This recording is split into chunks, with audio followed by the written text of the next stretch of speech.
Full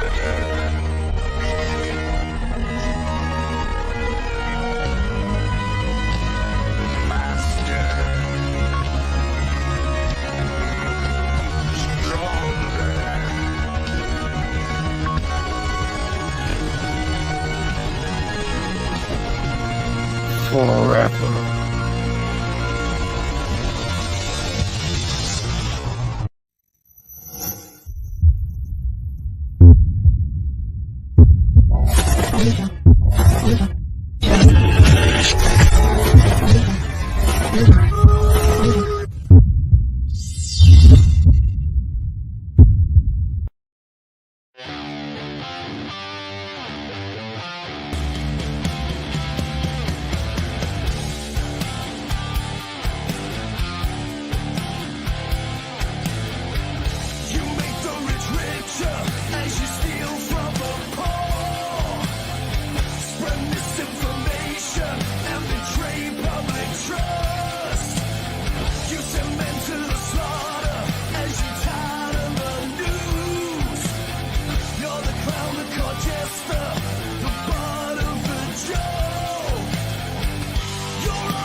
What is going on, YouTubers? For ladies and gentlemen, it's the Natural Born Thriller here, as I welcome all of you to Being the Asylum, episode 176. And here with me is the True Jaybird and the Omega Red. Do you like scary movies? Ghostbird. Well, scary movies is short thing for this time of the season. Season, excuse me. Season. Even Steven. You know what? It's a scary movie trying to watch a John Cena match. Shut up. Or watching No, that match with Last Legend and Piper Niven. now you wanna know was a really scary movie? Watching the Charlotte promo. I am Yeah, the because opportunity. I am the queen. I am the line. Yeah, I am the line. Shut up. well, nothing is better than hearing that Jack's talking on a promo. I'm not like most girls.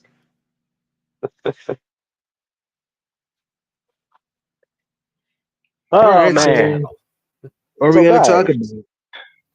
I know what we're going to talk about. Actually, it's something we need to finally get out of the way. Russell Dream. We're finally gonna make that Charlotte sucks. As a matter of fact, we are. So here's why Yay! Fair sucks. No, I was kidding. No, But let's do no. it. She has just terrible. She has terrible moonsault. No.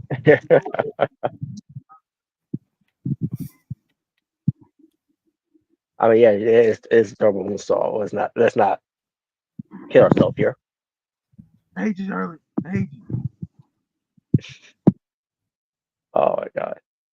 Somebody sounds far away again. Yeah, obviously. Jibber will try to fix that when he can. But it. Oops, wrong one. But yeah, so basically, what I mean, what comes to getting something out of the way. Finally, we're going to talk about it. What comes to the Netflix series on the Mr. McMahon documentary. I did get a chance to Well, I see completely some. forgot about that. Oh, you were saying, Jalen? Yeah, I got a chance to see some of it. I got to see like 3 episodes. Um, I'm not finished with it, but for what I saw, yeah, there were some interesting things that I learned. You know, so Oh, yeah, so I figured it. So I figured you saw the first 3 episodes. So, yeah. all right. So either way, I heard we'll that. still go through it. I heard that apparently it just rehashed stuff that we already knew. It didn't really Pretty much. Yeah. really have that much new information other than really just that we're finally hearing him talk. You know, a Mm, shocker.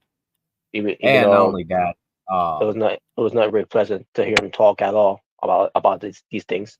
well, obviously, but I'm just pointing that out there, and Yeah. and obviously, and obviously, not only that, he said some very sus stuff that make him look guilty. It does. Yeah, he um, does. Especially We're gonna get to all that.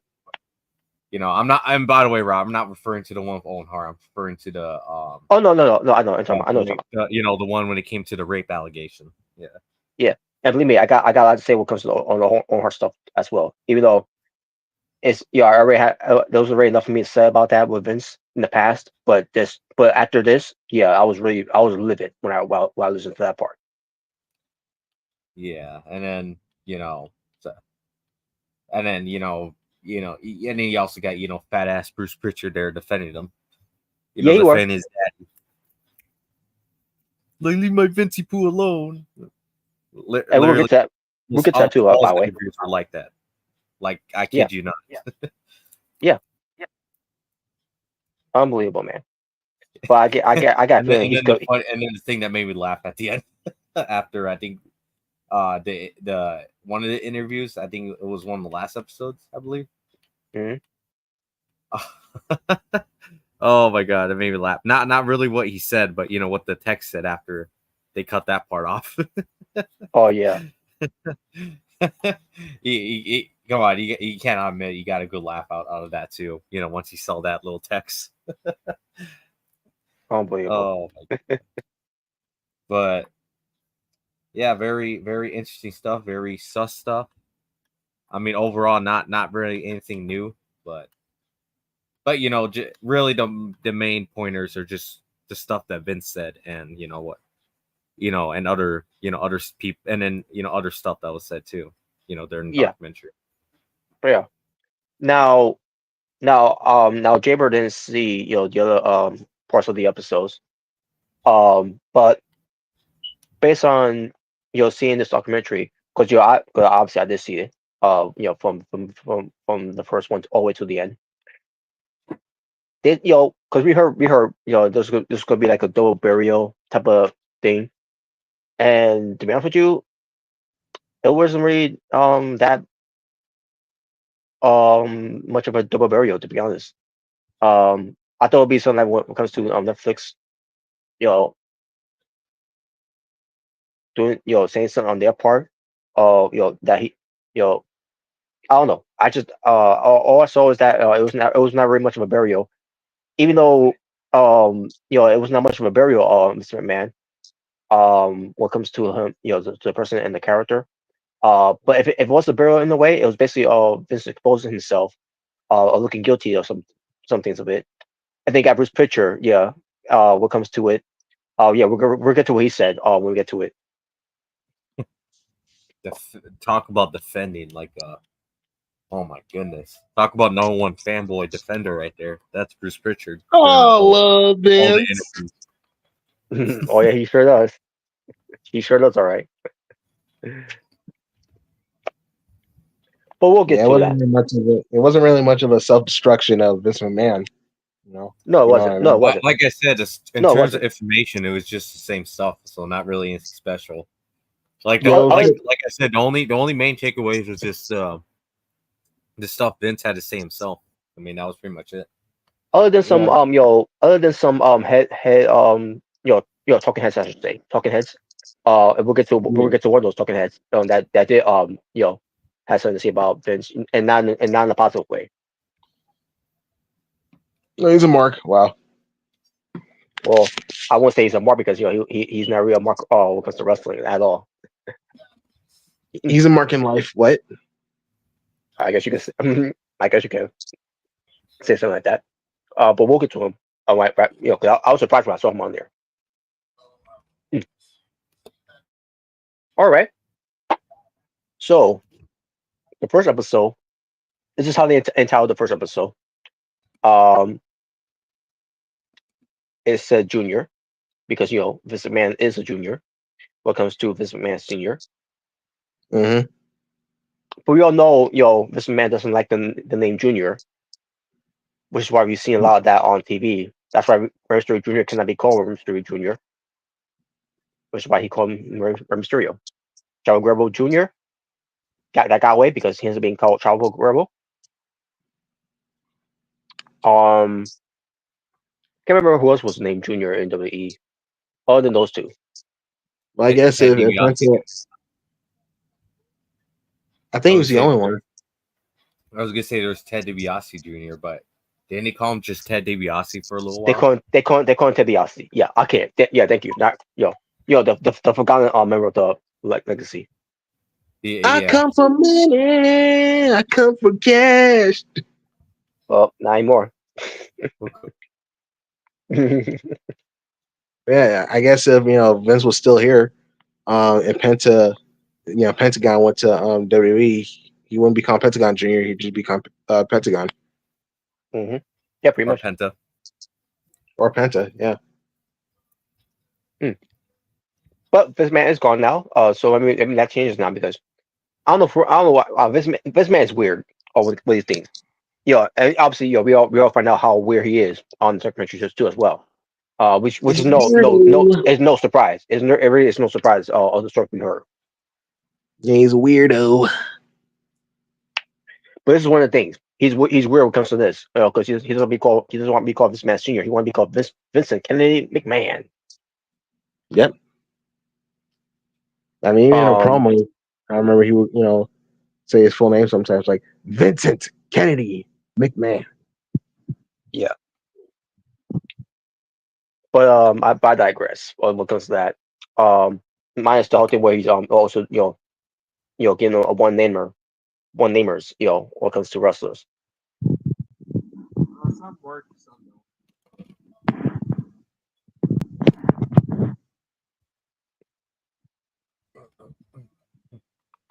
But here's what was, what was the description for the first episode. And the description here is that Vince McMahon talks about his early life from meeting his father, which is Vincent J. McMahon, for the first time to getting involved in his dad's, father's, professional wrestling promotion, the Worldwide Wrestling Federation, which it was called at the time. Shortly after purchasing the promotion from his dad, um, he renamed it the World Wrestling Federation, WWF. So that I grew up on. Yep. And started promoting it outside its territory uh, boundaries of the northeastern states and uh, approaching, approaching talent from other promotions. For example, Hulk Hogan, which it says it right here. Hulk Hogan, who was fired by McMahon Sr. for starring in Rocky 3, which one of the greatest movies, um, you know, in those times. Oh yeah. Was brought back into the promotion to fulfill McMahon Jr.'s dream of bringing the WWF mainstream.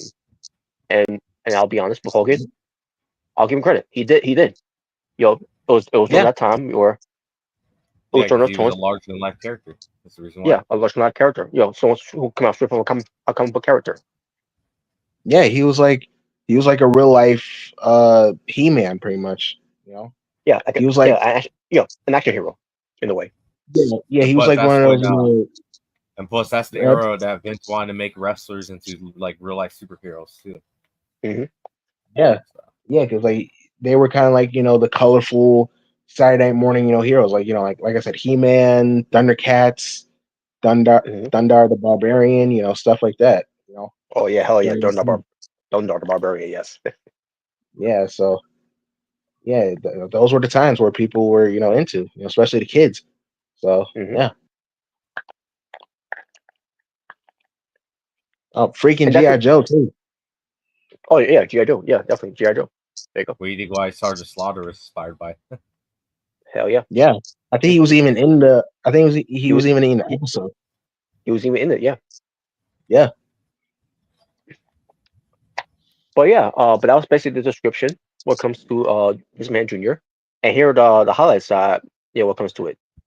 So when this man grew up in a trailer park, because obviously, um, he didn't know his dad until he was um 12 or 13 years ago old. But during his time, growing up in a trailer park, he was abused by, which we all know at the time, by his stepdad, who is no longer here. Good, you know. But because the things he did to Vince, when he was a child, is inexcusable. Um, yeah, and then Vince talks about how his mother, his own mother, sexually abused him. Jesus, I'm like, Which, what? which I remember, hearing about that. What was it during the Vice documentary? Wasn't it? This is kind that's of new to me because this is kind of new to me here. I'm like, what? that's wild. Yeah.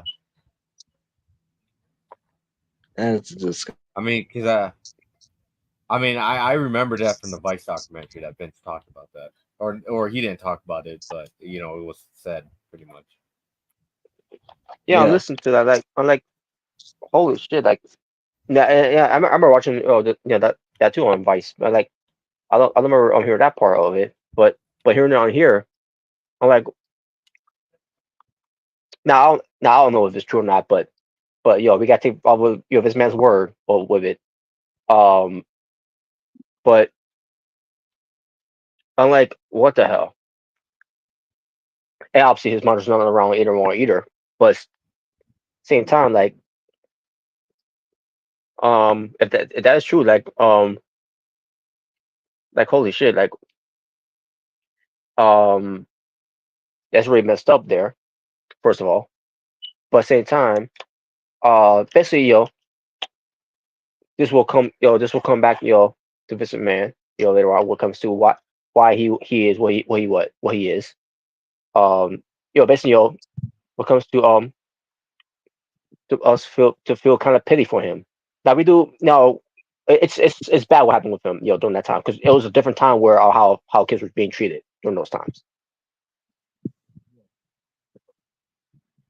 But you think for someone like Vince, from being in that situation, that he can you know overcome it and be a better person than those that treat him bad. You know, basically, he'll be better off being an influencer than those people that treat him bad, and he could influence a lot of people. Comes to doing whatever type of speech he will do. What comes to I've been you know abused as a child and all that, and I can help anyone that's gone through that and become a better person than those people were. But instead it's the other way around where this man you know did not learn by that. When it comes to I could be a better person of the way they treat me, and I could show people I could treat them way better instead of treating them worse. Yeah, man.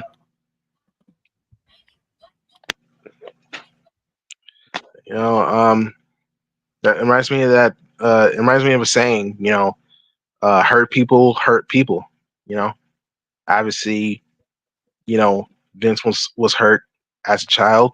You know, Hmm. and obviously that's terrible. The abuse he dealt with his mom and his stepdad.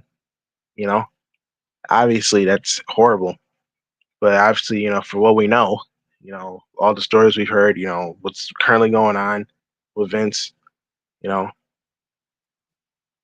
the apple didn't fart. Then, what's the saying goes? Um, the apple, Doesn't far from the tree. yeah, yeah, that saying. Um, yeah, man. I've heard stories like this. I've heard like, where the abused become the abusers. You know, I've heard stories like this. You know, there's sometimes Yeah, like sometimes people can overcome it, but sometimes it could be a complete cycle. You know, that's how it is sometimes. So yeah, and when it comes to Vince, going through all that, he thinks that by doing that is okay. Was okay, and he never got the help. When it comes to seeking some type of therapy in a way. When it comes to overcoming it, that's also Hmm. a big thing too as well. When it comes to it, you know. Yeah. Mental health is very important. Yeah, I don't think people really realize how powerful your mind is. You know, mental health is a very serious thing. Hmm. So yeah, so I'm sure that really messed up Vince's psyche. Yeah. Now, obviously, it doesn't excuse you know No, no, of no. anything. No, it doesn't excuse him. What he did. Obviously, what he did was, all the stuff he's done is terrible.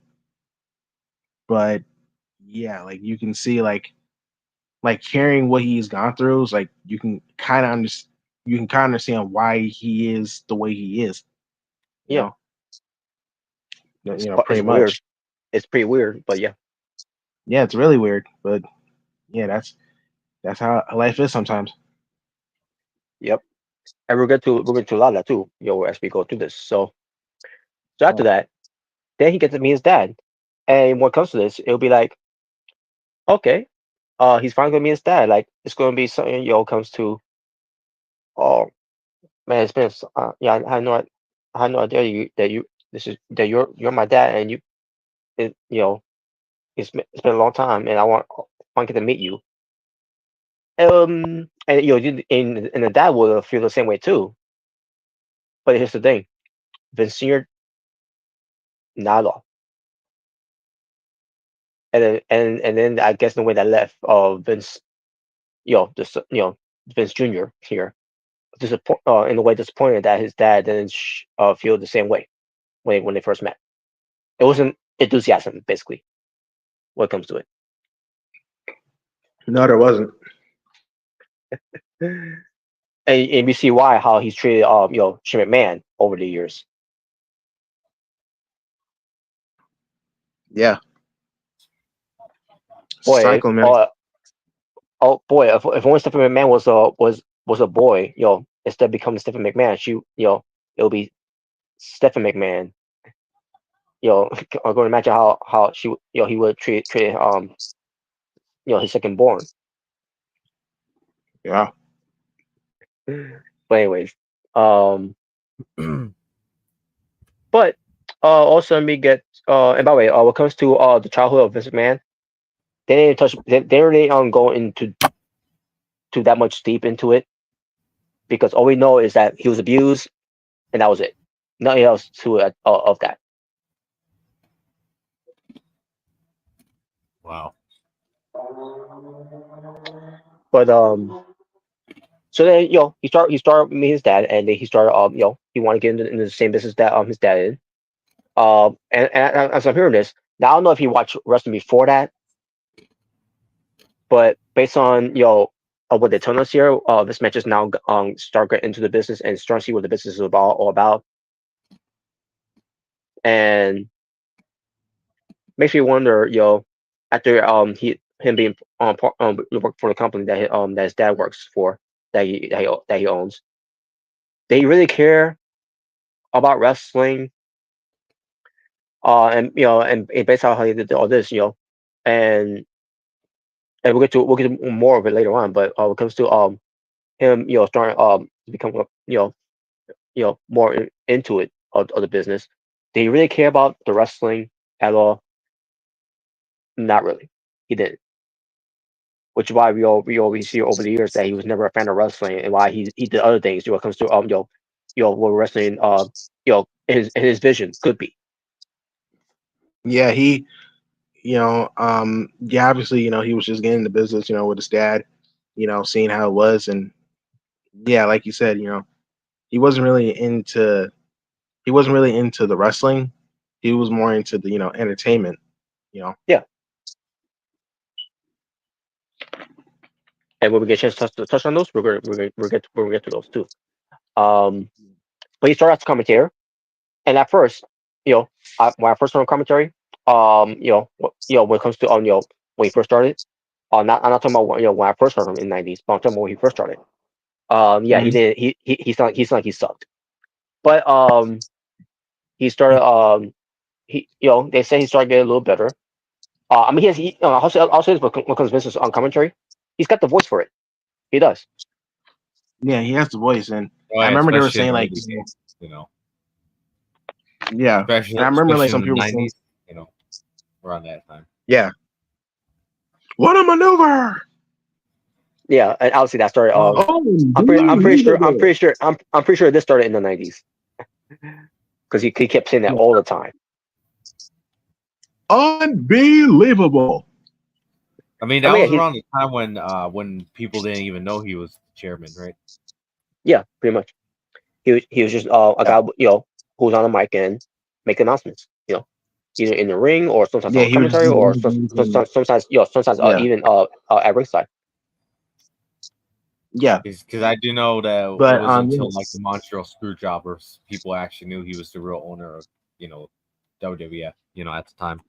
Yeah, I get in a way. I kind of figure in a way after what happened on that Raw episode where they were in Montreal, where basically where yeah, Bret confronted Vince, on commentary, and they started fighting. yeah, That right there, yeah. I know you're talking about. yeah, that brawl they did, which was great, because the crowd was going crazy and all. Mhm, But mhm. it was great. It was great sound at the time too, by the way. Um, Yeah, but yeah, that's in a way that's why I figured is he the owner?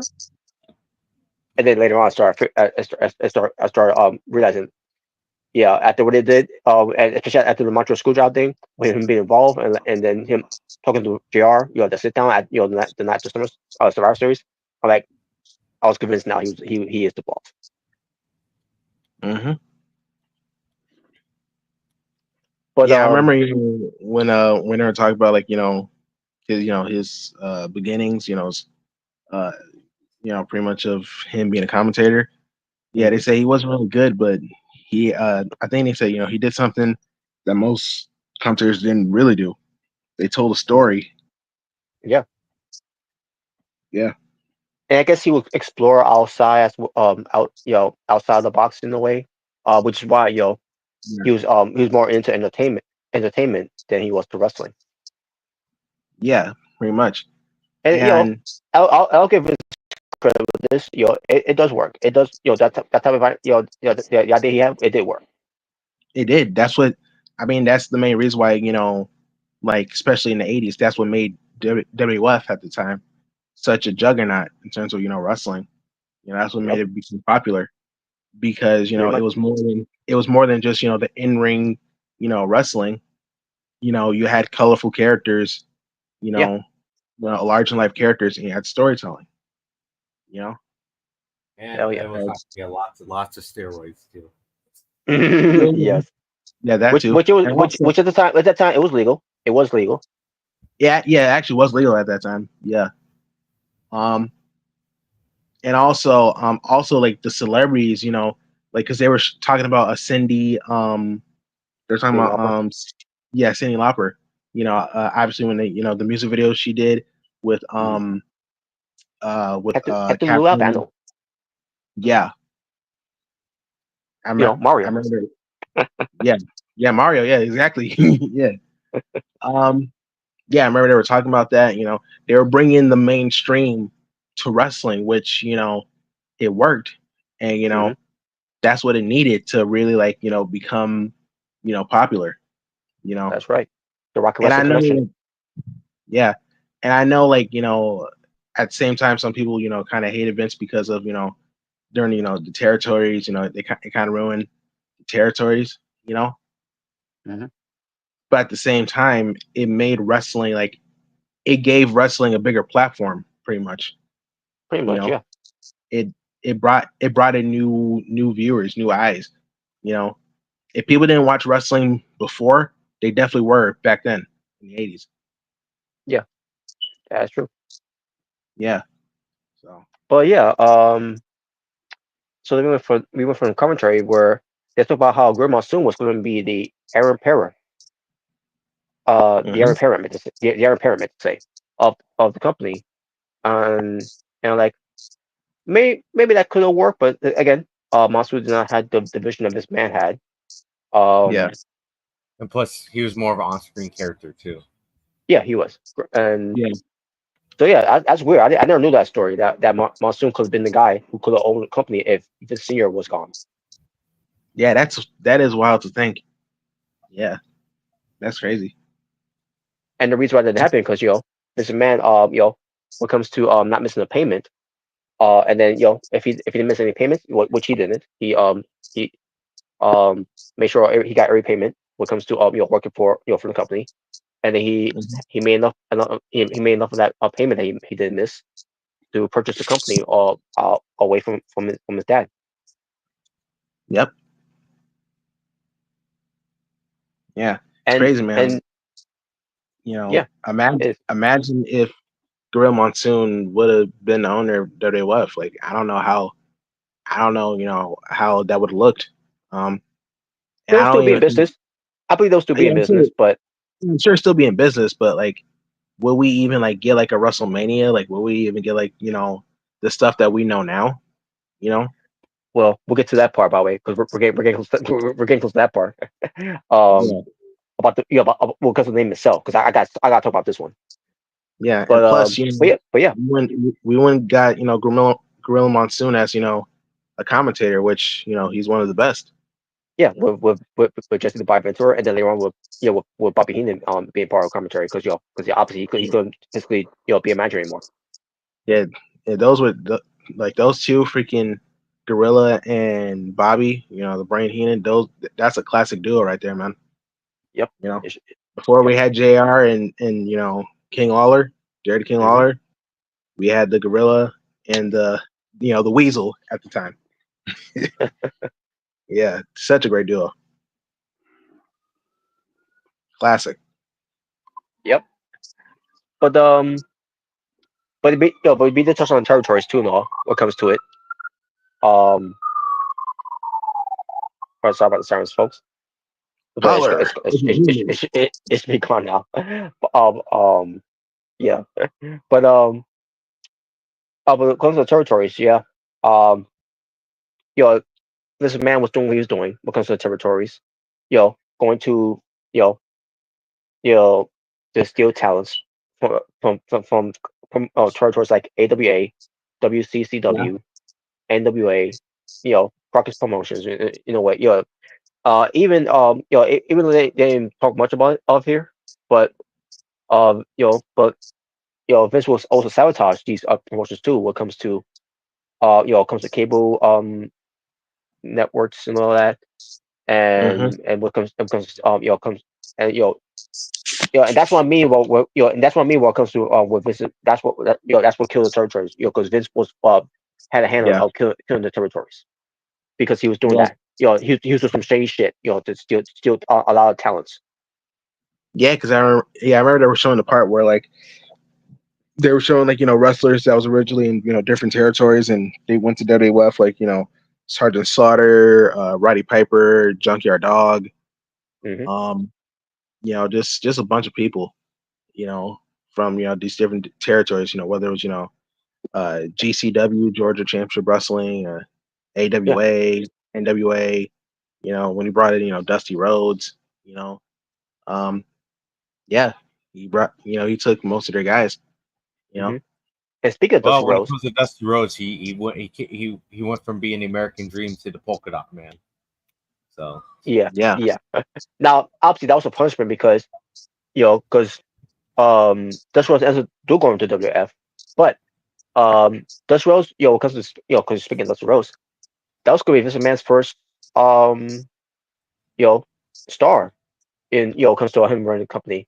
He was going to Yeah. make him the superhero, and like see, yeah, it could work too, but but again, the perfect person to do that was Hulk Hogan because again, that was the '80s, and the '80s was all about action heroes type of that was the pop culture at the time.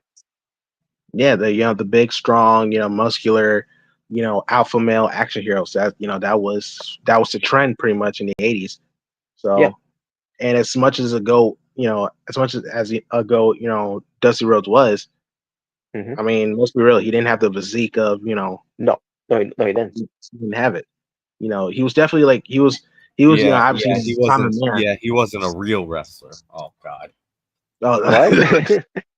No, I here's the mean, thing. like Dusty was charismatic and all. He's got the charisma and yeah, all. he was charisma. He was like He's got it all. But yeah, the shape he was in, no. no. So you can see So why they pick Hulk Hogan for their top yeah, guy, and it worked at yeah, the time. and it did work. Yeah. Yeah, especially when when he got into the red and yellow. Which, fun fact, I don't know if they mentioned this in the documentary, but I know I've heard this fact before, where the main reason why he had the red and yellow, the color scheme, is because Jimmy Hart pretty much told him it'll make you a lot more recognizable, because it's the same colors as McDonald's, and McDonald's is such a huge like restaurant, a huge like food chain. That's true. That's true. When it comes to McDonald's, but wow, I didn't know. I know that. I didn't know about that at all. Yeah, I don't know if they mention. I don't know if they mentioned that part on I documentary, but don't know if they mentioned that in the documentary, but that is a fun fact that Jimmy Hart pretty much gave him the idea to pretty much have the red and yellow, based on McDonald's, and hell, hey, it hell worked yeah, because it made Hulkamania recognizable. So it did. Yeah, it did. If Jim Hart was a reason for that, props to him, man. Because not just music and wrestling too as well, but and also being a manager. But holy yeah, shit, man, it's crazy. hmm yeah, And also during that time, Hogan was being the guy. It was the whole thing of foreign heroes versus American heroes. oh yeah, and they were talking about that, yeah, especially with Iron Sheik, you know, Yeah, yeah. they were talking about obviously with Iran, because, and I remember like the part in the video where they were talking about like they took like they took real life situations and made them into storylines. You know, Yeah, yeah. they took and yeah, because obviously at the time, obviously people were the Iran stuff was really wild, you know, um, and pretty much like the Americans at the time they saw like Iran as the enemy, and I remember like you know when they were talking about it, it was like it's kind of like how back in the day Americans saw the Japanese as the enemy because of what happened with the war and the Pearl Harbor at the time. Um, they saw Germany as the enemy. Pretty much real life stuff like real life wars and stuff. You know, Americans saw other countries as the enemy. So you have Iron Sheik, who's an Iran wrestler. You make him a Hmm. foreign heel. Obviously the class the spit to the Americans hot duh, you know Hmm. obviously fans we're gonna hate that. Now I know obviously for for people in this day and age who will see that documentary is like feel some type of way, but you got to realize those were different times. Those are Yeah, different times, man. it Yeah, was. yeah. So pretty Doesn't much matter, like, Smart. Wow. well, I mean, it's just different times. You can't change that. There's a different way of thinking back in the day. And not saying not saying it was right, folks, but Yeah, I'm not saying it was um, right, but at the time, like I said, Americans saw Iran as an enemy, for what was going on at the time. So and same thing what they did in 2004. Oh, so not 2005. The whole thing on being attacked. Well, Muhammad yeah, Saleh's character, being from Iraq. yeah, that too. Yeah, because Oh, especially after oh what yeah. happened. When Not yeah, when you did a segment where Armchair got attacked by terrorists. Yeah, yeah. Even before that, like when they and had it was him, taped. yeah, that was mainly bad timing. Obviously, Yeah, because there was some that was bombing that happened. Yeah, I forgot what it was, but it, it was a bombing that it happened. was it was in like in London. It was in Yeah, the yeah, UK. yeah, yeah, Yeah, it was just bad timing, pretty much.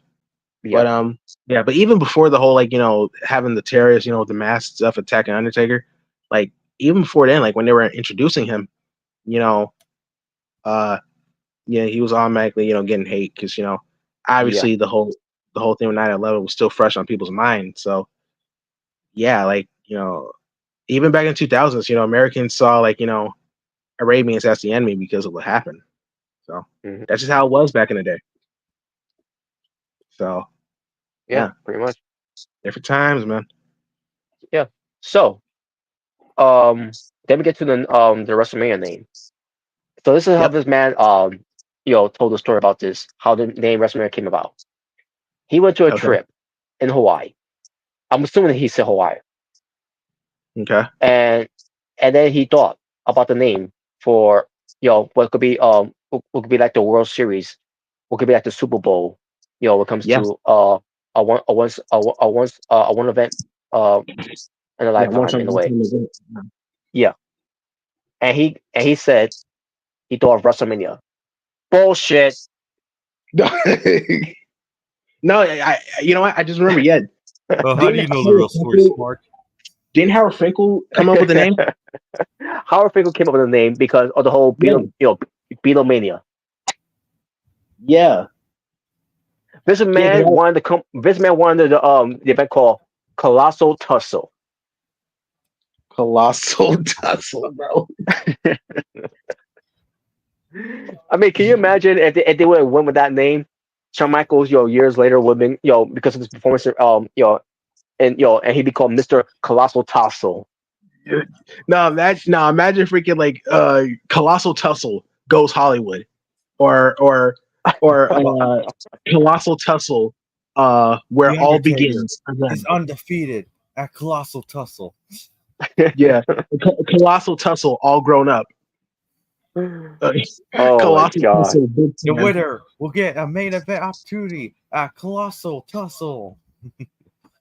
Yeah, like I that. would Yeah, feel better. I would feel better if you would call it Tusslemania. yeah, Because obviously he didn't like the name wrestling in it. which is why those are also around that time. They was going into sports entertainment. Yeah, and I remember like hearing stories that he was going to shorten it to just Mania. You know, Yeah, To he was going to pull Mania. he was going to He pull the freaking bash. Because remember when they shortened the Great American Bash to just the Bash? yeah. Yeah, My God, that's man. what they were you going to do. loved it, Mark. Just admit it. I mean, it was a No. good pay per view, but it's just like why shorten it? Even David Schultz, who was there, who tried to take credit of the name WrestleMania. Like, come on, it was Howard Finkel. That was Howard Yeah, Finkel. yeah. How Finkel came up with the name. Yeah.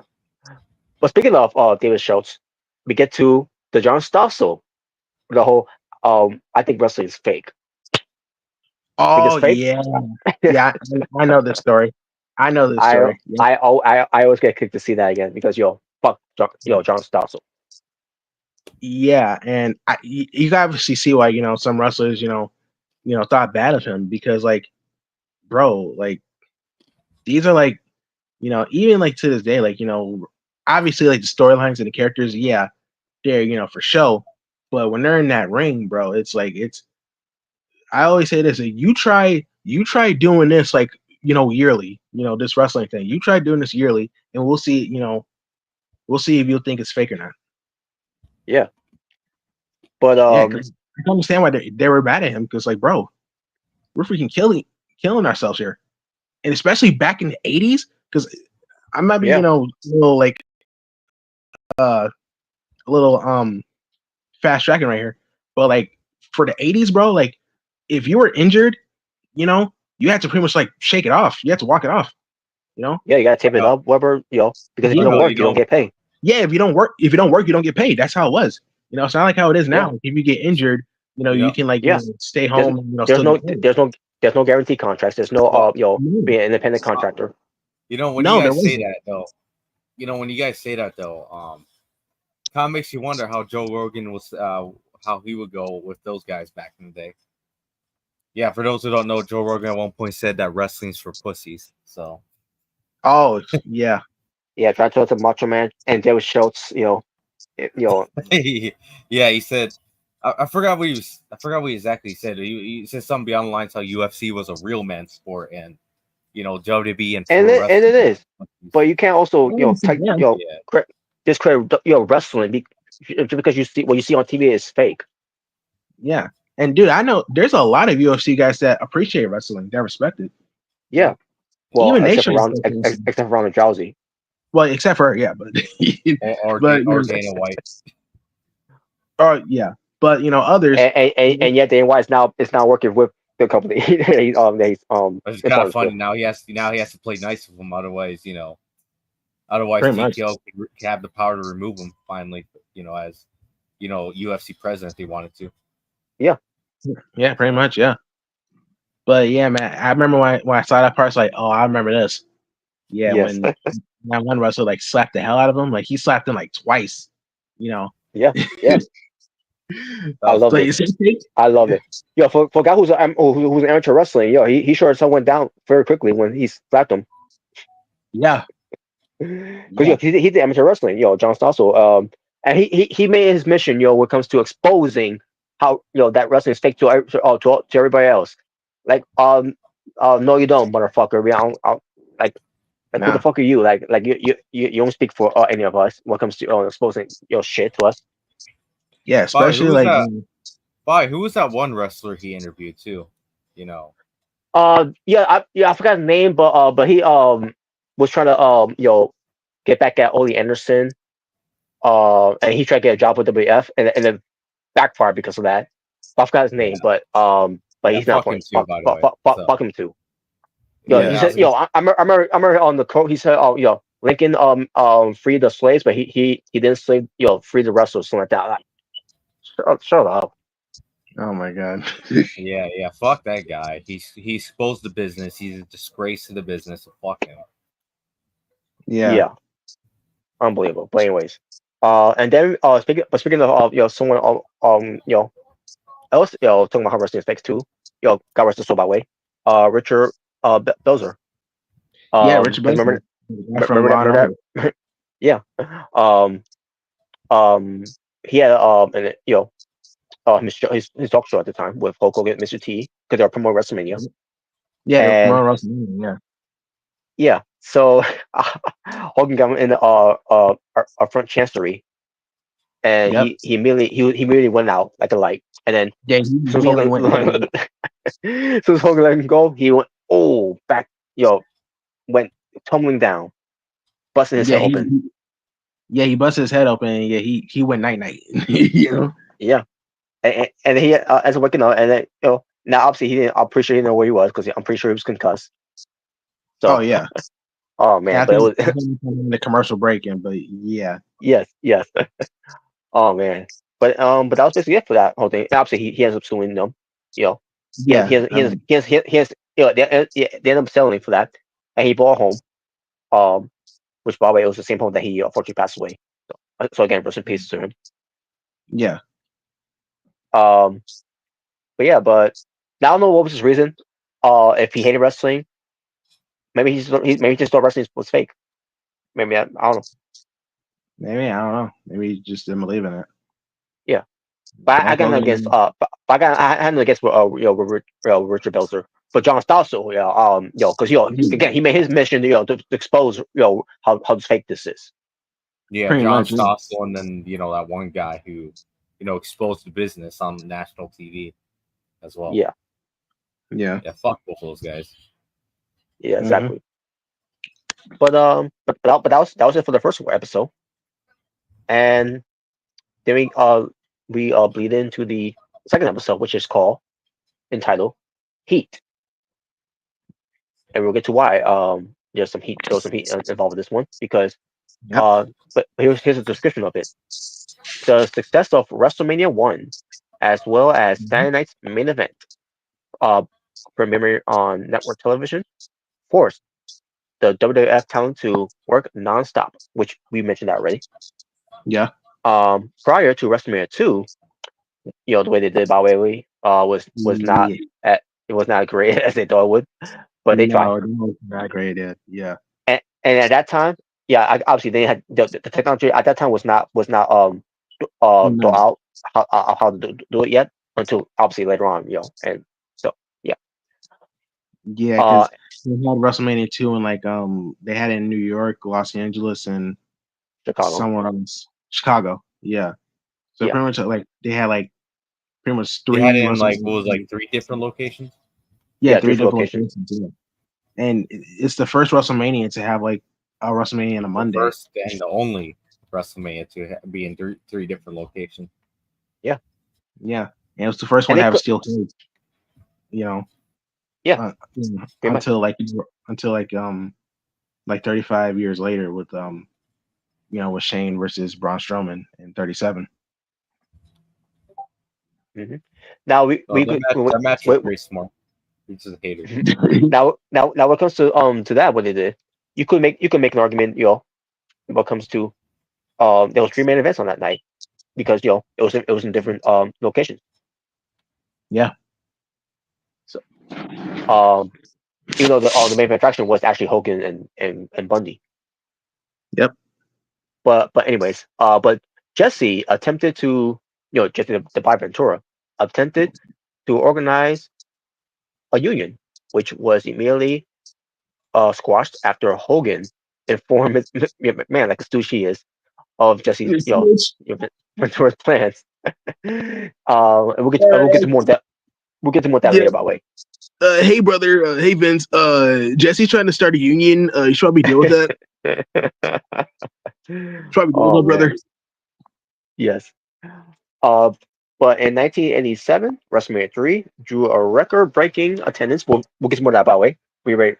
We'll get to it at the Pontiac Silverdome, and um, Not the Superdome.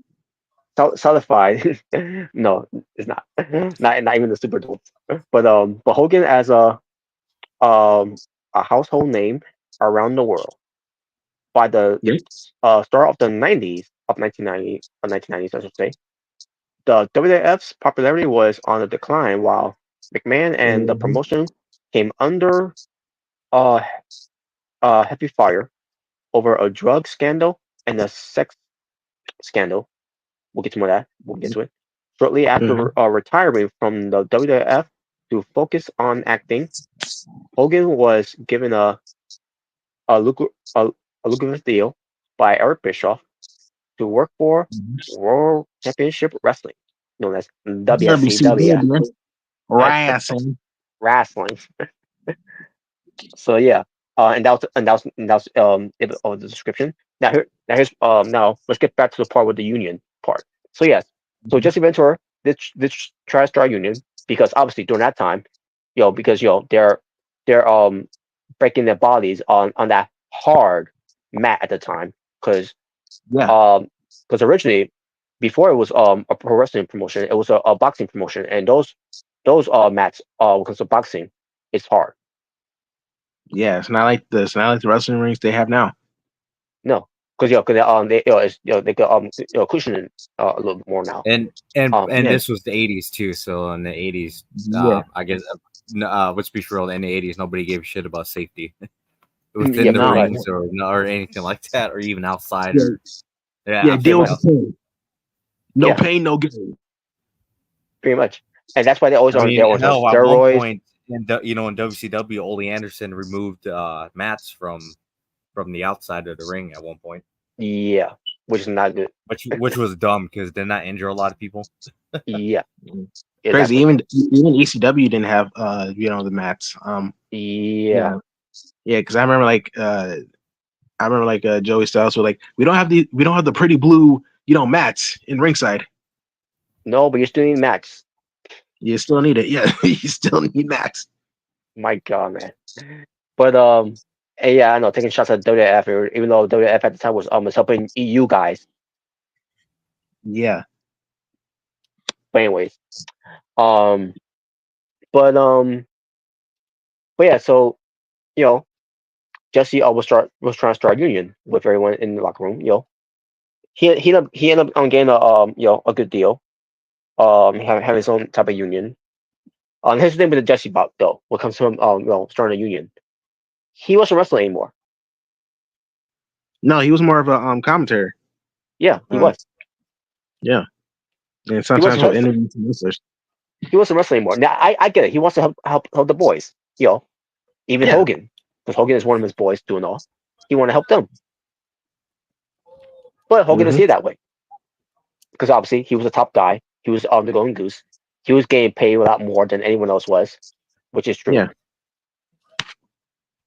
So Hogan decided to stooge on Jesse, and Vince McMahon heard of it, and then that's when Jesse had that heated argument.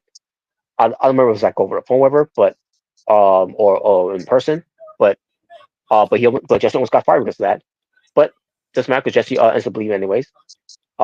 He ends up staying around for a bit, but after that the relationships are the same, and he got his lawyer to try to find out who who ran him out to to Vince, and and his lawyer came up with some keywords to the muse, and it's like, do you know anyone who tried to start a union? And then I think Jesse was, and then well, how do you know Jesse you know tried to start a union? And then Vince said, oh, because Hogan told me, Hulk Hogan. Basically ran him out. And obviously the lawyer got back to Jesse, and Jesse couldn't believe it because here's these two guys that were good friends, and ever since then, Jesse had bad had has looked the other way of Hogan. Even though when it comes to doing commentary because of Hogan, but even before you know saying all these things about Hogan on commentary because he's a heel, you know. But you must think after Hogan ran him out on commentary with him saying these things about Hogan makes you wonder is he saying this as a shoot because obviously no one didn't know at the time about what's going on the whole thing you know because there was no dirt sheet at those times. So um but when you look back at it, after hearing the stories about this, like I'm pretty sure Jesse means everything he's saying about this about Hogan on commentary after he stood him out.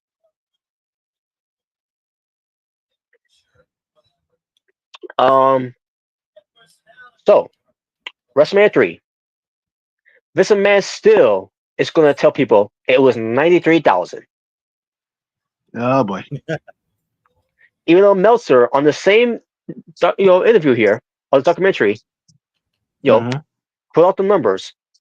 And his thing, if I remember on the documentary, I believe someone told Dave Meltzer, want to see the real attendance record? It was somewhere from like 76,000, something like that. And why do they do this? To when it comes to embellishing the um the records, the attendance records. And Vince's word, it's all for entertainment, entertainment purpose. Hmm.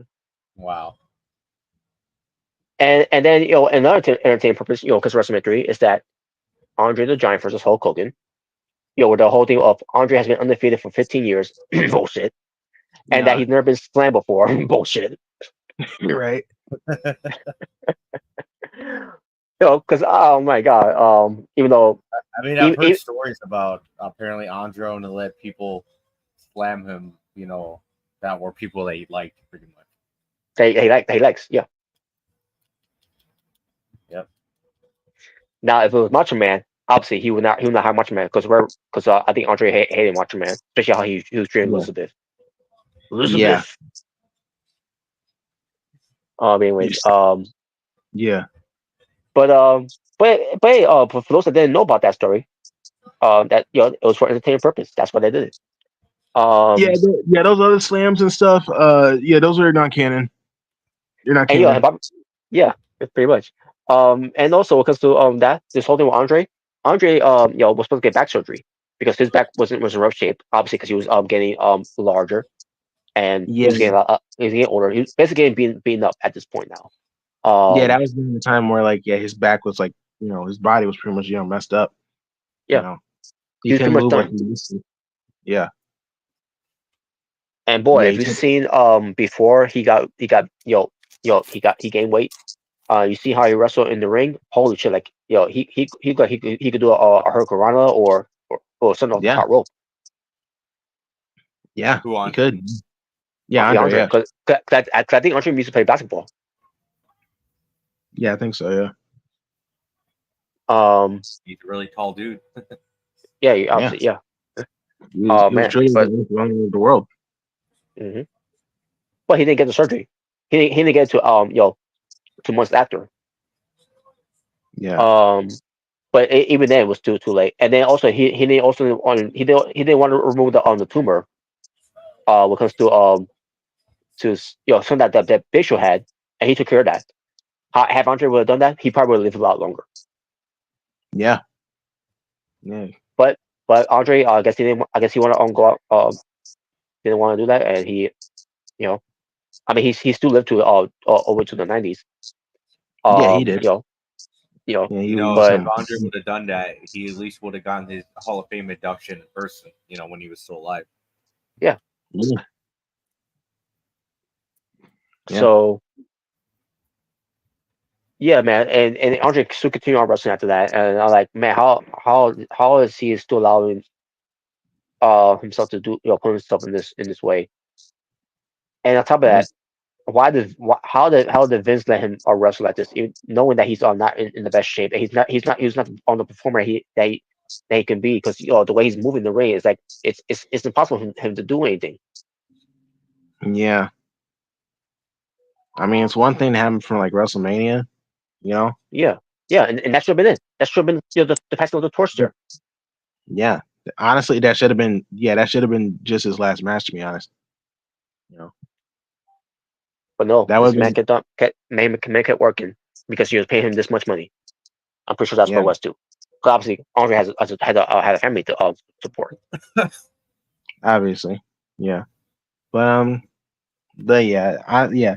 Honestly, this could have been Andres, send off match and no one but mad because, it's a classic No, match, you know, the classic, the yeah, irremovable force meeting, Well, immovable object. Andre versus Hogan. yeah. Yeah. Oh, well, according to Dave Meltzer, it was one of the worst matches of all time. So I mean, obviously it's not a 5-star match, but The Yeah, story, obviously, it was about the story. It it was was about that's the Yeah. all. story. Yeah, Yeah, because obviously, if you know the story, I know it has no relevance to what we're talking about, or I don't think he even mentioned on the documentary, but still, I just want to point that out there. yeah. Well, maybe if what happened in Japan, it would have been better. So, Oh yeah, but anyways, that'll be something for WrestleMania to do. WrestleMania in the Tokyo Dome. That should happen someday. Um, yep. but then again, we gotta be up at like around 3 a.m. to watch it. But so Nose Bar movie was mentioned on here. Vincent Man and Hulk Hogan came up with it. I don't remember seeing much of it while I was younger. I remember seeing Zeus. Um, I I remember seeing some of Hogan meet in a meeting. hmm Uh, um, but the one thing I didn't know about I mean I knew about it years ago, but they kept showing it, and it's one of those I guess you could say it's funny, but at the same time like it's it's one of fucking those. Yeah, it's one of it's those. It's so bad, it's good. it's so Movies. I mean, I wouldn't say it's bad as good. I mean, if you want to get a good laugh at it, then yeah, you could get a good laugh at it. But to me, looking at this, the whole thing with Hogan's chasing this guy down, and Oh then he gets yeah, him out of the car, and then he smells something, and what's that smell? And the guy say Dookie. it's like Dookie. Yeah, I remember I'm that like, oh, scene. who fucking says that? I was like, yeah, like I was like, wait, that's from that movie? I'm like, Yo, oh my god. Dookie. Oh my god. But yeah, I mainly know the movie because of uh, because I remember like in the movie like Hulk was called like Rip 'em something. Something like that. I Um, can't remember. I can't remember. yeah, and I've said it, they had Zeus, aka Debo, rest in Yeah, peace, by the yeah. way. Rest in peace, Bowie. Yeah, and I remember they actually, I don't know if they actually mentioned this, but obviously they had Zeus, Debo in WWE for WF for a little bit, you know. Hmm. So yeah, But yeah, that was the first like WF movie. yeah, it was. I didn't watch the entire thing. I'll probably will one day just to see how bad it is, but I don't know. But then we get to Dookie. yeah, I'm pretty sure the movie was Dookie. But Dr. George Zohorian was their personal doctor when it comes to to the boys wanting their candies. Um, and obviously, he got arrested for when it comes to that because um, comes Because he to got he got sentenced to federal prison for that whole steroid thing. yeah, he did. Yeah. Now Uh-huh. he is out. He is out, and he's practicing something when it comes to still doing this where he's doing something as when it comes to doctor doing. I'm like, how's that possible after what happened there? I don't get it. It'd be like having I don't know if this happened too with Dr. Conrad Murray, after having Michael Jackson. But let's say this happened with him too. Like and he's practicing something when it comes to still being a doctor. Like how is that? How are they still doing this now? When it comes to wrestlers, this wrestlers want to continue doing these type of things and not suffer any repercussions from it. Um, and then at the same time, you also have Michael Jackson, who you know, he shouldn't be taking that type of drug to begin with because that stuff could kill him. That it's just it's crazy, man. But yeah, but he getting locked up, and this is where we see Phil Mushnick. I couldn't believe it when I saw him on there. Like, what the fuck? Mm-hmm. Like, holy shit! Now here's the thing. Here's my feelings about Phil Mushnick. I get it.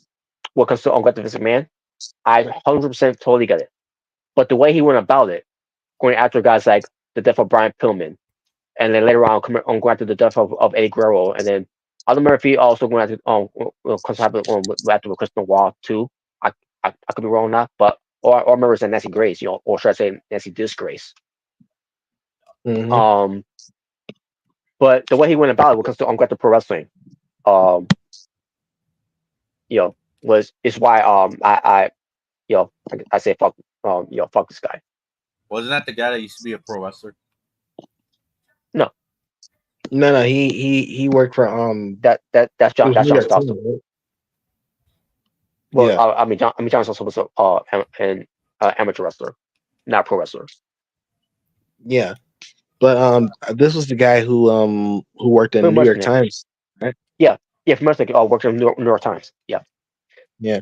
You know what's funny? I actually saw like an interview with Pierce Morgan, and they were talking about the documentary, the Vince documentary, and they even had Phil in the interview as well, because they were Mm-hmm. interviewing Maven, Jonathan Coachman, Vince uh, Russo. Vince Russo, Charlie. Yeah, they were even Who some. who who was the chick that was in it too? She used to be an interviewer for WWE. Like she would be like backstage, you know. Um, I'm trying to remember though. I don't remember at all. yeah, I remember. Um, Yeah, I recognize the face, but I can't remember who she was. yeah, I forgot her WWE name. I think her name was also Charlie. Like I think she would use her real first name, but Oh, Charlie Caruso. Charlie Caruso. Yeah, Yeah, the same Charlie yeah, Caruso who's a robot on those interviews.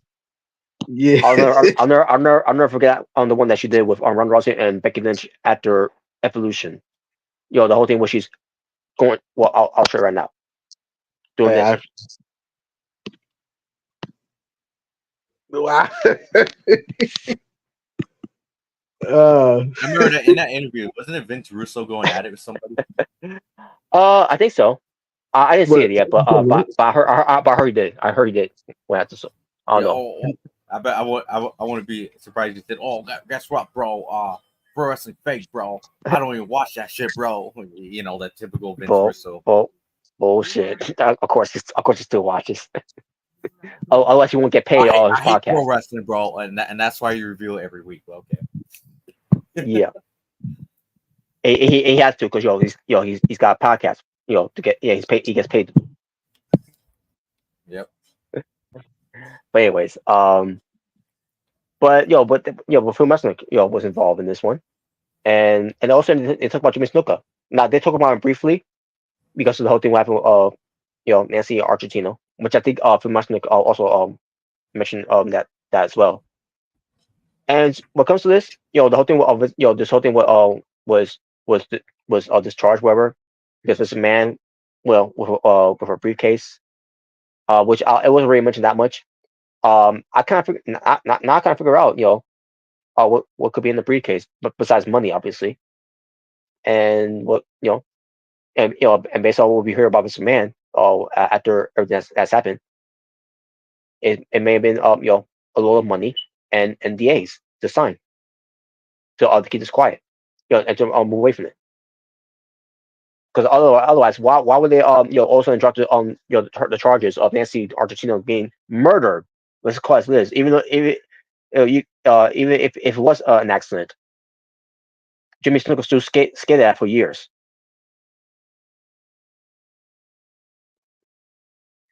And ever since then, Jimmy Snuka, was never the same. Booking wise, on television for WF, because obviously this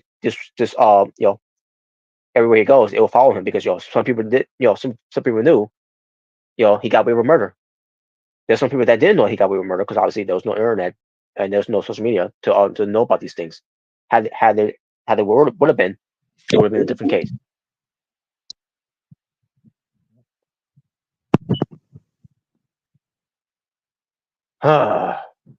Unbelievable. Mhm. The Rain Boy scandal. I'm pretty sure you guys heard about the Rain Boy scandal here. Yeah, yeah, I've heard stories. So yeah, obviously, the people, they did name, say names who was involved, and Jalen Reynolds dipped out because he's gotta fix his mic, whatever. So by the time he comes back in, I'll bring back in. But yeah, I don't know if you heard about this part, Omega.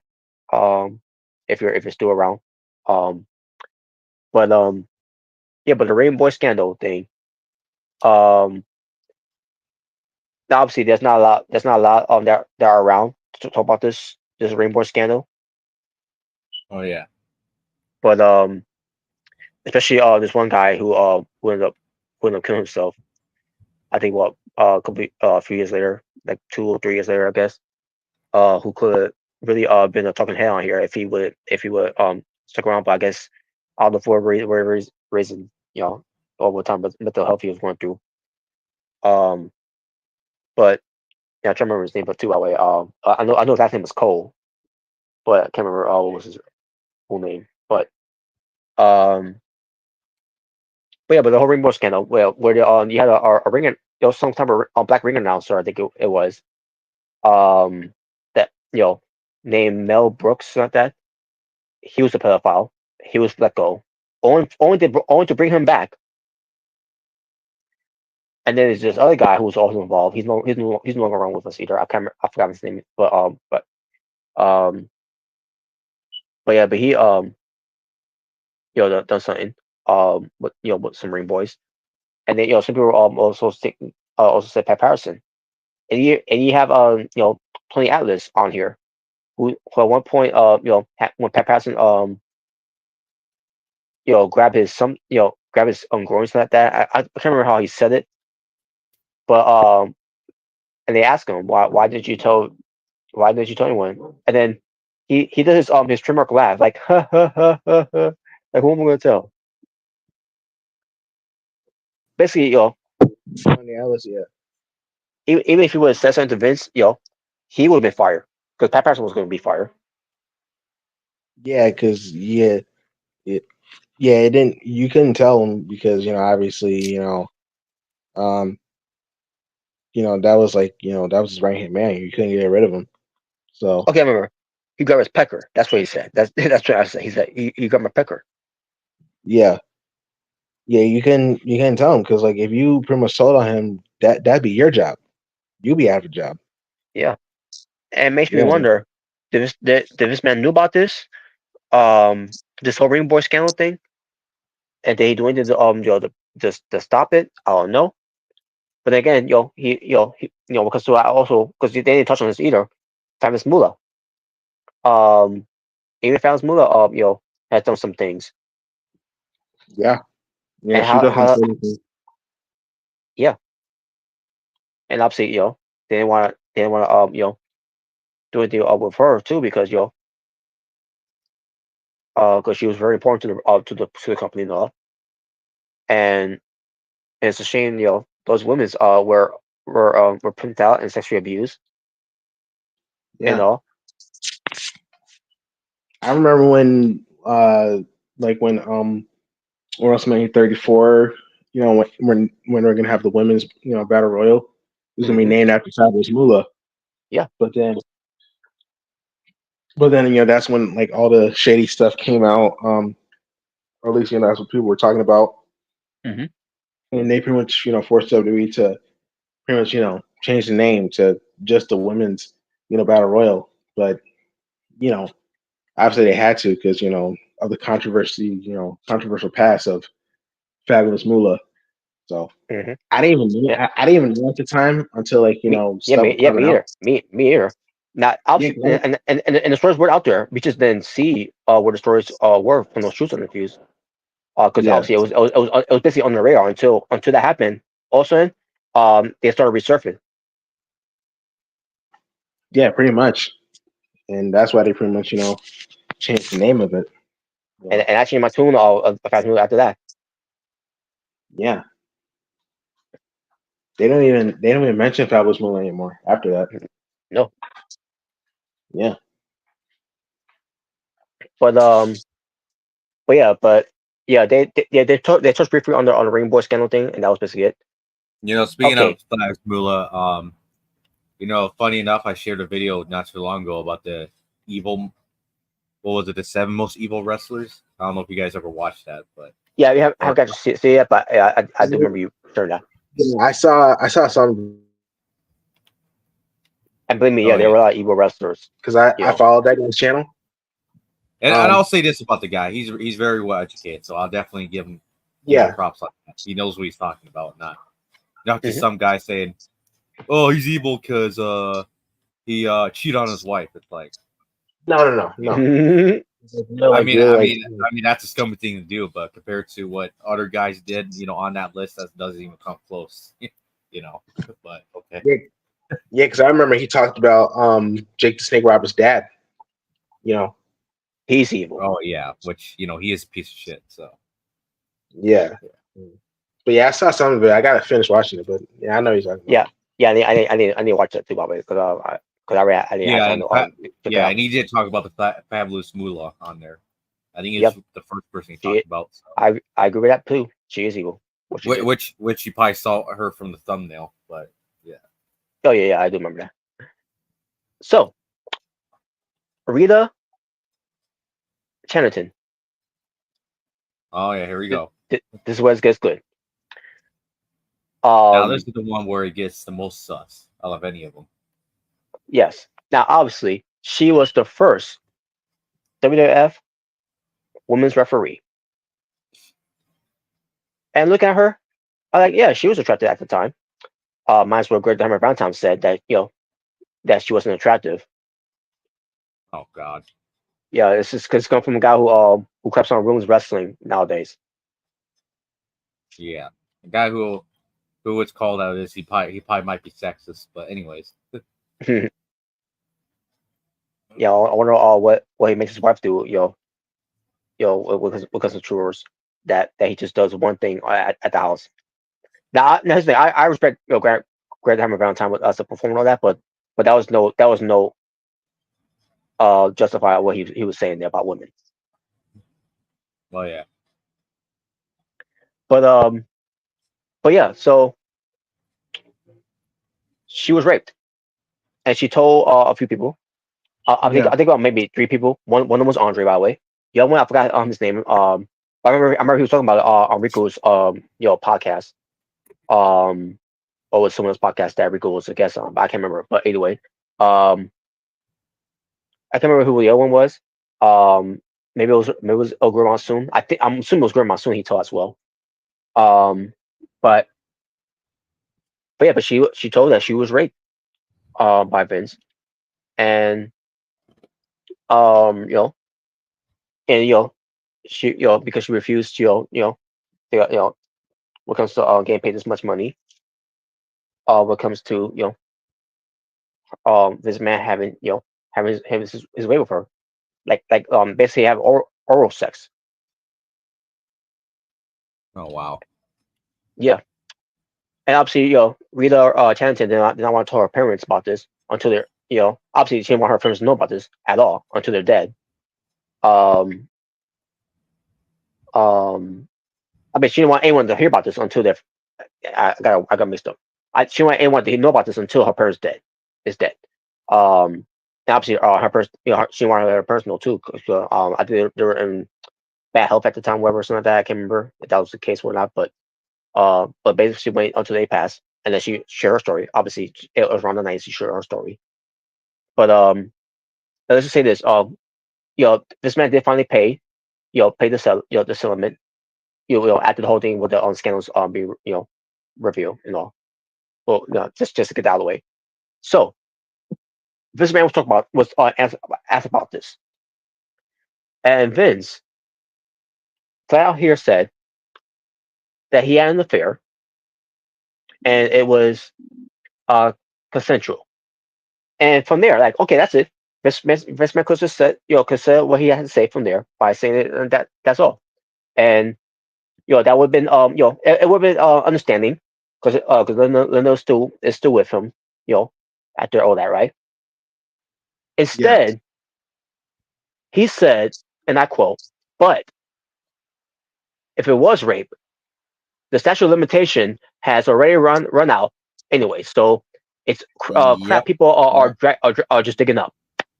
whoa, I'm like, what the fuck? That is That is sus as hell.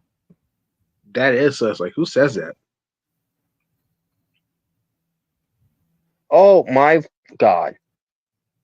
I took that as a mission of guilt. That's literally. I took that as him pretty much saying he's guilty without saying he's guilty. Yeah, Literally. it, it was like, well, with O.J. Simpson writing a book, which he did, by the way, of if I did do it. If I Which by did the way, do it.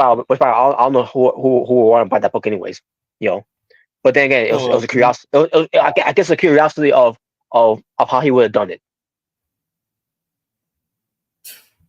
I don't know, but I didn't buy the book. I don't get a book. That's basically putting money in O.J. Simpson at the time. yeah, But exactly. yeah, but the whole thing of that, like, who the fuck says shit like that? Right? Especially if you're claiming to be innocent, why would you say shit like that? Yeah. And I'm pretty sure after hearing that, yeah, well, he's got a point there to all these these defenders of Vince. Will defend him on and I'm pretty sure Bruce Pritchard is one of them too, which obviously he is. Oh yeah. What the fuck? The statute of limitation has run out. That's a wild thing to say.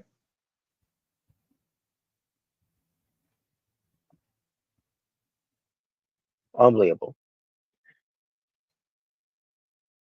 But then we ended where it comes to the feds coming after him, and we'll get to more of that when we get into Screwjob, which we'll get to right now.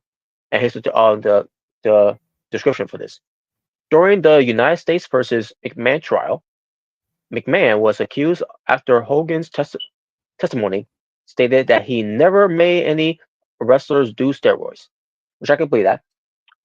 Because of and on top of that, there was no evidence of it. There was no evidence of this man doing that too as well. But um, amidst the season ticket sales and low ratings, the WWF introduced a new generation of wrestlers led by Bret Hart. Meanwhile, WCW, the wrestling company, uh, continued to en- enchant former WWF talent, which we'll get to more of that by the way, with higher paying contracts before directly competing with WWF in what would become the Monday Night War. Scott Hall and Kevin Nash's last day with WWF ended with the the curtain call, in which Yep. they broke kayfabe and embraced in ring rivals Shawn Michaels and Hunter Hearst Helmsley, Triple H, Hmm. resulting in McMahon suspending Triple H, Yep. and also make him eat shit, like literally and figuratively. Yep. I just came Yep. with the literally part, but uh, I still remember the promo that DX did, like when they show like the curtain calls, like, wait a minute, like you was a bad guy, I was a good guy. Like, wait a minute. yeah, I was confused at the time while I first watched it. Um, but and I thought it was gonna lead to like one's gonna turn on one another. That's what I thought. And then it was all just a joke. Like, Yeah. would you reach for a guy, whatever, something like that. I don't know. I don't know. But at the time, I didn't know what was going on. But It was one of those, if you know, you know. yeah. But months later, Hall and Nash entered WCW and shocked the world by forming the NWO with Hulk Hogan, Yep. leading to You want a WCW. war? You're gonna get one. That's right. Leading to WCW Monday Night Nitro beating WWF Monday Night Raw in the ratings for 83 straight weeks. McMahon Yep. allowed Hart to leave for WCW, but fearing that he will take the WWF Championship with him. Yeah, sure. Yeah, because yeah, Bret Hart's Bret Hart's definitely gonna pull a Lunger Blaze and put the WWF Championship in the trash. Yeah, he would totally do Yeah. that. Well, and we'll get to more of that too, by the way. But he orchestrated the Montreal Screwjob at the 1997 Survivor Series, and Yep. that's the whole description. Now, the steroids trial. We beat to death for that in order that Hogan testified. He Yeah. at first, it was gonna be a whole thing was going to testify against Vince, but he opted not to for what reason? Maybe he wanted to burn any bridges. Where eventually when he if he does come back, which he has do coming back. That's only Hmm. because that's only because WWE folded. Had WWE not folded, it would have been different. Or maybe he would have done some shitty movies, with his shitty acting. Dookie. Yeah, more of Dookie acting there. And Vince won the trial. So, um, moving on from that. Yeah, Hmm. it's not that's not important to talk about. No. Oh What's yeah, it what's is. important what's important is WCW, because Hogan was coming in, Aslan. and yeah, the bigger star, leaving WF going into WCW, and Yep. it was a big deal. Obviously, it was a big deal. Now, for me watching it, I didn't get the appeal Hogan at the time. Maybe because I wasn't around, to see obviously I wasn't, because I was born in the late 80s, 1986, so I wouldn't know what it was. After looking back at it, like, oh shit, I can see why he was a big deal. But in the 90s, not so much. Which is why I feel the way about Hogan. Minus the whole thing of everything else that came out of Hogan. Comes to being controversial. Well, I mean, everyone during the '90s was kind of feeling that way. You know. Yeah, Um. pretty much, yeah. Yeah, because Come they're on, pretty much. Robert. You didn't like it that he beat Ric Flair in his debut match to win the WCW World Title? I know at the time when he did that. 'Cause I wasn't watching that. I tried to watch some, but then again, I think it was a pay per view, wasn't it? I think it was. Actually, what would be a great idea? Let's have John Cena debut for AEW, and he wins the AEW World Title on his debut. Wow. Oh wow. Yeah. Wow. Yeah. As long as maybe if Tony could go and ban him, maybe he could. So, but I highly doubt that. Yeah. But yeah, but Hogan coming in was a big deal until it wasn't. Um Hmm. you know but then when that war started happening, when it comes to you know, a lot of times being taken from WF to go to WCW. Hmm. Um, and this man, this is rich, by the way. And Vince Okay. McMahon was like, was stealing his talents on that and blah blah blah. And I'm like, you did the same thing, you motherfucker. Yeah, you did the same thing with the You- territories. I was gonna say you killed the And, territories. That's and, literally and what he tried you did. just and he tried to justify. He said, well, it was his business. No, And it's just and and, and, It's his business and, too. and like, it was business for Ted Turner too. Like, Yeah, it's his but business too. this is idea of why he was doing that, because he wants to run, because Ted Turner wants to run WWF out of business. Like, that was not his intention. If anyone was trying to run the company out of business, it was Eric Bischoff for a fucking reason.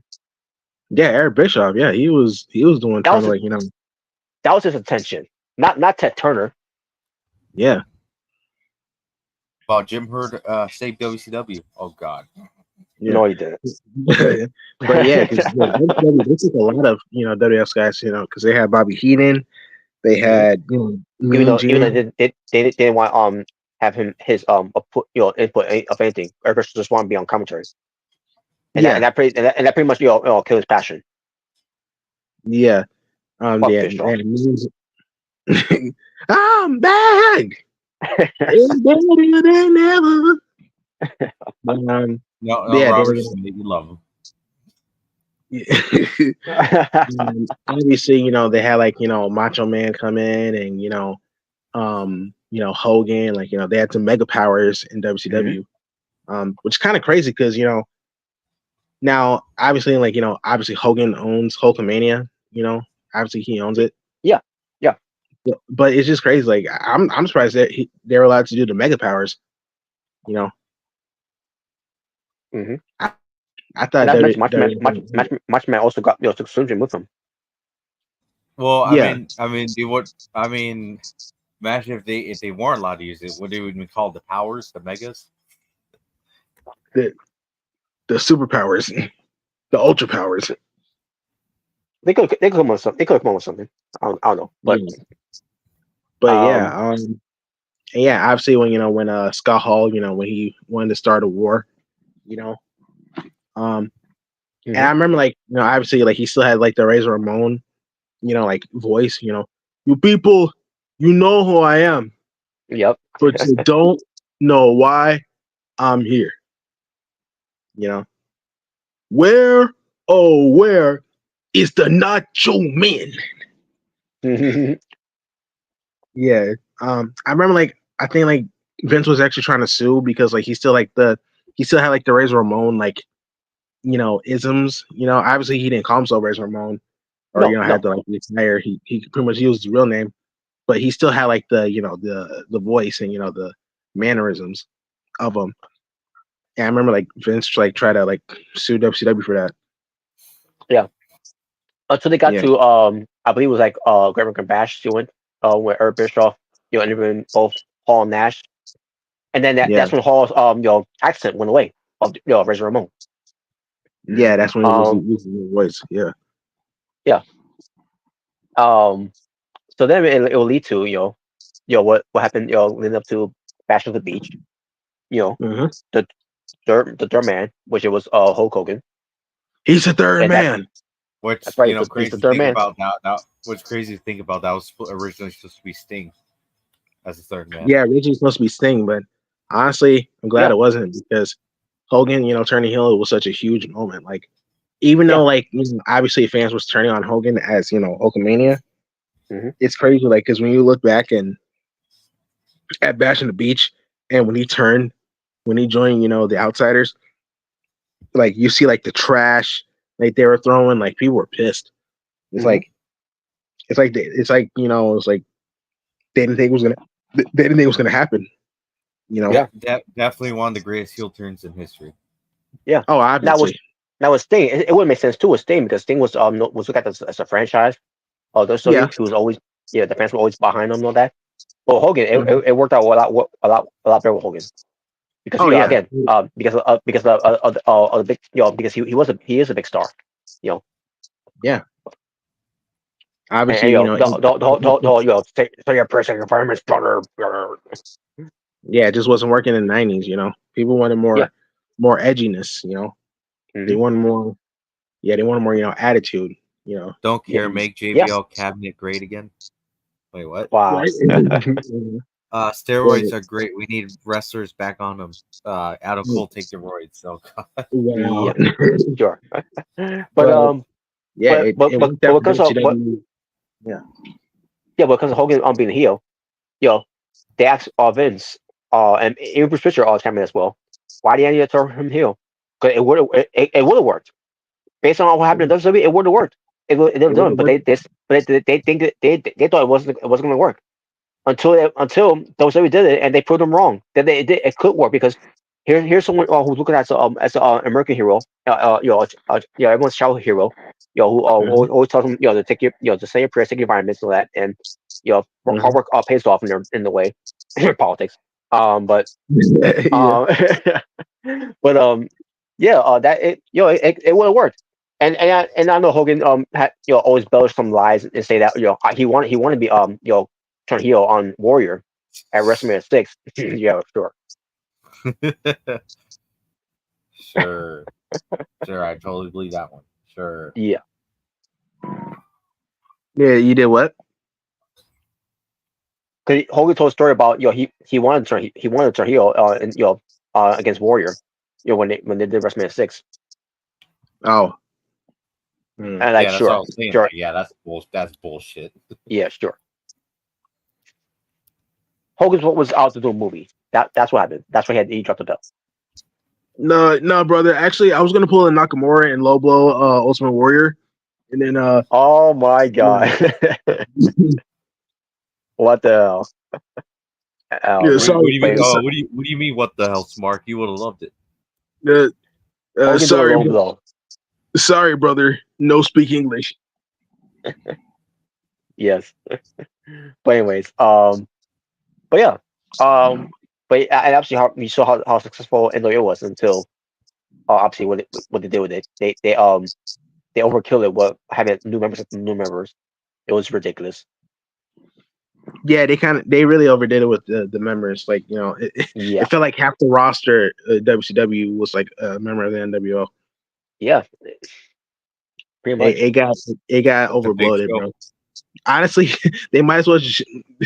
Honestly, they could like WCW Monday Nitro, and then like NW NW brand pretty much because that's how many wrestlers was part of the NWO at the time. So Hmm. it got And ridiculous. Didn't they and have Sold Out be called NWO Sold Out at one yeah, point? Yeah, there's a yeah, review called yeah, NWO. So yeah, yeah, and also, I think it would work more if we had guys coming in from other companies, like we did with Six and yeah, Brian yeah. Adams, Vincent, Steve, Virtual, came in as Vincent, yeah, and Ted DiBiase, he was a good example too, who came in, from the yeah. bathroom and came to WWE, and he really he's an NWO member. Um, Was he still named Ted DiBiase at the time? yeah, Um, he used to Ted DiBiase. Um, yeah, what's funny? Like when I first saw the Scott Hall promo, um, when he returned to WCW as Scott Hall, and when he like mentioned Billionaire Ted, I was like, was that like I was thinking to myself, is that Ted DiBiase's like new name in WCW? But he was talking about Ted Turney, you yeah, know. So I kind of got confused, uh, at first, but you know, yep, pretty much. So, Well, remember, Ted DiBiase was called the $1 million Man. Ted Turner is a $1 billion man. yeah, because I was just thinking like maybe like he just upped the ante, like he became a billionaire. He went to WCW. That's what I was thinking, but it was a different Ted. They were talking about. it would be funny, like in Legends of Wrestling 2, when the ring announcing for Ted DiBiase, they would call him wrestling's richest man. Yep. Cause I'm like, wait a minute, why the games call him that if he not called $1 million Man? And then I realized, oh yeah, because WWF, WWE at the time, they would, Yeah, they, they yeah, they own own the it. rights to that. Yeah. Whatever. But hey, I still enjoy it. Wrestling's richest man.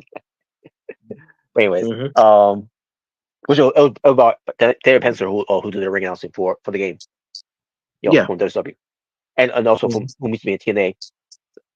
Yeah. Um, but anyways, but then we get to the Montreal screw job. Hmm. And they briefly talk about how they were with Renee Richard. I mean, Renee Richard, I meant to say, being, a screw job, constantly lady spider, which is being the Paris Mula. And still to this day, Richard will still say she didn't know that was Paris Mula. Oh, wow. Oh man, you gotta love her. But but yeah, so that was the original screw job before we got the Montreal screw job. I mean, those are screw job I heard about too, by the way, because Jim Cornette talked about before as well. Those are another screw job that happened. Which I think ironically happened in Montreal as well. But that was like in the old school wrestling that happened. Um, but now obviously the Montreal screw job we're talking about here is that with Bret Hart, who was the champion, which it was his man's decision to put the belt on him, even though around that time, that Vince McMahon couldn't pay Bret Hart, when it comes to his contract, and try to come up with something when it comes to I'll do this and do that when it pertains to make you happy, whatever, something like that, to satisfy you. Obviously, Bret Hart did not agree to it. Obviously, if it's like, well, I can't pay you, I got to breach your contract, and he allowed him to negotiate with WCW because he can't pay him until you know after he started getting some good payments because of the in house shows that he wrestled the price, by the way. He's like, all of a sudden now he can pay him, but at that point he was already too late to because Bret Hart was ready in negotiation with Bischoff, and Bischoff was giving him demands that he was given, of the things that Bischoff said, okay, what do you want? And then done, done, done, done, and else. And Bret's like, no, that's it. And that was it. And and Vince thought he was trying to convince him, but what if I put the belt on you? Like it's already too late. You can't go back to because did you already breach this contract already? Like No. it's ridiculous. Yeah. Like I don't, I don't get it, man. But he went along with it, and on top of that, he had someone he had problems with, Bret Hart backstage, behind the scenes, was Shawn Michaels. We already know story of that, at that time. The whole same day comment Sonny is did. what yes, the whole same day comment is what because those two were in a way they weren't the best friends, but they were tight until the same day's comment, and then Bret Hart was trying to before the pay per view say to him that I'm willing to put you over, let bygones be bygones, because he was gonna be leaving. Well, and then Mike, we all know the story. Well, I appreciate you saying that. And I just want to let you know that I'm not willing to do the same for you. As he walks off, singing "Sexy Boy," sexy. No, I'm just kidding. Wow. Well, I could just picture Shawn Michaels, walking away like do his "Sexy Boy" strut or something like that. Oh man, but Bret Hart, since because of that, he's like, oh fuck this guy, I'm not putting him over there. If you know that's how he's gonna treat me like that, you know. But obviously, Shawn Michaels was a dick, you um, he was on a lot of pills, of him, feeling that way, even on steroids. So a much screw drop happened, and from there, Bret Hart was gone, and he drew a temper tantrum and all that, and blah blah blah, and everything. Um, and that and basically it was more of where the Miss McMahon character was born. But the whole thing, the whole Brett screw Brett. Yep.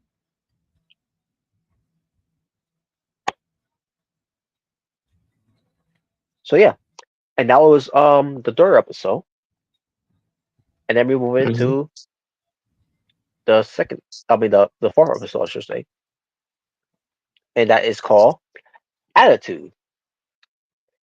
Mhm. And folks, get ready for this one because I'm about to go hard. You know what I'm I'm gonna talking go hard. I'm gonna go hard. Stuff about. Ali. Yeah, yes, but I think you guys know what I'm talking about with this one. I'll get to the description first of this. So, in the aftermath of the Montreal Screwjob, McMahon took all the. Oh, and by the way, speaking of the Montreal Screwjob thing, again, those who were hard, going to another company with the belt if he didn't do the job is why they did what they did. The whole thing of him taking the belt with him is ridiculous because of course Bret Hart's not going to do that because he's got a lot of what's the word, a lot of respect for the Yep. business to be doing shit like that. And I believe Bret, with that. But for in their minds, they thought he was going to do that, especially after years later when I can't remember what DVD it was or something that was playing on WWE television.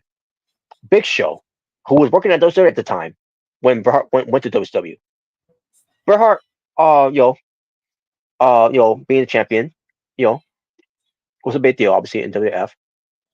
Until until they they did what they did, screw him over, because they were afraid he was to the belt to the enemy, show on TV and maybe throw him in the trash or whatever, something like that. Disgrace the belt and disgrace the company, which Bret Hart was not going to do.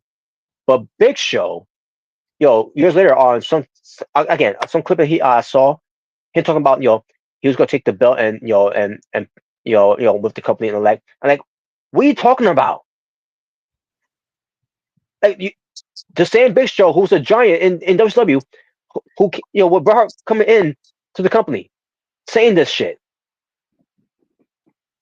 Yeah. I'm like, I'm hearing this. I'm like, holy shit! Like, are you serious, Big Show? Are you fucking stupid?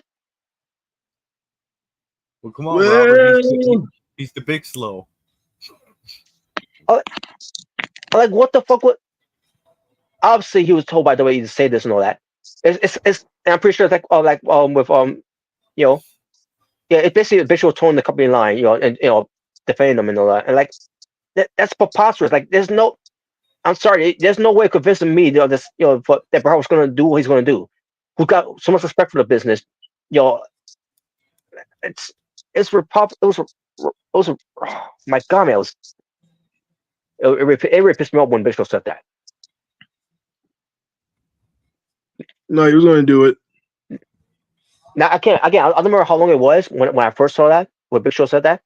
It was years ago when he said that. Like, wow, that's unbelievable. Like, and again, Bishop was in WWE when Bret Hart came into WWE. It'd be one thing if he was in the company in WWF, and then I could ask excuse that him saying that. But at the same time, Bret was not going to do that. He was never going to do. He was never going to do that.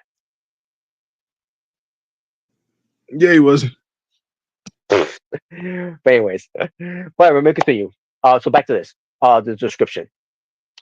In the aftermath of the Montreal Screwjob, Mr. McMahon took to all the hate generated from the fans to create his on-screen heel persona, which Mr.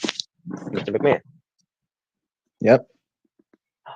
Ushering in the Attitude Era, which he did cut that promo, the whole thing of we here in the War Wrestling Federation to not insult your intelligence. Yeah, when he was like, pretty much, he was pretty much announcing, introducing the Attitude Era, Yeah. The say your prayers, eat your vitamins is passe. Yeah, pretty much. Good guys versus bad guys. Yeah, that's right.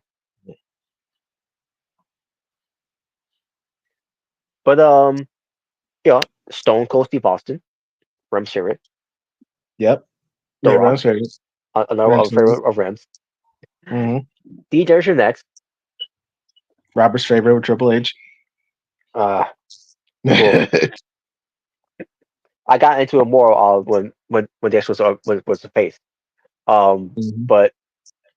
Um, but but D. Generation Next became the WWF's top draws, which they were, as the Attitude Era turned the tide of the Monday Night War, which it did at Mm-hmm. the oh shit at the Over Edge pay-per-view event on May 23rd, 1999. Owen Hart was descending from the rafters into the ring when his harness line malfunctioned, causing him to fall to his death. While McMahon was criticized for letting the event continue, and that's where the description ends from there, folks. I'll get to more of that later. Right now, I'm getting that anger back again. Okay, before we get to that was safe for last. The Rise of Stone Cold Steve Austin. I was there. When it comes to watching at the time, it was great. It was something new. Because again, the whole thing of taking your prayers, saying your environments was not the thing to go anymore in pro wrestling. It was passe. It was passe. Yeah, like because now here's the thing with Stone Cold. When I first see Stone Cold doing all this, from him beating up guys out of nowhere, and this after what happened um with Owen Hart, dropping his head on his head, um I wasn't that big on Stone Cold doing that. Even when Stone Cold Stunner on Vince McMahon, because I'm saying like I'm saying oh my god, should he be doing that? Should he be doing that? Like, 'cause I was a kid, I was, but then as it gone by, like, maybe around 1998, I started getting into more Stone Cold a little bit, and then once he became the champion, which I was hoping he would be, and he did, and I started getting more behind him. Um, so yeah, I started growing to be a Stone Cold fan, as it gone by, because again, it was something different, something new, and Stone Cold influenced me a lot. Where um when it comes to Austin 316, I came up with Bad 316. When it comes to being like Michael Jackson and Stone Cold, if with attitude, and bad attitude was one of the things I came up with as well. Um, Basically, it was all because of Stone Cold. Yep, and it was perfect too because the whole glass shattering. It could Yep. be some, that could be something when it comes to themes. Theme song you can use because of Jam, the glass shatters and all that after that. Yep. Um, but Stone Cold, and basically when he had his own custom belt, the Smoking Skull belt, which is great, is one of the most beautiful belt ever. Yep. Um, and obviously Stone Cold will because of this. If you talk about Stone Cold influence and was a trailblazer when it comes to custom championship belts, Stone Cold was the guy to do that. Yeah. So Yeah. He's so yeah, running. Yeah. oh come on. So yeah, if anything, because of the rise of Stone Cold, no matter how people say how over he is, and I gotta understand, some people saying that because fans do overrate him. I do see that a lot. Where fans do overrate him. Brendan's got a point for that. But what comes to him, what he did, um, Stone Cold, and he ended up breaking that mold where Vince McMahon was never behind him, by the way, at the time, because he wanted to get behind Triple H, with the whole blue blood, Hunter Hearst Helmsley bullshit that obviously went nowhere until You he loved became it. until he became Triple H, and then he started doing the whole DX thing, and then he has been on his own, well, kind of because he's not trying to, but you get what I mean. But Yeah, even though you he loved was the blue blood gimmick. Admit it. even yeah, sure, even though he stole some elements from the franchise Shane Douglas. No, I didn't. But or at least he tried to, but it was just cringe, triple cringe. You just a hater, Robert. Yeah, sure. But Stone Cold, he proved all his doubts wrong when it comes to what he brought to the table. He did brought a lot to the table, even though he was not the same wrestler he used to be because after what happened with him in the match against Owen at SummerSlam. So and then it led to him with Mike Tyson. And by the way, this is funny. By the way, Stephanie McMahon was asked about this because of Mike Tyson coming into when it comes to WrestleMania 13. And the whole thing of was it cool for Mike Tyson coming in after the whole rape charges? And Stephanie McMahon, her quote was, "I don't think that happened." And then she asked him like, well, did it happen before or after?" And like, oh my god, this is so embarrassing. I can hear the you know the memes from comes to McMahon here. It's gonna be taken over. This company's gonna be taken over by his idiotic daughter. No. Oh boy. Wow. How the hell do you not know? I didn't know. She was there. What I don't know what you're talking about. the? I couldn't believe it, man. Now, obviously, at the time, I didn't know. At that time, because obviously I was a kid, I didn't know. I didn't know who Mike Tyson was at the time until WF was promoting him. Then he's coming in and all that, and I didn't know who Don King was either until I saw who Don King was. Um. Oh man, Stephanie, I guess you gotta love her, right?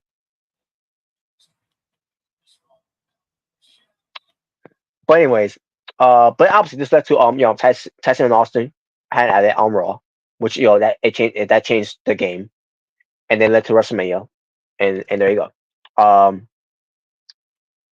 The rest of The Rock, obviously we all know him, coming in the blue chipper. That's gonna be the man right there, with a goofy haircut of his. and the smiling baby cookie cutter baby face that he is. Yeah, the white baby face. Oh my god, there was jumping down those where he's gonna be the like a Hulk Hogan, but when it comes to the NY family, and also Johnson family making them proud, but it failed. Mm-hmm. It failed miserably because there was pushing him. Bro. Yeah, till he got hurt. Don't remember what I forgot what injury it was he had. It wasn't surgery injury, but he got hurt, and he ends up coming back later, and he ends up being part of the Nation of Domination. We are the nation of domination. Yeah, and and he all he want to do is is get a microphone and cut and to talk about how he feels about what the fans said about him. The whole rock, die, Rocky sucks and all that.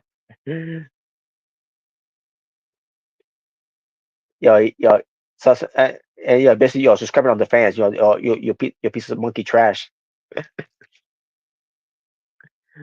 Yep. Oh man, but yeah, but the Rock was was rising up too, and we all see him. What the Rock has become in WWF, and he had a decent career after that. You know, it was decent. Yeah, would you guys agree? Mm-hmm. Yeah. Yeah, he had okay career. Yeah, he had a really good career in WF. You know, Now obviously I'm just start being sarcastic here. Obviously, one of the biggest mega stars coming out of wrestling. You know, look at you now. look at you now. Oh man. Well, during the Attitude Era, obviously they went from now originally. I don't think it was originally PG at the time. I think it was like TV. I can't remember. It was what was it? TV. I'm not talking about TV 14. I'm talking about something else. It was something before TV 14 because TV 14 is where they started the Attitude Era thing. But I can't remember what it was. But anyways, the point is, as soon as I went to TV 14, they started doing a lot of shit that you can't do right now. A lot of things. A lot of things that could be offensive. Especially with the women.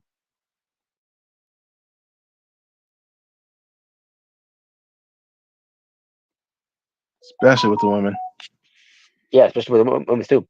Yes, Yeah, Jen's got man. a point there too. Mm-hmm. Oh man. Oh man. So yeah, man. You got a guy who's a porn star who got into wrestling. You got a guy who's part of Nation of Domination who ends up being a pimp, and he's stunning white women's. Yep. Oh man. You got a Japanese guy chopping some guy's pee pee off. No. Yep. Oh man. Sable ends up being topless. Yes. Sable was being topless. Yep. Oh man, Yeah. it was You know, it was crazy, but yeah. You know. but it worked. Yeah. Those were the times, man. Those were different times, man. Whew. You know. Yeah. People wanted to see women's wrestlers in a different way. Yeah, pretty much. In bra Mm-hmm. panties or Bra without and any panties. or without any on. Yeah. Yeah. Bikini contests, thong snake face match, like whatever. They want to see it. That's right. Oh man, it was something during that time. And obviously the ringleader of all was Stone Cold Steve Austin because we're drinking beer, sticking middle fingers, beating up his boss, going against the any type of authorities, breaking every rules that he can, and the fans loved it. You know, um, it was just a different time. You know, and obviously with DX, doing the whole thing where they're being immature, like grown adults, you acting like teenagers. You know, that's pretty much what was going on there. Yeah, pretty much. So yeah, there was a lot of things that happened in the Attitude Era that was that was fun, that was entertaining, and it was somewhat offensive. You know, but you know, that was the way it was, you know. And Hmm. yeah, a lot of positive things that happened in the Attitude Era, except one. Yeah. And I can't believe I'm going to talk about this again. But here we go, folks. Yeah, I heard about, from me about this before. Owen Hart. Yep. So they talk about Owen Hart here. I kind of knew they were, but it didn't make me happy, you know, what comes to this because of what was said by Mr. McMahon on here. Because I Yeah. knew coming in, I knew before coming into this man had no regrets about what happened with Owen when it comes to continuing the show, and I'll get to why.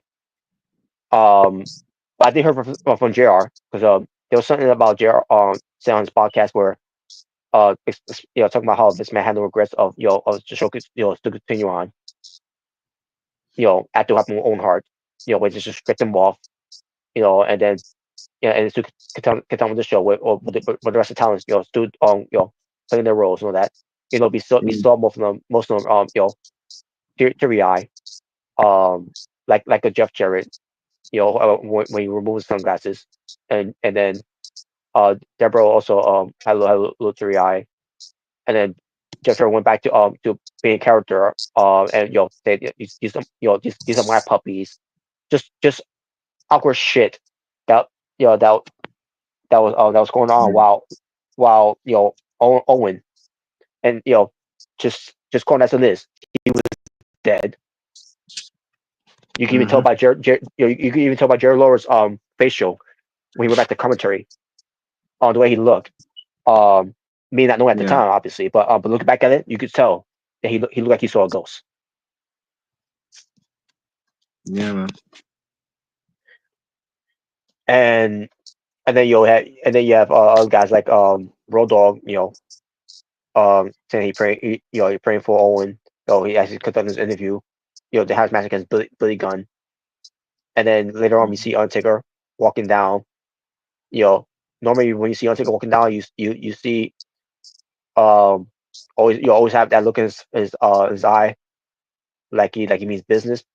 On that night, he still was you know, in character, but we also see his eye was what was getting puffy. Yeah. It's bad for me that the show still continue on after what happened to Owen. Um, but Bret Hart said this, and because Bret Hart was on here, by the way, Bret Hart said that Owen's burial, because they you know, after No Macho Screwjob happened, where Owen was still around, and people were baffled that he was still around. Um, you know, after the whole Macho Screwjob, you know, because Bulldog was gone, Jim Neidhart, who stuck around for a little bit, but then he hasn't been gone, and they all went to WCW except for Owen Hart. Yeah. And people Hmm. wondering why he didn't go. I'll get to why in a moment. But yo, when he came in, yo, he was the Black Heart, yo, looking yo, was in all dark clothes and looked the part, and then yo, he hasn't been part, you know, of the nation, which I didn't mind that, by the way, you know, because um because at least when he being part of the nation, you know, because you know, originally it was called Nation Domination, but the moment he ends up being part of the group, they end up taking away the name of domination into, you know, being called the nation, Hmm. which which, you know, and to me it didn't make much sense because, you know, because the original nation domination, you also had, you know, Savio Vega and Crush, you know, all involved with it. Yeah.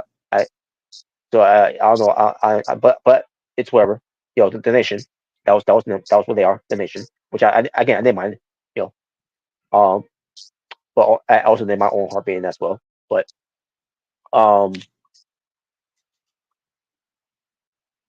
so. And on top of that, yo, after that was done with the nation, they know what to do on Owen after that. Um, so they have him team up with Jeff Jarrett, which I didn't mind.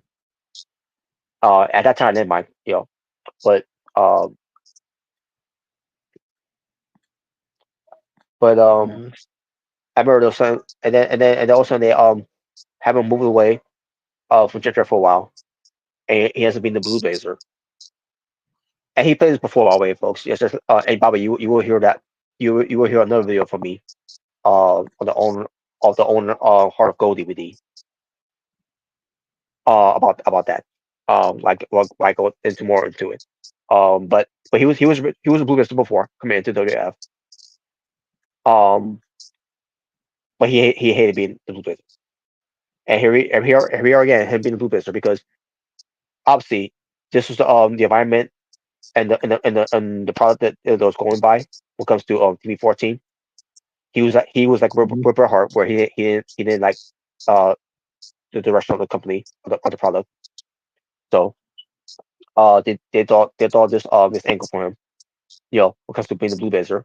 Even though he's a heel, but he's catering to the to the kids, to take your vitamins, say your prayers, and drink your milk. And Yep. he's a superhero that the company needs. He's the opposite of what the Attitude Era was bringing. Like when it comes to the Godfather, Val Venus, all these things. That Owen Hart is not a fan of. And also Yeah. because of women's being stripped down and whatever, something like that. And the only reason why that Owen Hart was doing this Blue Blazer gimmick in the first place, because again, he didn't want be doing that doing those type of things. For example, you know being in love interest with Deborah, where it's gonna be a love triangle, which is gonna lead to Brett versus what's gonna lead to Jeff versus Owen. Excuse me. Yeah, I remember that was originally supposed to happen, but Yeah, Owen didn't want but to do it but since he turned it down. He didn't want to do it. So they thought all the Blue Blazer thing. So and I will say, if that's what Owen Hart would want to do, if that's what he want to do, the whole Blue Blazer thing, because he didn't want to do that the whole thing, that was the only solution he can do. Because at least because again, Owen Hart was not that type of guy to be doing those type of things. For the stories I always hear about Owen, that he's never been a party guy when it comes to that whole thing, and he's never been a guy to be degrade women and all that. Um, and basically Owen just has always had fun, which because we always hear stories of him being a prankster. Yeah. So,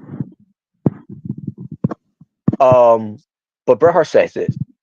Bret Hart, based on how Bret Hart saw this, Bret Hart said, that Owen's burial and death was to get back at Bret Hart. That's what he said.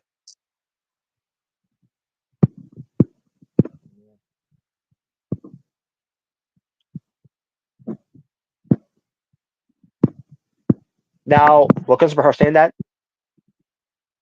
Maybe if he was to Vince, maybe it would be a different story. But he's basically saying this when it comes to whoever, everyone involved of Owen Hart doing this stunt at the Blue Blazer, on that night, and whoever. Um, Now there's a lot of skeletons. I'm assuming with this man, and by the way, I don't know if you remember when he said this in the beginning.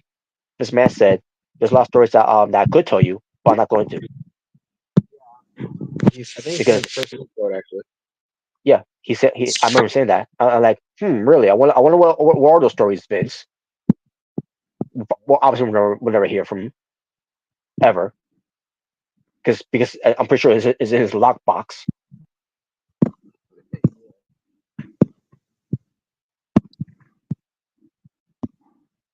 But yeah, but I don't fault for her for feeling that way, if that's how you feel, because maybe that what he's saying there is, it could be true. of this. I wouldn't be surprised. I would not be surprised. 'Cause I always, yeah, there was always a way. I always felt that way with what happened with Owen.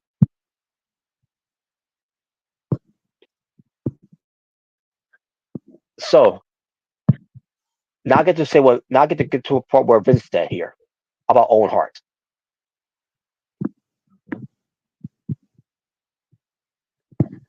So Vince said Owen wanted to stay after the Montreal school job. Maybe say this because of Owen Hart, of why he wanted to stay. You want to know why he wanted to stay? Because it was in his fucking contract. He had a contract that he couldn't go anywhere because otherwise he'll be breach of that contract, and then there'll be lawsuits because of that. And Owen Hart doesn't want to go do that because he was trying to save money to finally get out of the wrestling business so he could pursue other careers like be a firefighter or a teacher. That way he could be close with his family and saving money to buy a new home, which they did buy a new home.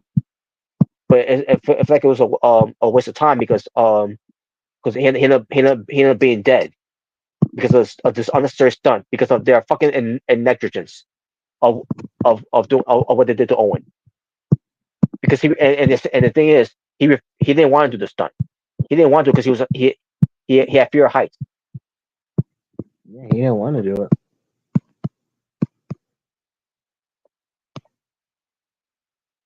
So yeah, I was fucking livid when Vince said that. When he said that Owen wanted to stay. Yeah, because even though what happened to my brother Brett, that's okay. I'll stay because at least you'll make me a big star, right? And that was Vince's excuse too, by the way. His excuse of why they kept Owen Hart is to make him a big star. Oh yeah, because putting him in tag team matches, winning only tag team titles, was going to make him a big star, like he did with Cesaro. And where Cesaro was trying to to be a top guy for your company, and he's doing everything he can to to please you, and you still have him being a tag team guy. He could have been big star with But yeah, he can't be. But we can't do that with Cesaro because maybe he's not getting over it. Maybe because he's swish. He's he's not connecting with the audience. Yeah, I don't get Cesaro.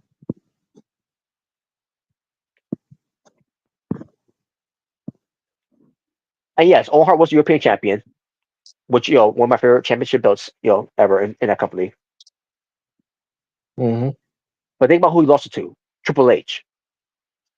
Because yeah, that was great, right? Giving the belt to Triple H, Triple Bitch. Yeah.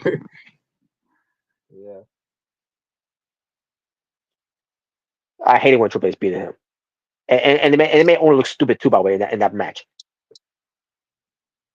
Yeah.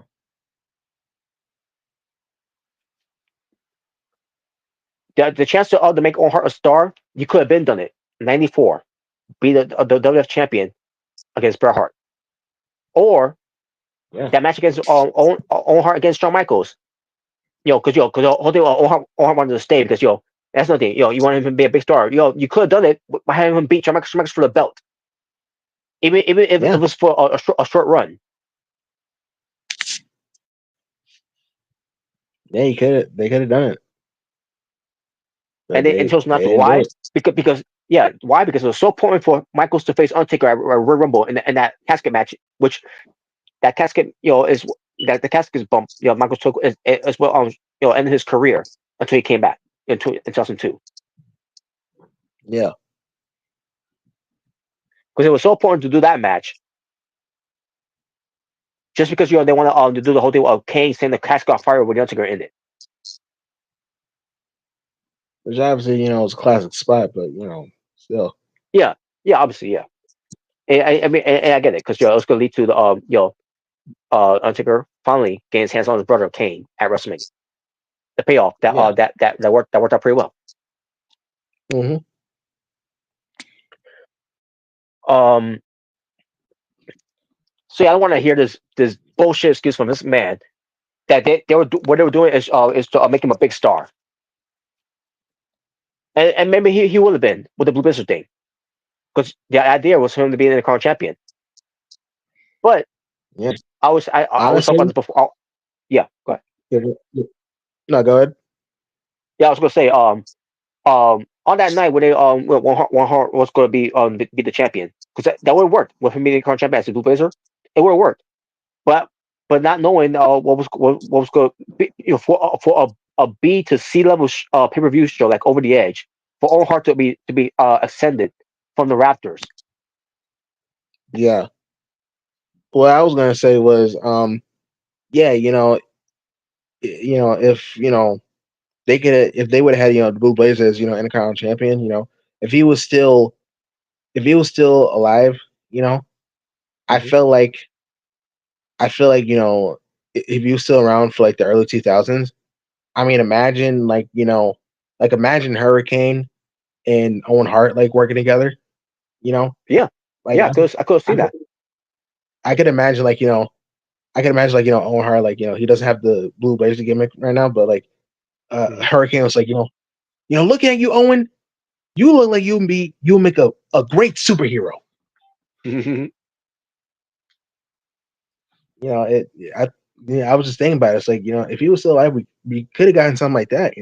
Maybe like a funny tag team with Blue Blazer and Hurricane.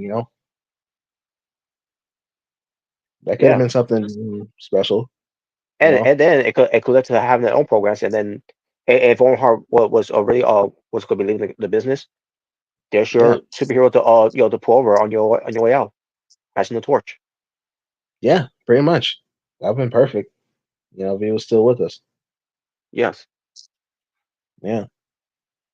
but and then this is where I started really getting upset because Vince had no regrets allowing the show to continue on because it just what baffled me because Yeah. remember we talked about this before which whether it was Shane McMahon his own son doing a stunt like that, will he stop the Yeah. show? Well, I'll get to that in a moment because um also there's also things that we talk about as well when it comes to it wasn't just Owen Hart's life that was at risk as well because they had um a mini wrestler a midget wrestler named Max Mini, who's going to be the mini Blue Blazer. And he's going to be ascending along with Owen Hart down the down from the Raptors. And can you imagine if that would have happened with the weight because of the stuff they used? Yeah. Which I'll talk about that later, by the way. But the stuff that because it wouldn't wait for the keep it attached to the other harness. The harness I meant to say the harness the harness that they're using it was bullshit. Yeah. Complete, it was basically a quick release. That's basically what it was. But it was not used. It's not meant to be used for humans. To carry humans. Especially with that amount of weight. Um, but yeah, we could have had two people that could have been dead on that night. And some people all say were saying, well, maybe Owen could cushion the fall because Max Payne could have been dead. But you gotta keep in mind, they Owen fell 80 feet.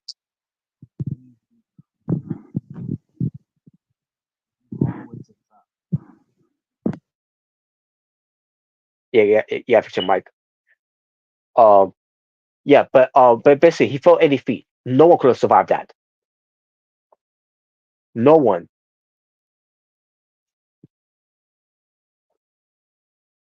And not only that, because Jimmy Corderas, who was referee at the time, Jimmy Corderas, who's brushing up debris because before that match came up, it was Al Snow versus Hardcore Holly. They had a hardcore match.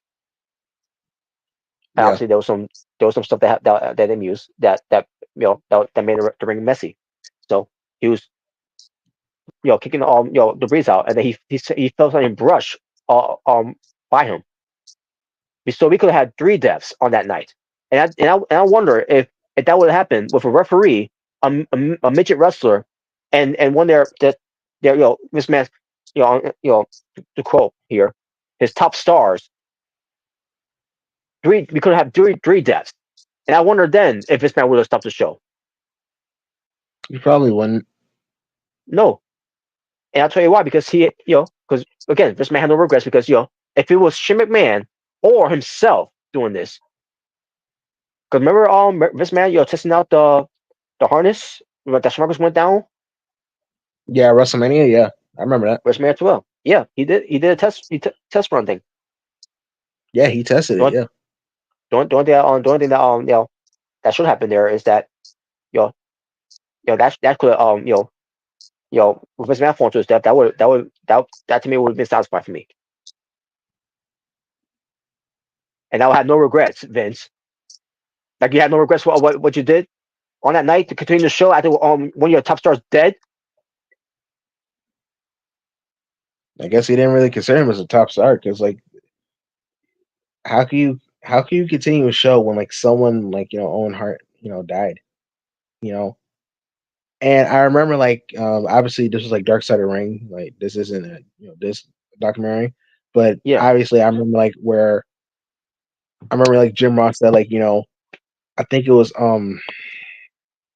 uh what's that dude's name? Kevin Kevin Dunn. Kevin Dunn. Yeah, I almost forgot his last name. Kevin Dunn. Where like Yeah, I think he like pretty much told um pretty much yeah, JR and Jerry that yeah, like Owen Hart is dead. and you're on. He's yeah, yeah, and you're on. And Can't count him down. Like like how do you like you drop a bombshell like that and you expect like JR to like like just announce it like it was nothing? yeah, well, And and where was the connection? Where was the communication? What comes to this? yeah, like and like you said like if it was Shane or himself, he would have like had the show continue, like the show must go on. Yeah, it's good. Shane, because Vince said, had it been Shane or himself, the show would have continued.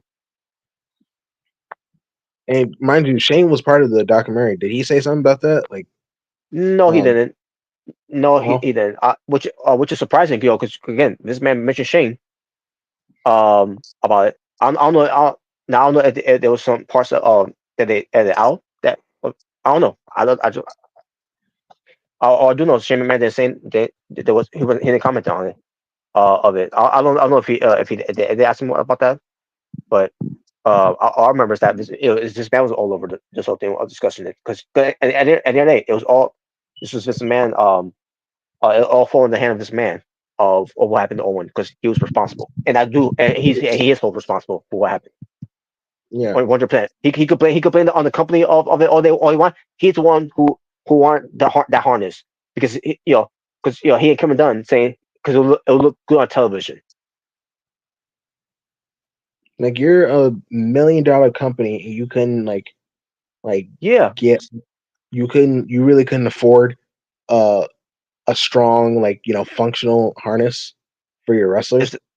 yeah, and they had that guy too at first, but they want to pay him that much money. And the guy said, I'll lower down the price a little bit, but you know, you know, but just muse me, because I know I know what I'm talking about. I know what I'm doing.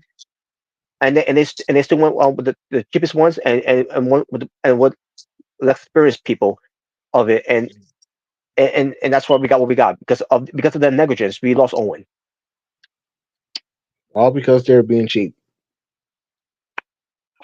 And then when after Vince said that, he says the reason why, and the reason why, and here's no reason why the show will continue on too as well, because the audience in the building didn't see it, because the lights were out.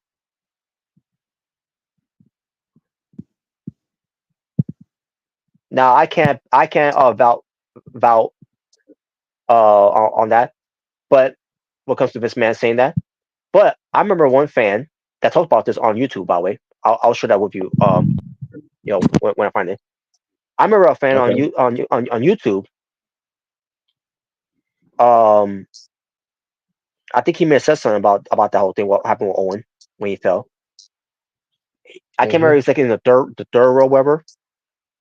Um, I, but all I know is that when that happened, he's playing because he was there when that happened. What happened? What happened? When Owen fell. Again, I gotta find that video of it. Okay. But I do also remember um that when because the whole the idea is the lights went out, right? How the hell did Hmm. Jr. and Jerry Lawler saw what happened to Owen? And on top of that, the Spanish just in the Spanish commentaries probably too, which shout out to Omega who shared that with me as well. It Yeah. comes to an audio that he shared with me. What comes to that?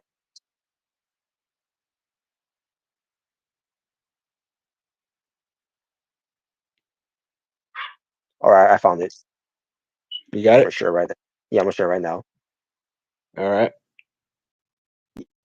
Yeah, I got. I'm gonna listen to later on to remember what exactly what this person said. And yes, he was in third row. I got that part right in the third row. Okay.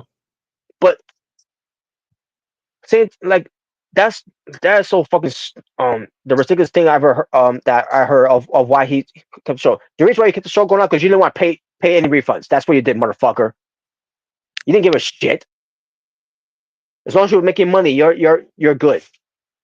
That's pretty much what it was. He didn't want to. He didn't want to, give people refunds. He didn't want to stop. That's the main reason why. You know,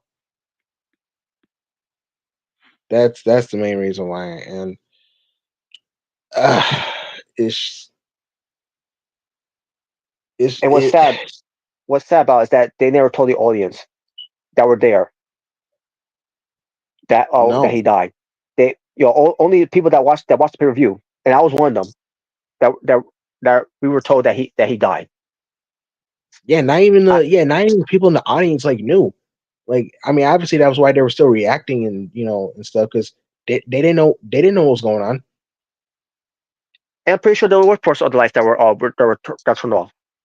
But now I find it hard to believe that all the lights were turned off to see that. Oh, like I doubt it because, like, I mean, because if all the lights were turned off, then how did like Jr. and JLR see him like falling? and again, Kid Cortez was always kicking all debris out. I mean, unless he had glowing lights to see in the dark to kick them out. You know, and I never because of Vince's interviews. Um, this is the first time me hearing about this of Vince. I don't know if he talked about this before. Remember that interview where he when this one reporter was talking to him about the whole thing what happened with Owen, and he's like, "Well, first of all, I don't like that tone of yours." That was like he slapped the guy's papers. Um. No, not him, not him. Oh no, not that one. No, I'm talking about the when he's being interview. I mean, I guess it wasn't an interview. It was more being in a press some kind of a press conference where it comes to Oh, the press con. Oh, okay. yeah, I think that's what it was. Yeah. Where he was asked about what happened about telling him about Owen. This lady was asking Yeah. him questions, and Vince McMahon didn't like he in his words didn't like the tone of a voice. Yeah. Yeah, I know what you're talking about now. I remember now. But yeah, just obviously obviously the whole Owen Hart thing and Over the Edge was just easily one of the most darkest days in not even just WWE, just wrestling in general, Yeah, because it could have been prevented. All this could have been prevented, and unfortunately, an innocent man, lost his life because of the carelessness of you know, a greedy man, a greedy, cheap man, you know,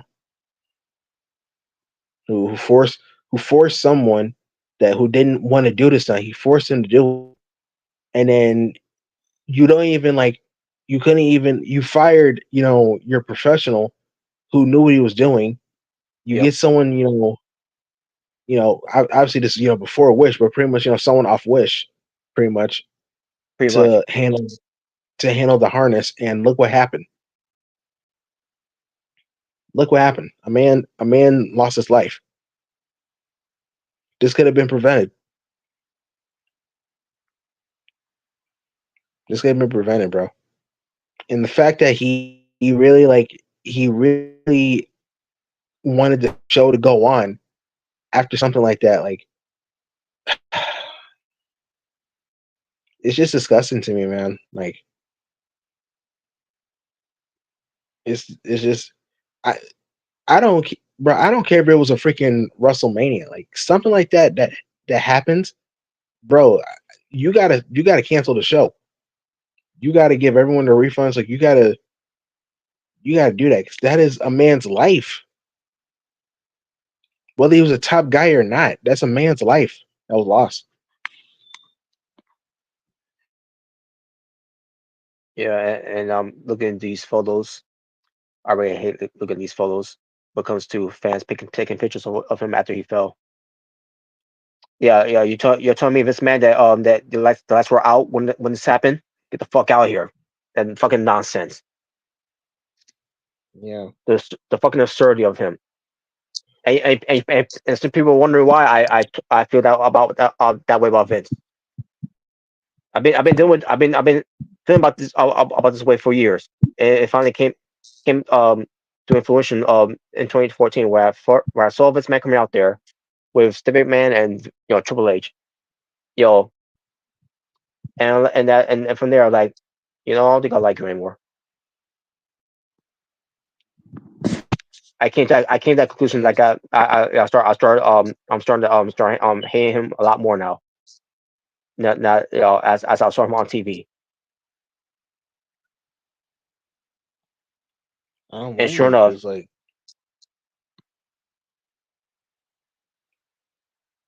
yeah, I don't blame you because like a man lost his life. You know, it's sad.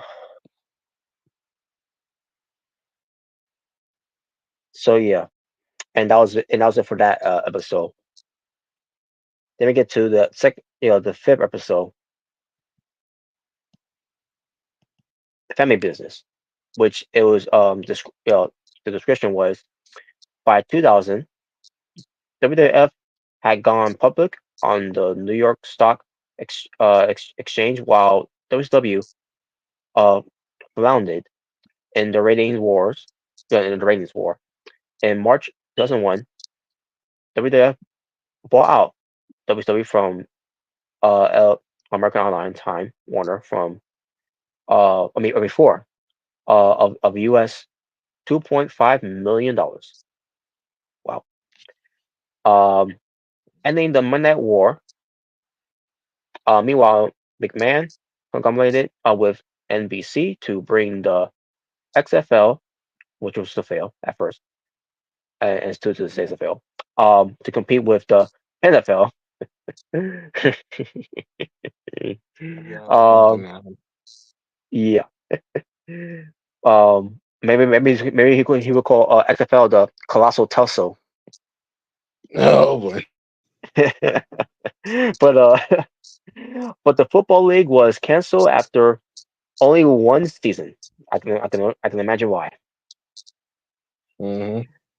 A year later, McMahon lost a lawsuit by the World Wildlife Fund over the use of the WWF uh corner. Yeah, because this man broke. Oh, wait. Maybe get you on before, because there's something I forgot to mention. When it comes to Owen Hart. But forcing him to change the promotion from the World Wrestling Entertainment WWE, and when it comes to nerds saying WWE, the WWE, like Michael Cole's one, by the way, but we hear Yeah, WWE, the the WWE. Yep. the WWE. Oh man, but I love how Michael Cole says it too. By the way, even though it sounds nerdy, but yeah, I do like how Michael Cole says it. Um, but in the absence of competition, WWE saw a deadline in ratings and creativity, with The Rock leaving for an acting career and Stone Cold walking out of the promotion. McMahon um, intonated the ruthless aggression era, which saw the rise of John Cena. Yep. Uh, My boy. uh, admits, I mean, uh, admitted um, numerous disagreements with his father, Sharon Man, left the WWF in 2009 to purchase his own um, ventures. Now, before yeah, and that was the end of the description. This one, I want to get back to the Owen Hart thing, folks, because there's one thing I forgot to mention. Martha Hart, she said she said something about the documentary when it comes to mentioning what happened with Owen Hart, and this is what she said. This is what she quoted. Netflix Mr. McMahon documentary series portrayed the death of my husband. Again, I'm using a quote, and I quote Owen Hart as a member accident. It also allows the disgraced former owner and CEO of Western Entertainment, Vince McMahon, to claim that Owen's death wasn't our fault, which it was. Nothing could be further from the truth. Exactly. The truth, the real truth is that on May 23rd, 1999, out of a desire to cut course and achieve a quick release, affect that a rigging experience um, to specify warned against WWE hired an unqualified riggers to arrange a stunt in which Owen was to rappel from the rafters during a wrestling event. All true, Hmm. which we already discussed about that. As a result, the riggers used incorrect equipment. True, that that caused Owen to fall to his death. It was per negligence that killed my husband. And again, I'm using and I quote what Martin Hart saying here. What the documentary failed to mention is that the equipment used was never meant for or to repelling stunt. Instead, a harness meant to dragging stunt people behind cars on movie set movie shoots was used with a sailboat clip. That's what it was used by the way.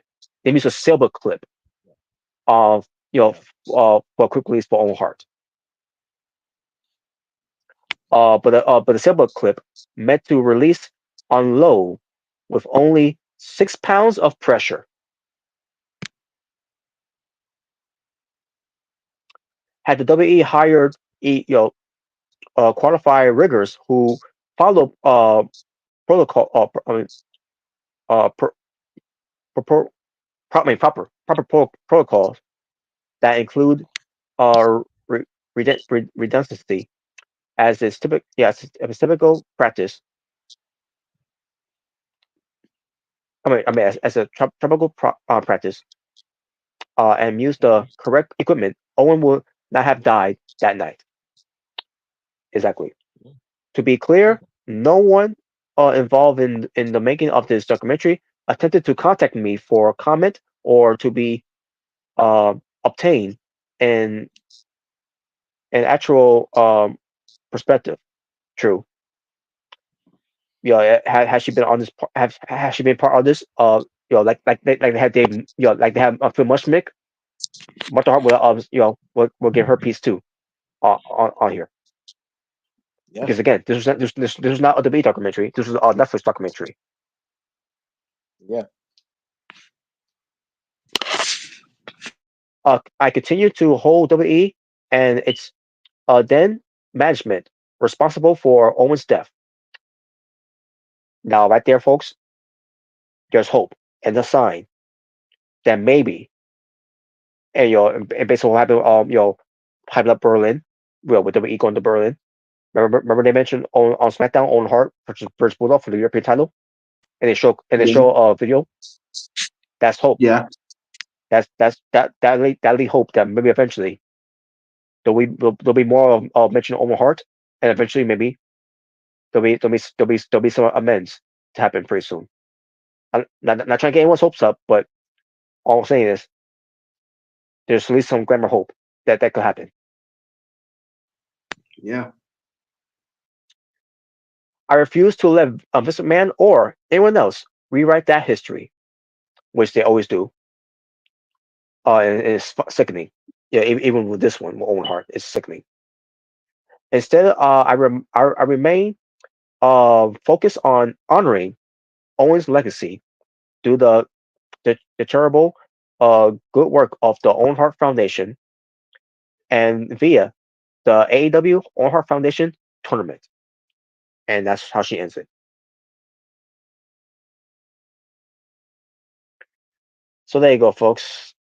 That's from Heart to Heart. And 100% facts from her. Yeah. Big facts.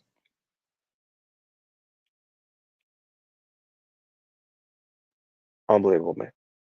And also when it comes to things that the WWE has with all that comes to Owen Hart, um of I can remember, the the Hart families, because this man was wanting those things certain when it comes to for Owen Hart to get to him to be be stored away in his WWE storage thing, whatever. Um, which Martha Hart couldn't get her hands on because the family basically turn on her because I don't understand why the family will side with Vince McMahon. At the for Vince being responsible for what happened to Owen. I that I'll never understand. I'll never get that. But anyways, all right. So there you go, folks. That's what I want to bring from that. So moving on to back to the episode of family business. So the company going public is whoever. Not gonna say much of it. It was because they it was also comes to when it comes to going public. I guess it means when it comes to having more advertisements. For the shows. Basically with partnerships and all that. And also by that partnerships too and all when it comes to philanthropy. And all that or whatever have you. So Yeah. yeah, pretty much. Um, and then get XFL. Let's just say about that the better. It was not about football at all. They had some WF elements into it, Yeah. and that's why I feel. And on top of that, something about football players in pools like that with women's. I like what's it got to do with football? Everything. Uh, and this man wondering why he besides wrestling, he doing other projects and why it failed. Which we'll get to more of that later, by the way, because I got to bring that up too.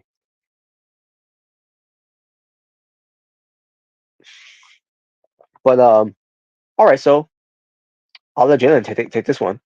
The rise of John Cena. All right.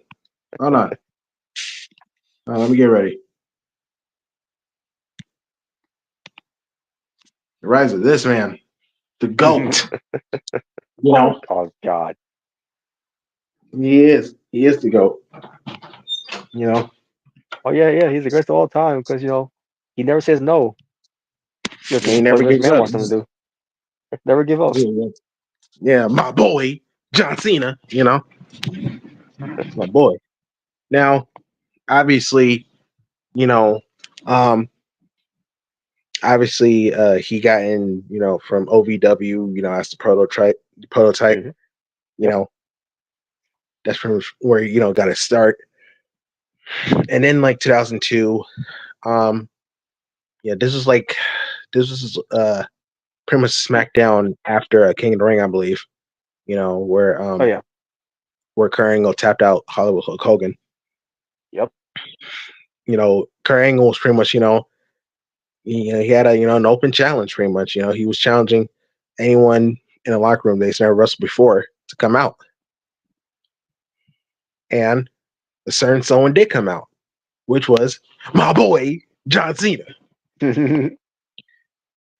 And now, obviously, he was rocking the wrestling boots and the trunks at the time. He wasn't wearing the jorts yet. Yeah. Yeah, and I remember Curry was like, "Who?"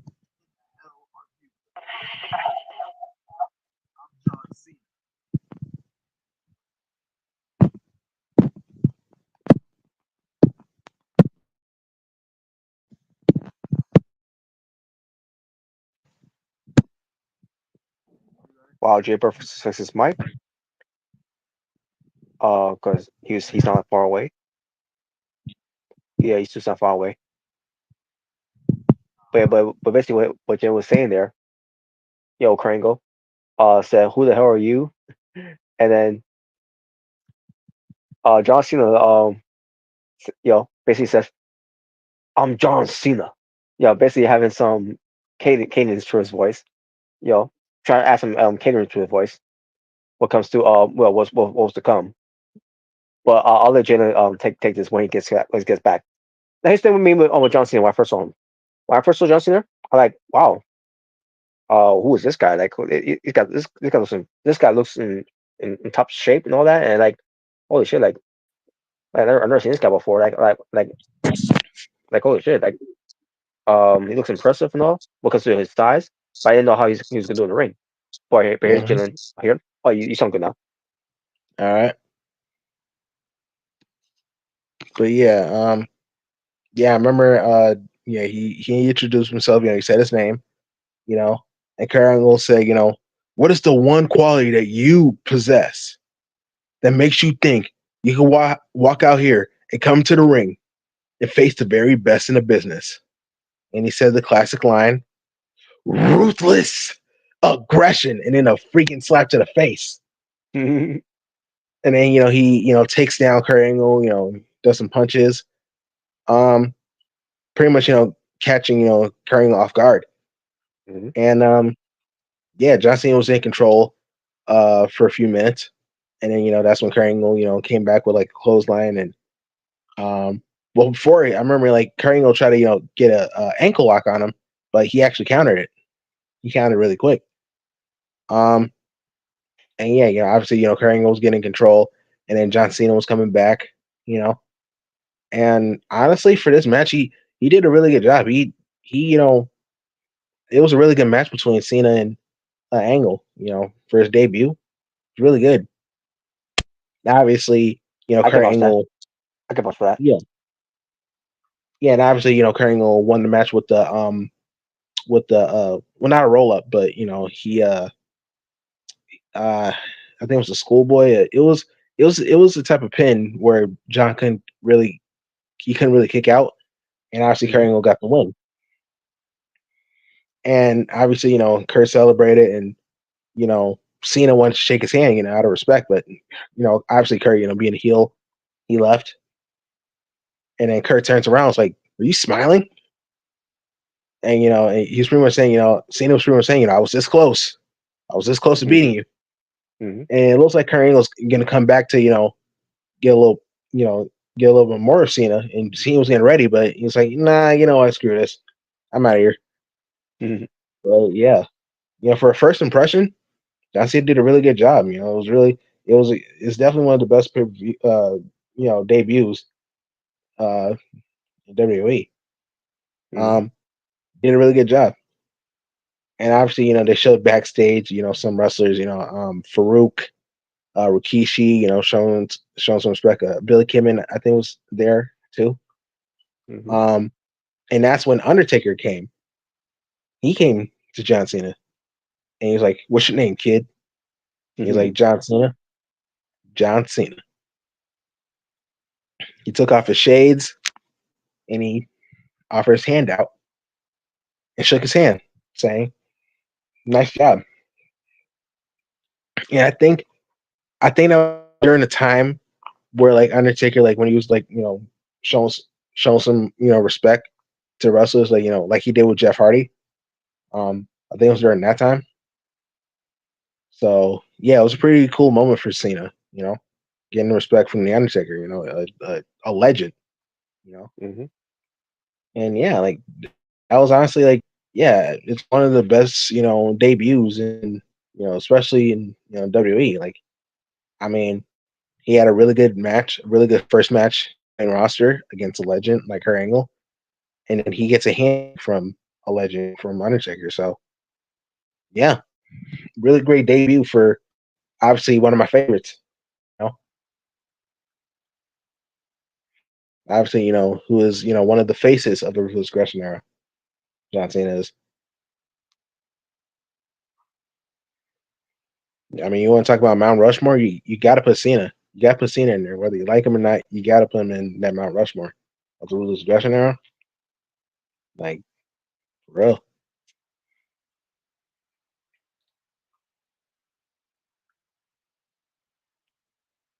Cena You sucked. got to put him in there. Oh, shut up. Shut up, Tokyo. Well, I'll say this: he started sucking later on because he digressed. Uh, Because when I first watched him, uh, he was impressive. He yeah, was it impressive. was really good wrestling. Doing drop kicks and stuff. Yeah, even though it wasn't the best drop kick, but yeah. But then again, I seen a lot worse drop kicks than Yeah. Cena's. Mhm. Yeah.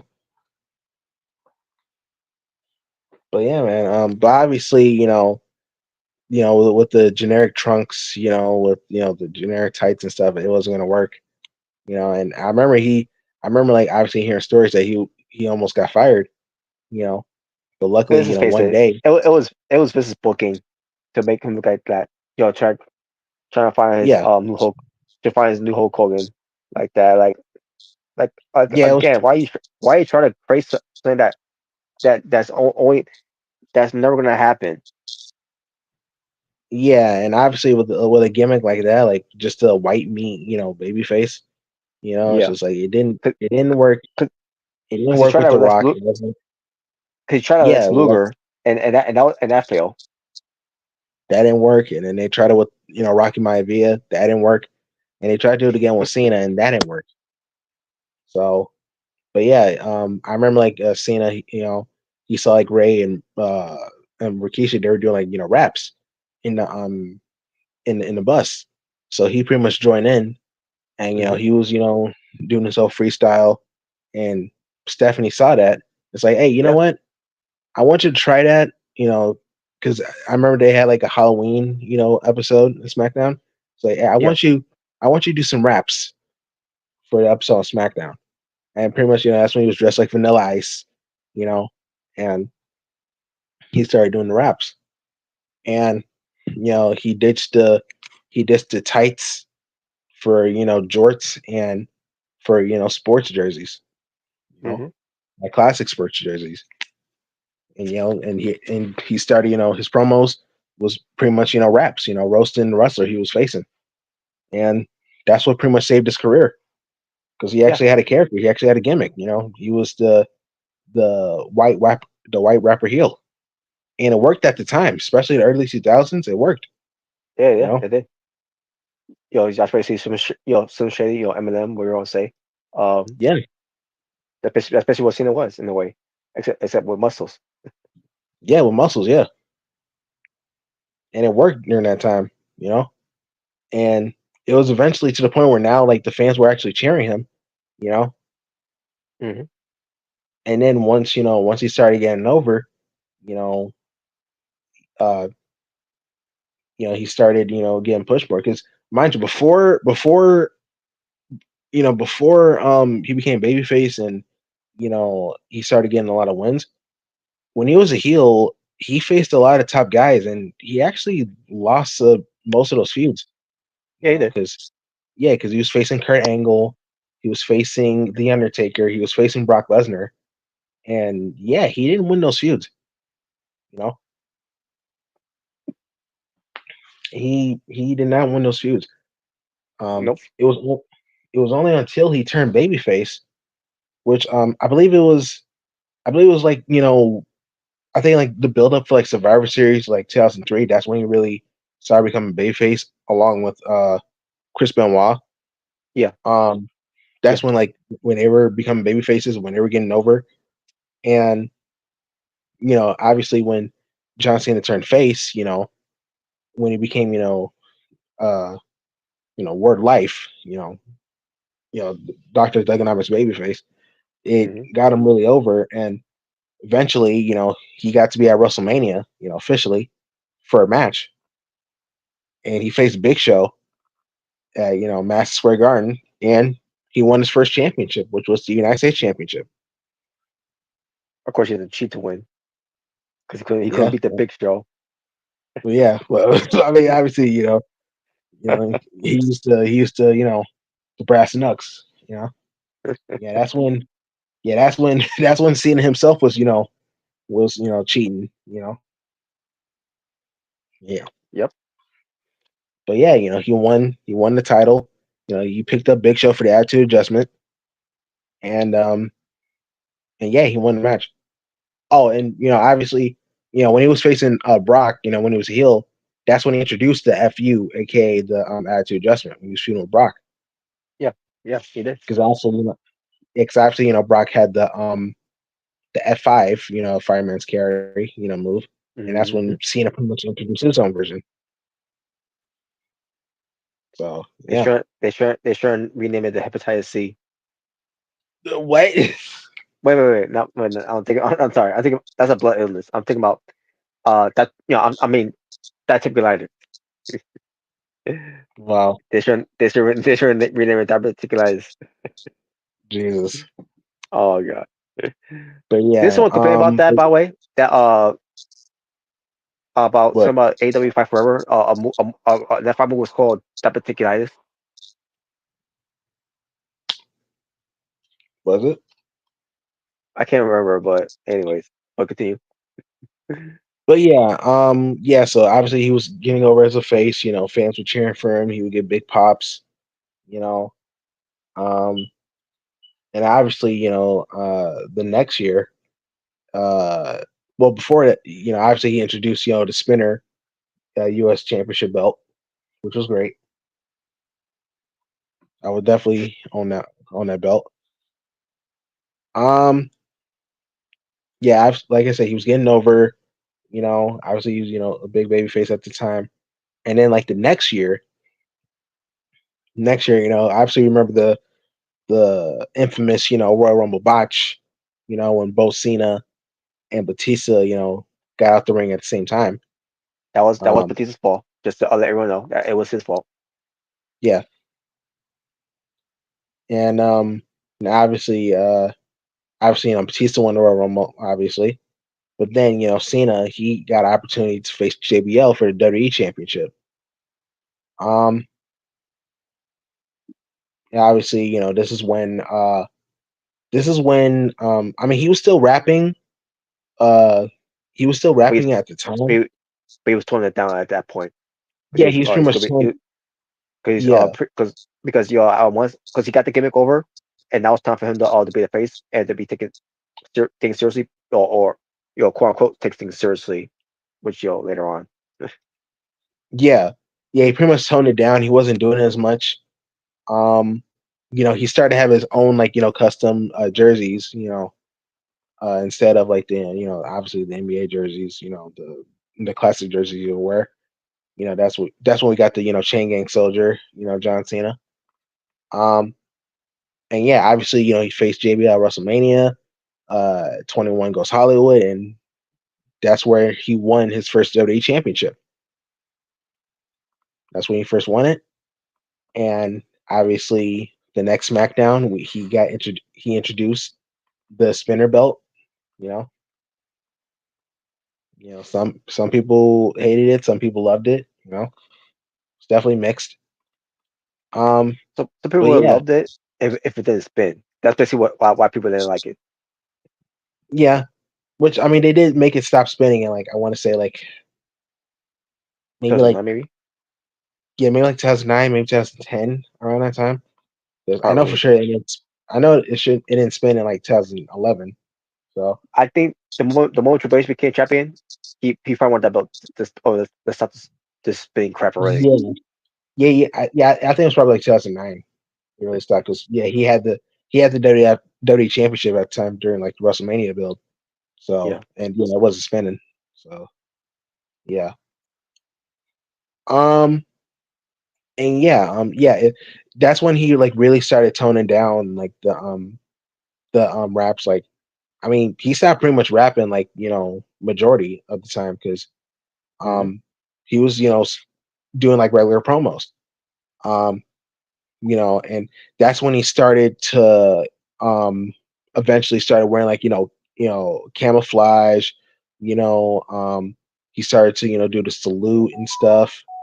You know, um, pretty much when he became the top guy, he really became the chain gang soldier. He became the Marine, and this is one of my favorite times of John Cena. Um, when he was the Marine, because obviously, obviously he didn't really do much rapping anymore, Hmm. but he just came off like he really felt like a Marine. He really felt like a super soldier. He was still like badass to me. I remember like back like when he started getting some hate from the fans. Like how like when seeing like back when he was hated, when like fans would boo him, he's like, "Come on, guys," like To be "Oh, honest with you, come on." I never noticed it. He I would, never yeah, actually he was noticed the just, hate. I never noticed the hate when it happened. Like, yeah, obviously we all noticed the hate that he had and and when I stand yeah, obviously that with was ECW, but just most heard around the world. yeah, I mean, to be fair, like almost every like WWE wrestler got a lot of hate. So Pretty much, yeah. Randy Orton, Kurt yeah, Angle, yeah, pretty much anyone that was even W. even Big Show. Good, yeah, even Rey Mysterio. Oh yeah, even Mysterio, especially when he did 619. People that hate that. Now Yeah, that one does agree by the way. You're a Hammer Mysterio who's been there before. yeah, it was wild, but yeah, obviously that happened. But yeah, I want to say like the hate started like in like 2005. Like I think it was like SummerSlam when the booze really started. Um, I think that's where it started. Like it Pretty didn't much, I think. become Yeah, yeah, it didn't become big until like years later. But um, but like I said, Cena at the time, like he was like come on, guy, you know, pretty much like kind of passive aggressive, But like yeah, when he was getting hate like during like the early 2000s, he was like, hey, for y'all, drinking haterade, y'all can kiss my ass. Like he didn't care about the haters. Like he's like, hey, you know, and that's what I liked about him. That's what made me a fan because like, hey, he don't kept it care, real, Yeah, he kept it real. Like, hey, you don't care if you don't whether you like him or hate him, it don't matter. He's the top guy. The champ is here, and that's what I and liked that's about why he does that stupid smirk of his every time. him. That fucking irritates the shit out of me. He's like, oh, ego. Oh man, but yeah, this is my favorite time at John Cena. I mean, obviously, if you know me, like 2006, 2007, that is my favorite time of John Cena. That's what made me a fan of his in the first place. When he was wearing the camouflage, when he was, doing the salute, when he started doing the salutes, when he was WWE champion, like 2007 is my favorite year of John Cena. You know, Yeah, it was mine you too. know, Because being after being the champion from 2006 going into 2007. Minus that match with Shawn Michaels at WrestleMania, but um, But yeah, I was always in John Cena. Despite fans for him, what you get, I had no knowledge of it, or even realize it at the time when he's getting booed. Cause Yeah, there's still some Cena fans cheer for him too. So yeah, I'm pretty sure. it was I'm pretty mixed. Yeah, it was Yeah, basically mixed. Yeah, it wasn't it was mixed. like how it was when it was started getting redundant. Yeah, it wasn't like how it was for like the PG era because like it was really noticeable with the Yeah. PG era, like the mixed reactions. Yep. Um, That's I mean, even early 2000s, there was times where like he would get like all cheers, you know. yeah. Yeah, so it wasn't like completely like mixed reactions like it was for the PG era. But but yeah, like that's when he was started feuding with like guys like Edge, like one of his greatest rivals. Edge.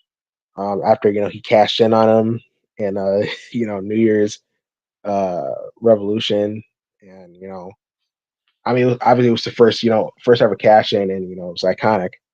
But Yeah. obviously for a lot of Cena fans, yeah, obviously we hated that. And You that was a know, Cena fan. That was a Cena fan when it happened. And like, Vice to Jordan Edge winning the belt. yeah, I want to see Edge finally get his just desserts. After all the punishment he went through of these ladders and everything. And like yeah, when's this guy gonna be the champion? Like, I'm waiting for this guy to be champion already. And yeah. finally he did. Fun fact, I remember like in I think it was Taboo Tuesday where I remember it was Oh like yeah, Shawn Michaels, Edge, and Chris Benoit. Chris Benoit, and pretty much obviously they had a poll. And I remember Yeah. hearing that if Edge would have won the poll, he would have been the one to face Triple H, and he actually would have been the world champion. He would have won it. Yeah, true. Yeah. Yeah, but obviously Shawn Michaels won it. And that vote for Edge too. Yeah, but obviously Shawn Michaels won it because mainly he was a babyface at the time, and Edge was. I think that was the time Yeah. Edge was a heel. Yeah, he So was. And I mean, it was close. But yeah, the whole thing was Shawn Michaels Triple H, last and their referees from Bad Blood until we got to that Temple Tuesday. Like, wow, really? yeah, yeah. So, And then I so remember that like meant what did, so that whole thing meant nothing at the end of the day. yeah, and then like and I remember like there was actually a backstage promo with like Edge like just been pissed off at Shawn Michaels like you stole my shot. Yeah, It was yeah, supposed to be me, which is yeah, funny because it was supposed to be him. yeah, yeah. He's the original. It should have been me before Yeah, Joe Ziggler. yeah, Before he Joe actually Ziggler. was. He really, yeah, it should have been me, but it actually should have been him. Yeah, it should have been. Yeah. But it didn't matter either way. He won Uh, the money. yeah, He cashed it in and became champion. which And he was ever since against he's been, being that match by the way. I can understand why. He's been in a lot of those ladder matches already. Like he basically feels like he's beneath that already. But they still haven't yeah, put in these matches anyways because he's the yeah, master of it.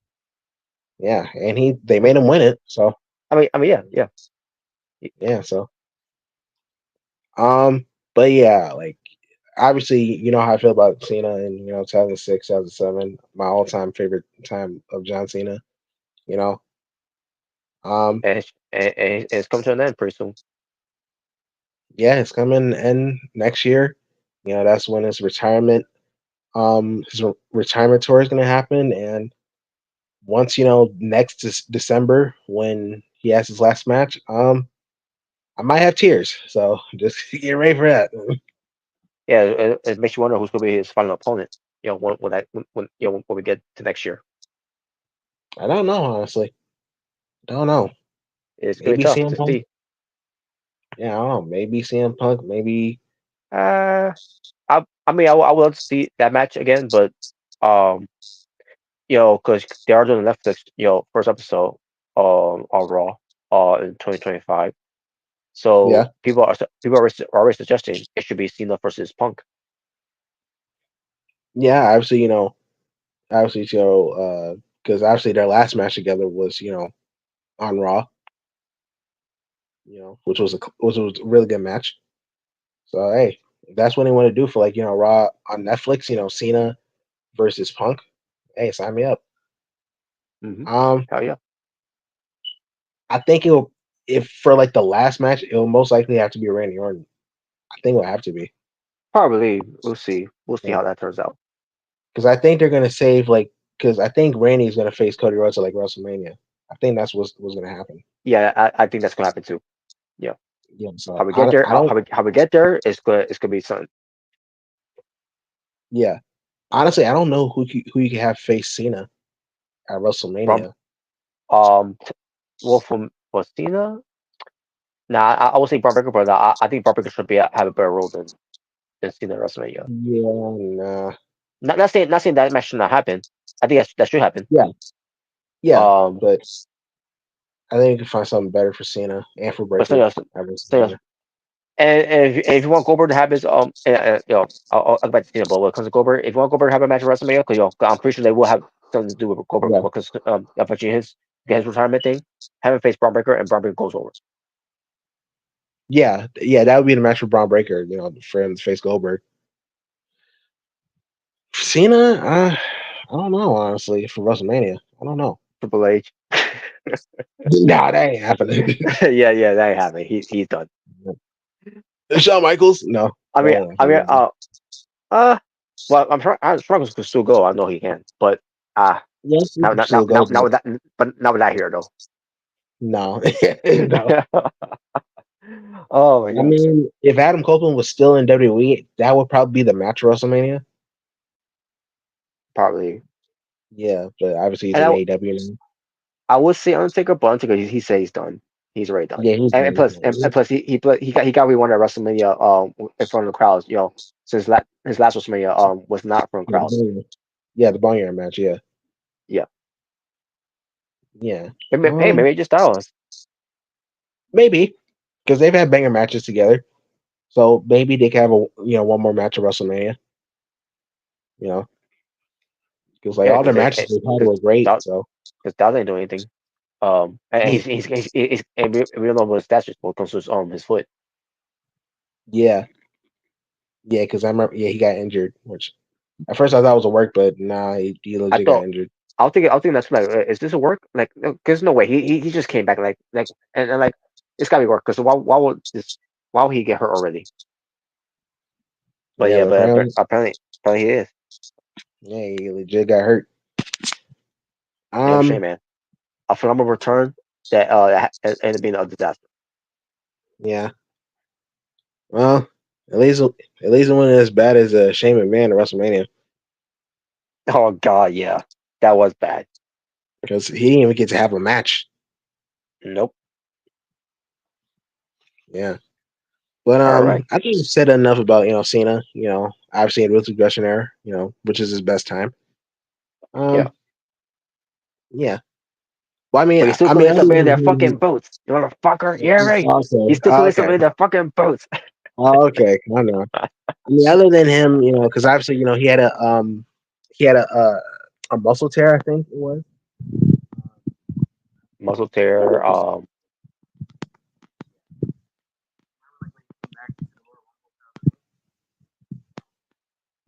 Yeah, but there was some interesting. Had like muscle tear. Up his pec. I think something about his pec being torn. Whatever the neck injury. Something about it. You know, some thing in his elbow. They had from that SummerSlam. Yeah, let me know. I remember the neck injury he had when he played But he's not far away again.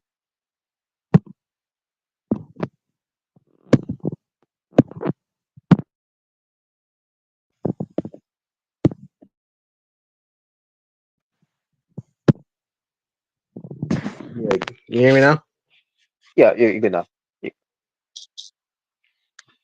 Yeah, but as I was saying, I remember you mentioned neck injury. I think that's the one from with Batista, like when Yep, he took Batista bomb, and yeah, he had a bad neck injury, and that's what yep, took him he did. out until he came back to Survivor Series.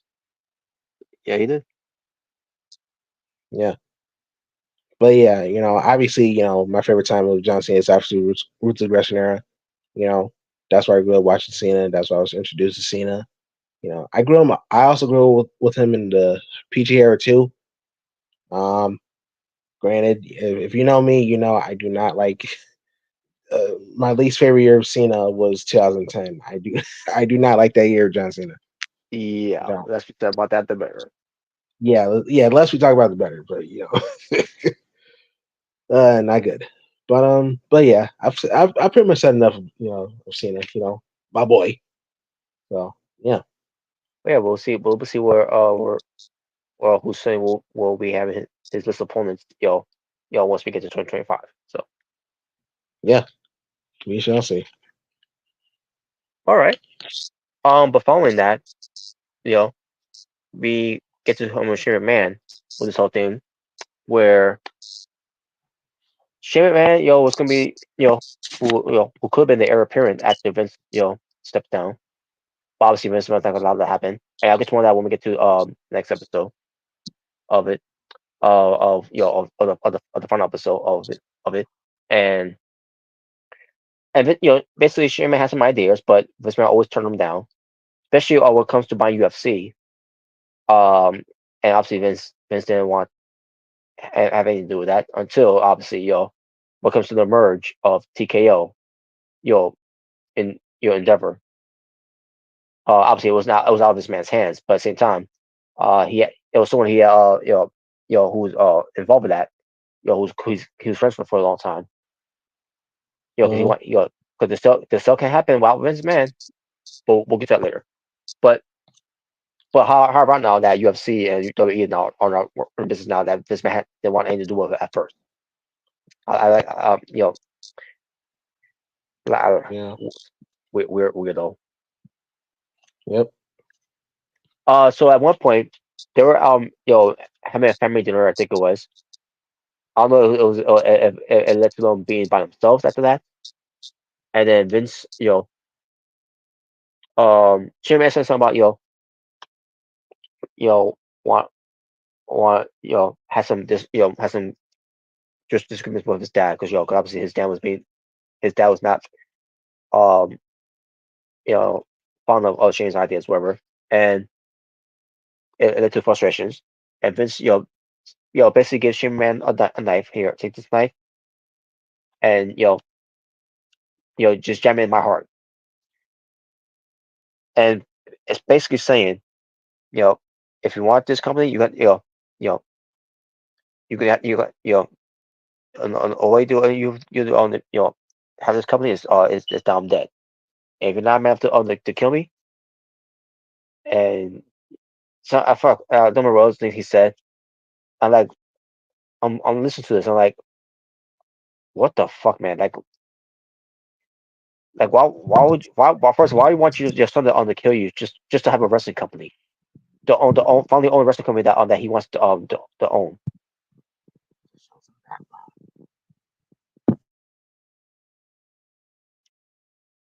Yeah, I know if Jill's Michael's is acting up again. If he was stressing because I didn't hear anything. Other than the mic being ingested, whatever. But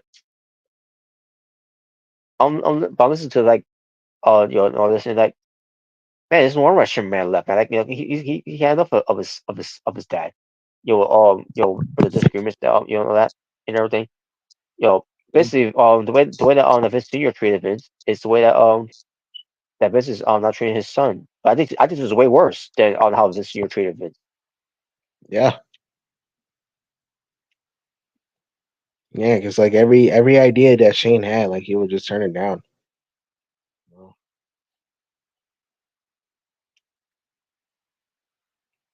yeah, I can see why he left in like 2009. Yeah, 2009. Because like, bro. Yeah, because it was shocking to everyone that he was leaving. Like, wait a minute, what? If he's leaving, then what's gonna happen? With him being gone, and what happened? I'm not gonna say God forbid at this point because of Vince, but if Yeah. he would have would have passed on, which I would have been fine with. Um, Obviously you still got Stephanie there, but but I thought at least Shane McMahon would be the heir apparent. Because I never thought about Triple H being anything involved in it until he has doing being having some type of role, if with him being a semi retired wrestler. And so I think, okay, so it's gonna be Stephanie then. Stephanie's gonna be now the heir apparent,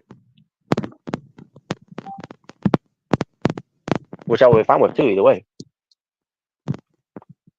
But I thought it would be more for Sharon Man's element than it was with Stephanie. But that's not how Vince felt.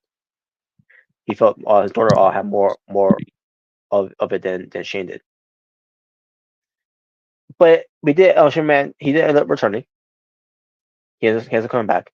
And all Sharon Man wanted was a hug from Vince. Yo, great job and everything, and blah blah blah. Basically wanted his dad's approval, like how Vince wanted his own dad, Vince Senior approval. Which, by the way, I forgot to touch on this too. By the way, I'm pretty sure you remember this, Jalen. If you do, from the first episode, uh, we'll see if he comes back. But basically talks about how Vince Senior said to his son that he's proud of him, and as far as the other you know promoters from the territories, it says yeah fuck them. This is according to Vince saying this, by the way. And I'm like, I find it hard to believe that Vince Senior said that, even though Vince Senior had respect and pride and and would not go against the territories when it comes to doing that. When it comes to stealing talents and sabotaging them of doing the show and all that. When it comes to the cable companies or whatever, something like that. I thought that Vince Senior was proud of that from Vince McMahon before he died.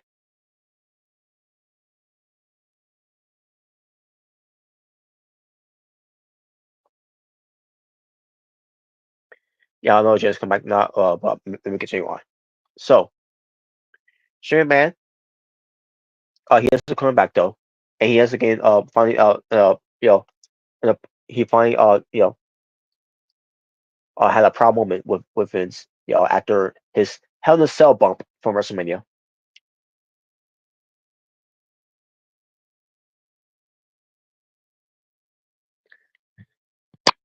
And that's all Vince Shane McMahon wanted from his dad.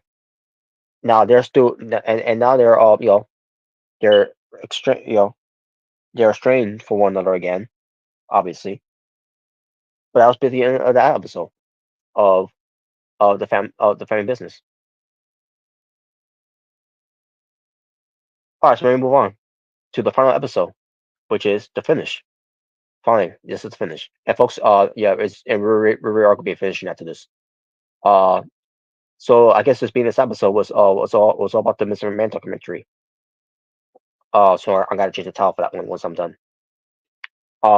And then we'll save for another episode being the Asylum. We'll come to talk about some other things that we could touch upon. That we get a chance to do it here. So, but the finish. Here's the description for this.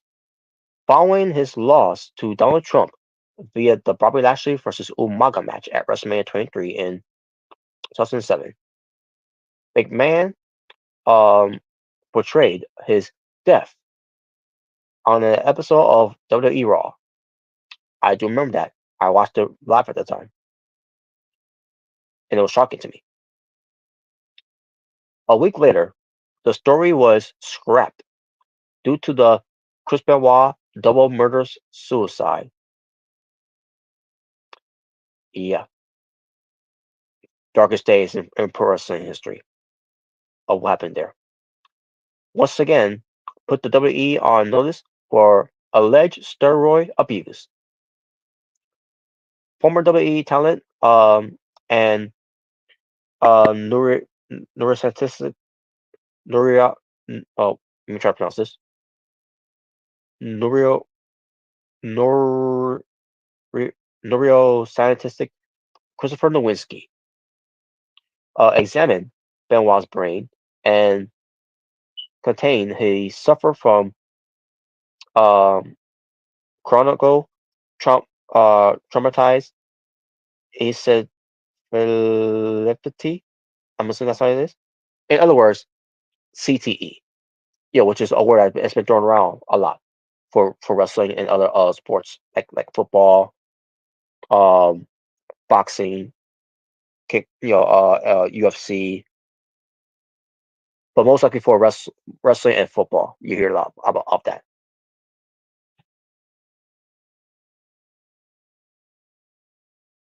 But um, a neurologitis this disease linked to concussions sustained in the ring.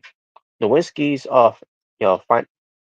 findings to led to WWE in into intertwining their wellness policy and banning most physical attacks to the head, such as chair shots. In order to draw in more sponsors, WWE toned down its level of violence as Vince's daughter, Stephanie, and his son-in-law, Triple H, were getting more involved of the promotion, of the product, the production, I should say, the production side. Shane McMahon returned to the WWE in 2016. WWE continued to flourish with the launch of the WWE Network, uh, the mo- the multi-billionaire dollar deal with Peacock, and a rapid uh, rise of its stocks. In June 2022, McMahon stepped down as chairman and CEO amidst allegations of sexual misconduct and trafficking, but remained on the board of directors. He returned to the WWE as chairman in January 2023, with Stephanie McMahon resigning as co-CEO.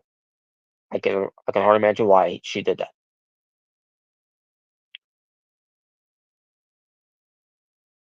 McMahon sold WWE to Endeavor, merging his promotion with UFC to form TKO Group Holdings.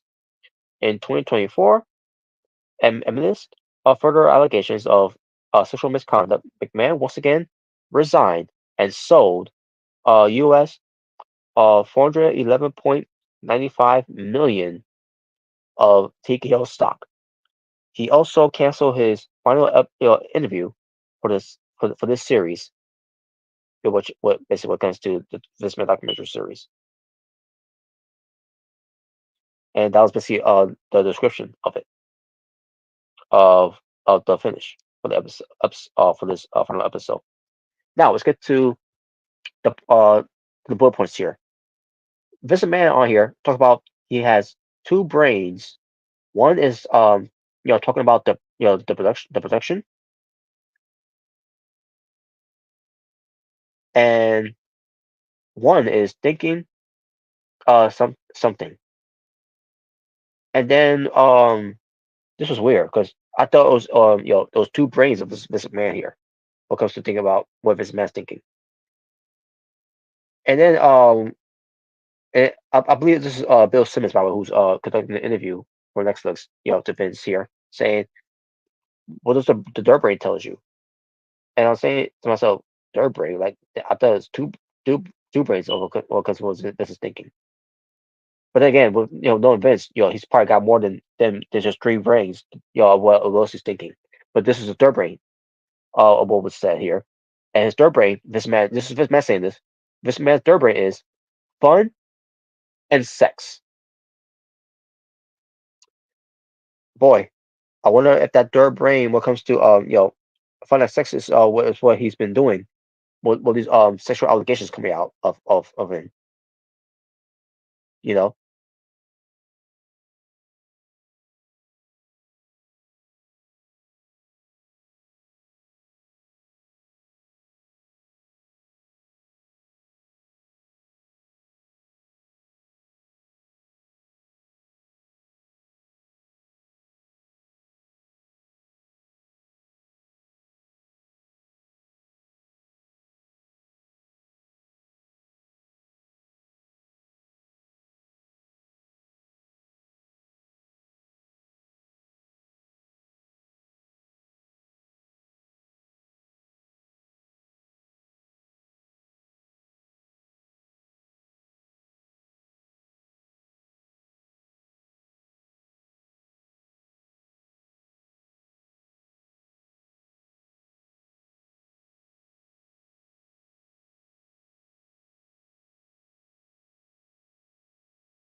Hey, folks. Sorry about that. Don't know what happened there. Hopefully, you guys are still with me. But let me continue on because the whole murder suicide thing that happened with you know that whole thing, which ended that storyline where this man was dead, only to reveal that this man is alive and well. Um,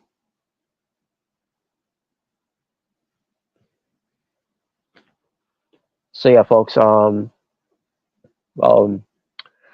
Obviously, it was fortunate what happened with Nancy and Daniel. They've been taking they they didn't have a choice because Chris Benoit did the unthinkable. He was incapable of doing something like this, and it's sad that happened. Had to happen.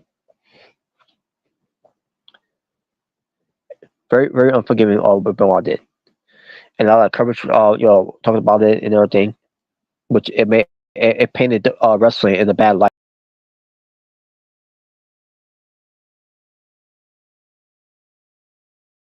Tarnish the wrestling business, which is why he did what he did. He took the easy way out instead of facing like a man.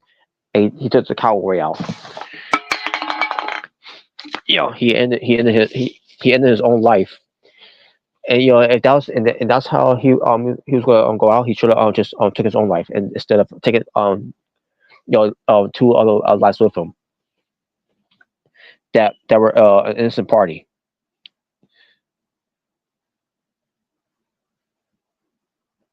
And the whole thing with the whole CT thing where his brain was like a um son of an 80-year-old will have. He was basically saying he was not in the right mind, but he sure had the right mind where comes to try to call so like Bob Holly and whoever else he was trying to call when it comes to you know because he obviously he didn't want to say what he was going to do, but yeah he was not in the right mind on that day of going to back home on that Friday. Um, and I'm pretty sure he had this planned out during the week where he was not in the right mind and he was gonna because whatever the issue he had with Nancy at the time, it was their business and all that, but we wouldn't know, we would not know what could be that reason because no one's around to tell us this. Don't know what happened what happened while snapped the way he did. But after the death of Eddie Guerrero, it's basically he was not the same Chris Benoit that we all know. That the Chris Benoit that we know died when Eddie Guerrero died. His mind was elsewhere. Just no matter what he was on, that he chose to take. No one forced him to take it but himself. Um, it's despicable what he did. People could say it was CTE all they want. CTE doesn't kill people. It'd be like saying this gun killed me. No, the person who pulled the trigger, of that gun is who killed that person.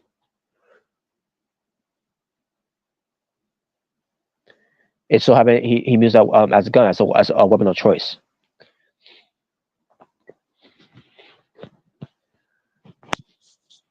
But the whole thing with Ben Hart was the whole Benoit family was a tragedy. The real tragedy was Nancy and Daniel, not Chris Benoit.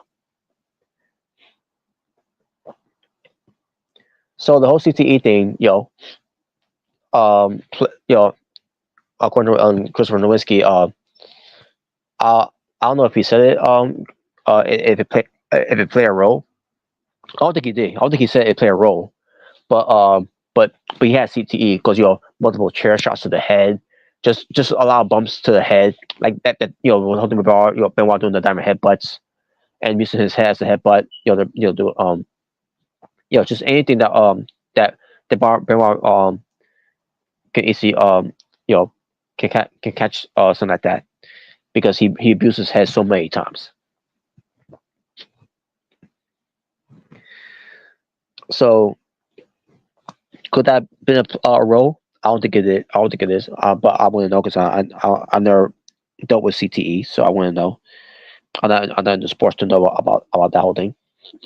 So, but there are some football players I heard had CTE, and I remember this one story I saw a football player kill a couple, I think it was, and they're elderly, I mean they're seniors, I should say, if I remember. And I think he took his own life. I think he took his own life after that.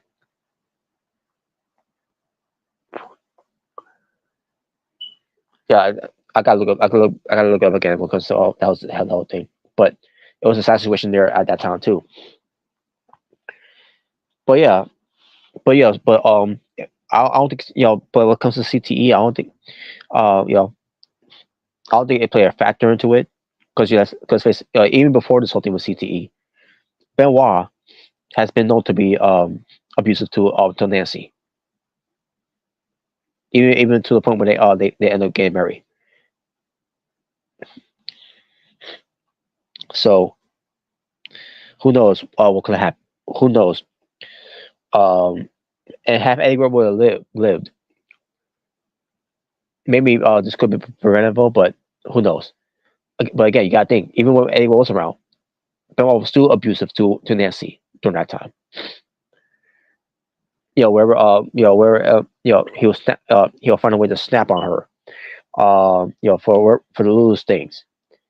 Even Nancy talked about that before. But not thinking that that she would do that he would do something like this to her.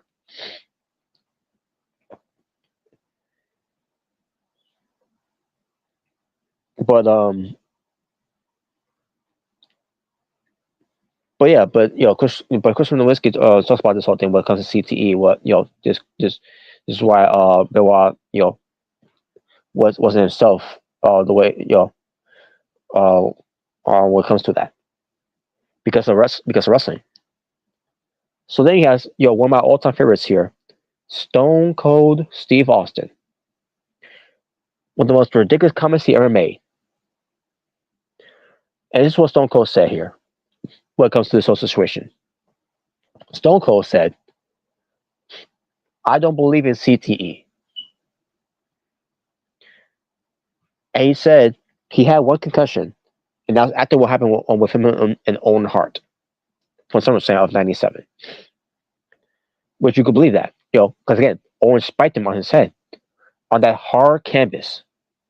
At that time, yes, the canvas was so fucking hard. And then that canvas didn't change until this man took a bump on that, which was what 1998. Minus 97 with the whole taking the stunner. I'm talking about when it comes to taking the actual bump in the ring. I think he changed it like around at 1998. So, but Stone Cold said this. That he doesn't believe in CTE because after having one concussion against Owen Hart, again, like on that hard canvas in the ring with the spike powder that Owen Hart botched, by the way. On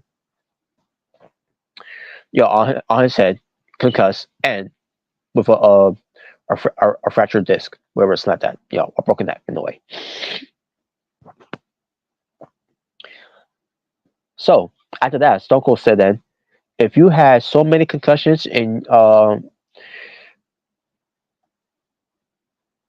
the comment he made here after that, it said that, what comes to that, if you had so many concussions, then you're not the best wrestler at your job.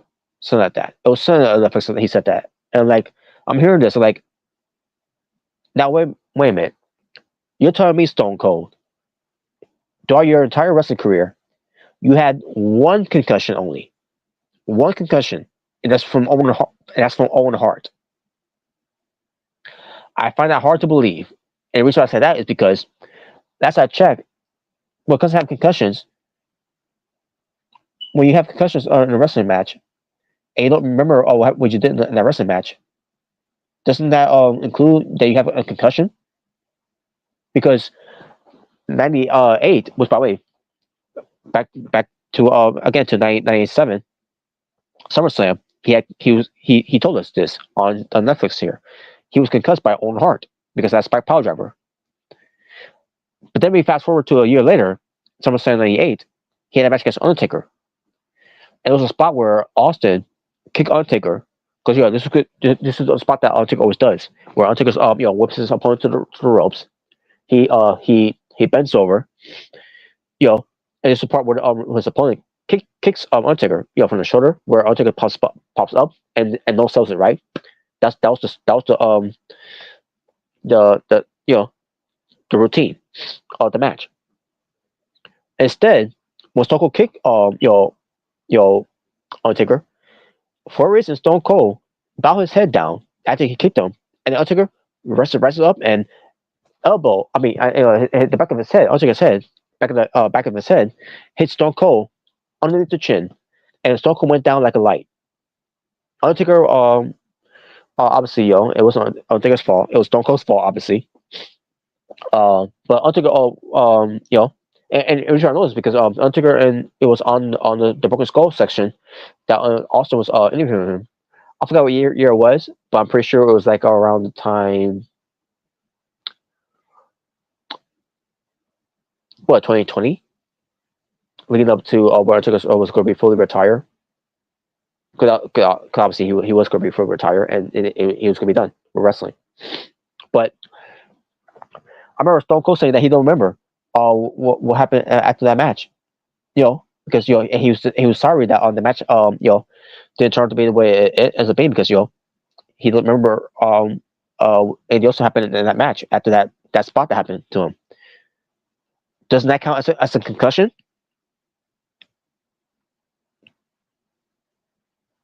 So yeah, I find it hard to believe that Stone Cold never had a concussion in wrestling, other than what he just said about what happened with him in that match against Owen Hart. I find it hard to believe that. It'd be like saying that Christopher Nowinski never had a concussion, which he did, by the way.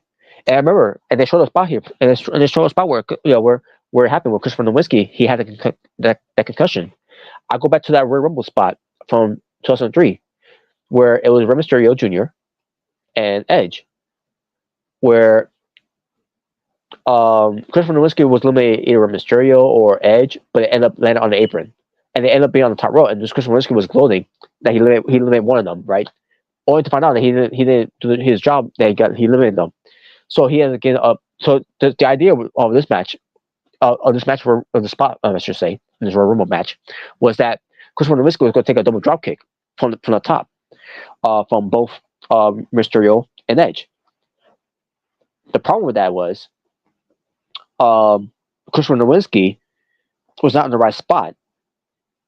Now I don't blame him fully, but he was not in the right spot. He was supposed to be like somewhere like dead center, where he was going to get caught by a double drop kick by Mysterio and Edge from the different sides of the corner. Now looking at this, because Christopher Nowinski at that time was a rookie, so you can't really fully blame him for that because he's just a rookie. He thought maybe he's in the right spot there, but obviously he wasn't. And what happened was Mysterio caught him with the drop kick, which was a nice flush to the chest. However, the drop kick that Edge gave to him, his knee just drove Christopher Nowinski across his face, and you could see that spot clearly, the way it was done. And right there is when he had his first concussion, and he still wrestled after that. I don't know for how long, but because of that, it part got worse for Christopher Nowinski, and he, and I'm pretty sure he had more concussions after that too.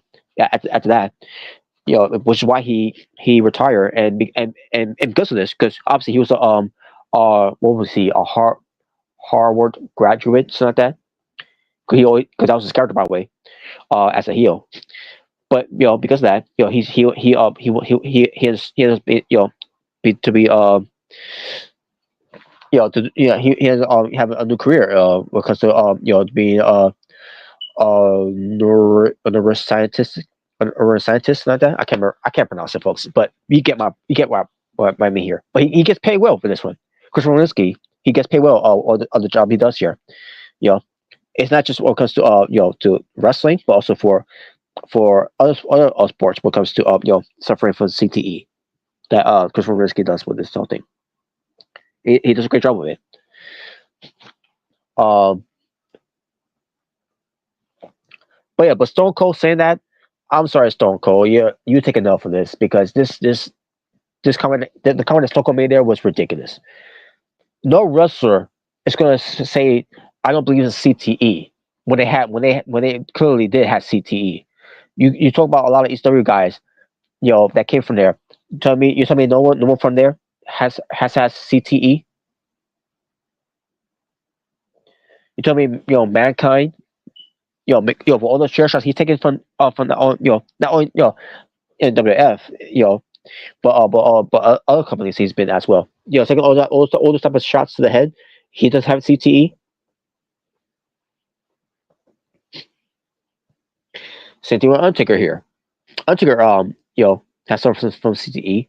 Even in the match, well, he lost the streak. I'll get to more of that later. But yeah, but Stone Cold, that was a dumb comment that Stone Cold made there. It was a dumb comment. I can't believe he said that. Though, just the way he said it, he he doesn't believe in CTE, and then he says, if you have more than one concussion, then you're not great. You're not great at your job as a wrestler. You're not the best wrestler then.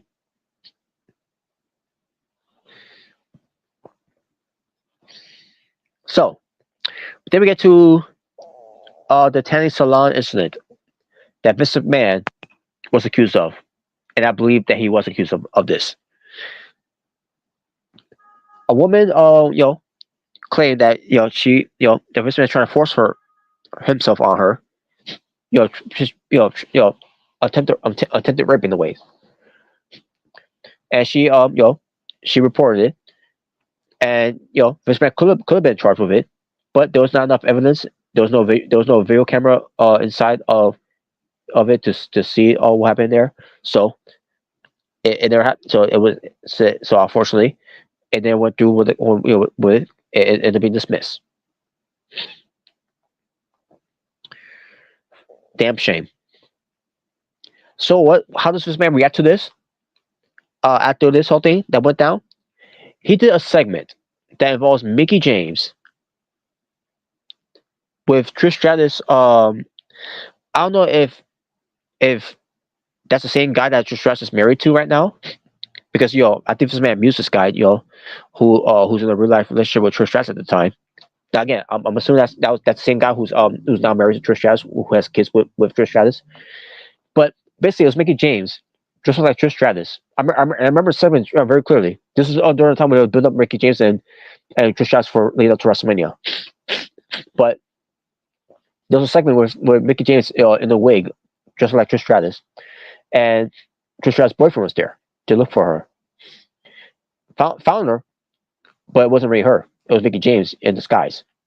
And then Mickey James, was screaming, that saying "Don't touch me," and then this guy's touching her, saying, basically to calm her down and everything. Basically, turned to a real life, situation that this man was involved in. So basically, when it comes to that, when this man doing that, it makes me wonder, what was he thinking when he did the Kenny Vick stuff with Triple H, having sex with a dead body at the funeral home. I mean, you can think about some other things that becomes a storyline. Which I'm gonna get to more of that later on, by the way, folks. Hear me out with this one. But it makes me wonder, what are storylines that he's done. That what comes to obviously remember the whole choppy pee pee thing.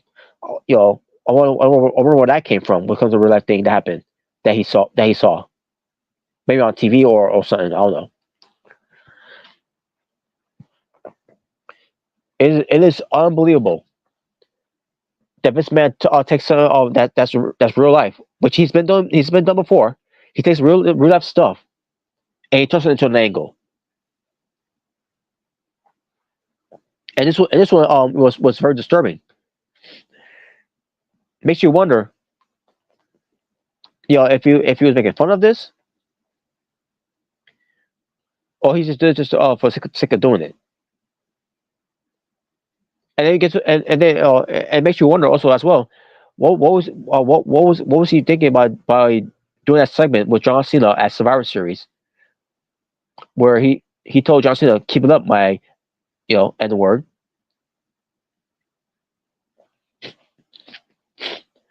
And then walking past Booker T and say, oh hey Booker T, what's up? Ridiculous. Okay, Undertaker. And before I do, hello, awesome Phoenix. Hope you're doing good. But Undertaker, the streak ended. This man ended the streak, and the absurdity that this man said here, when it comes to Undertaker being traumatized in his match against Brock Lesnar because the streak ended because this man wanted to end the streak. The original idea was for Undertaker to go over Brock Lesnar. Brock Lesnar was going to lose, but this man just thought to himself, we're going to give it to Brock instead. We're going to have Brock win. Undertaker, was like, are you sure that's what you want? And they go, okay. So yeah, Undertaker must be real traumatized that he, will say that when it comes to the streak coming to the end. Undertaker's saying this, okay, whatever. You want it's you're the boss. The streak ends. Yeah, that must be real traumatizing for Undertaker to say that. But I guess he said that traumatizing once he got into the ring when Brock Lesnar concussed him. Now it wasn't done intentional. It was obviously an accident. Your person is an accident. But then again, Brock Lesnar does work stiff, which is why Undertaker had that concussion. But Undertaker had a concussion in the match, and people say it was the worst match ever. To me, I thought it was like one of those old school wrestling matches that I've never seen in the past. I didn't think it was a bad match. I didn't think it was terrible. Some parts of it, I thought was boring, somewhat, but I didn't think it was bad. Because the end game of the match was Undertaker's going to win. He's not going to lose because it's about the streak. Until he lost, and obviously Undertaker, had to go to the hospital on that night. But Vince McMahon's comments about about Undertaker being concussed, it was more so of him being traumatized because the streak was coming to an end. Even though Undertaker has said it on his interviews, a lot of platforms of his interviews, even on the Stone Cold sections, which is on the W Network at the time,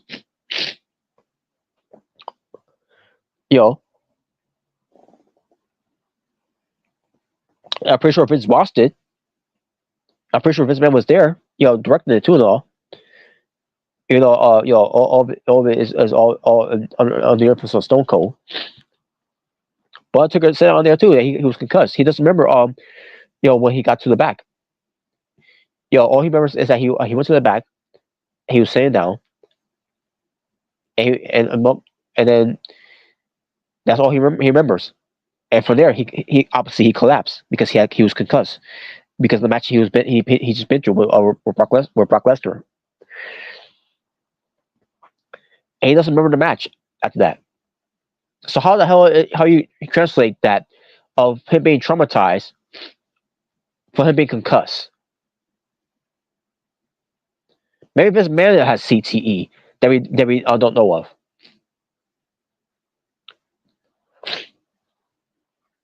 Ridiculous.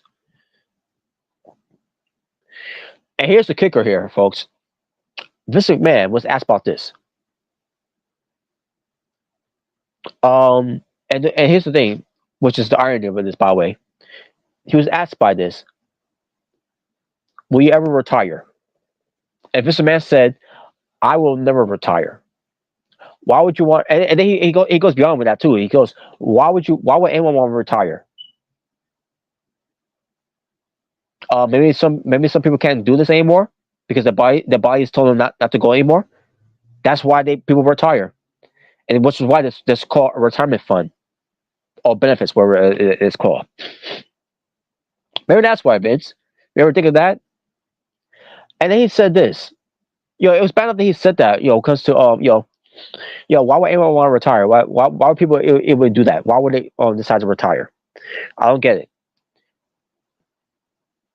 Yeah, because that's probably why Andre the Giant never retired because hope because this man worked him to death even though he was in the worst shape he's ever been. Yeah, let's not have Andre the Giant retire. Let's keep him wrestling. Let's kind of keep wrestling in this type of condition.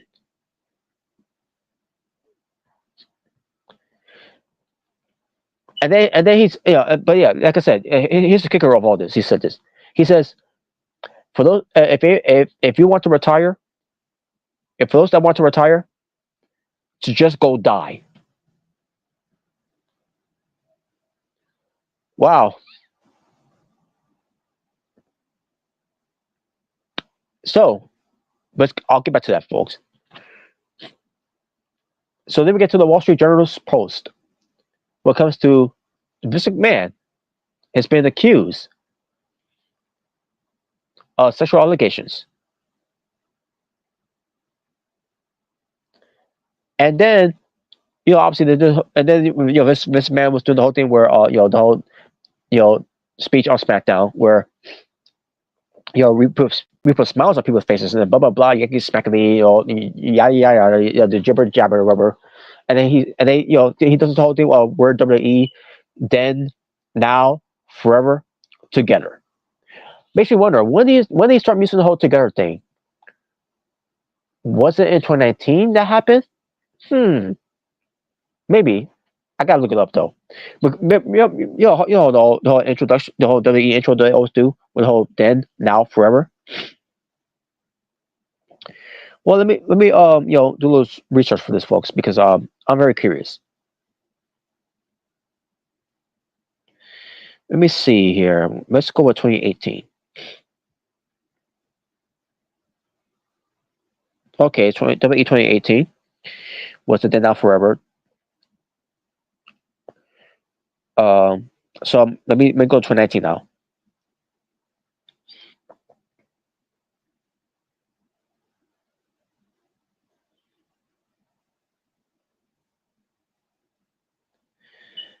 Okay. Okay, let me see. And this was in what? It's not telling me. Okay, they're still doing that. They're still doing that. In 2019 as well. Okay, let's see. Let me see this one here.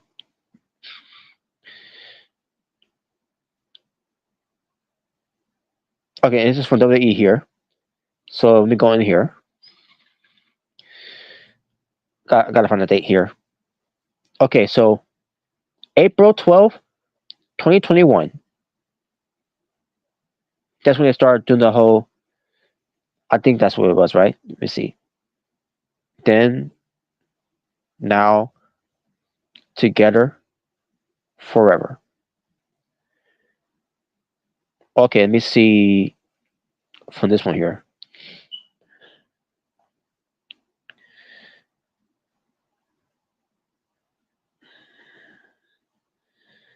Okay, then, now, forever.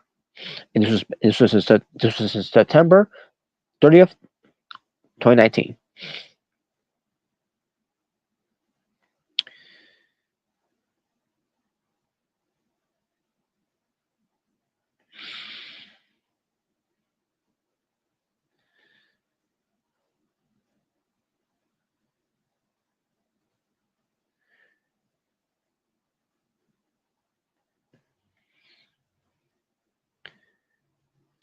All right, just bear with me here, folks.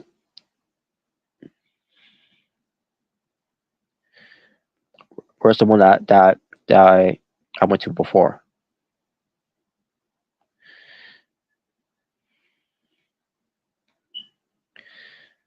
I think it was this one. Let me see.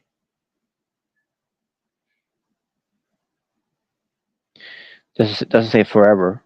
I mean, it does say together here. I meant to say. The one I went to was it said April. Okay, here we go. Which was 3 years ago. The whole then.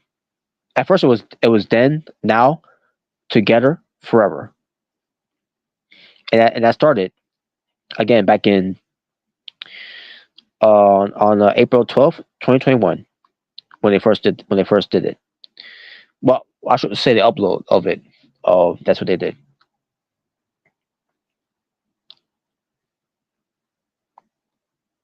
I'm pretty sure it was around that week when they changed it from then out forever to now together forever.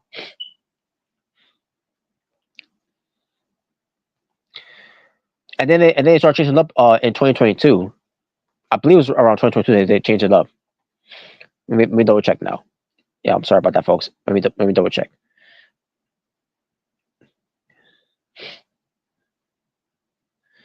Damn it.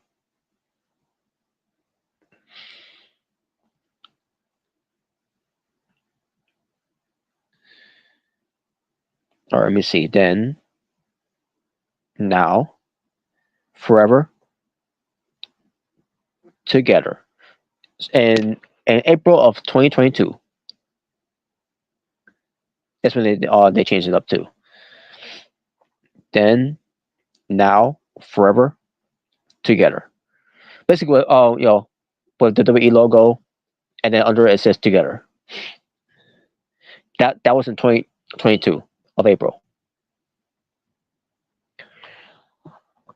But yeah, that whole thing where this man does the whole then, now, forever, together promo.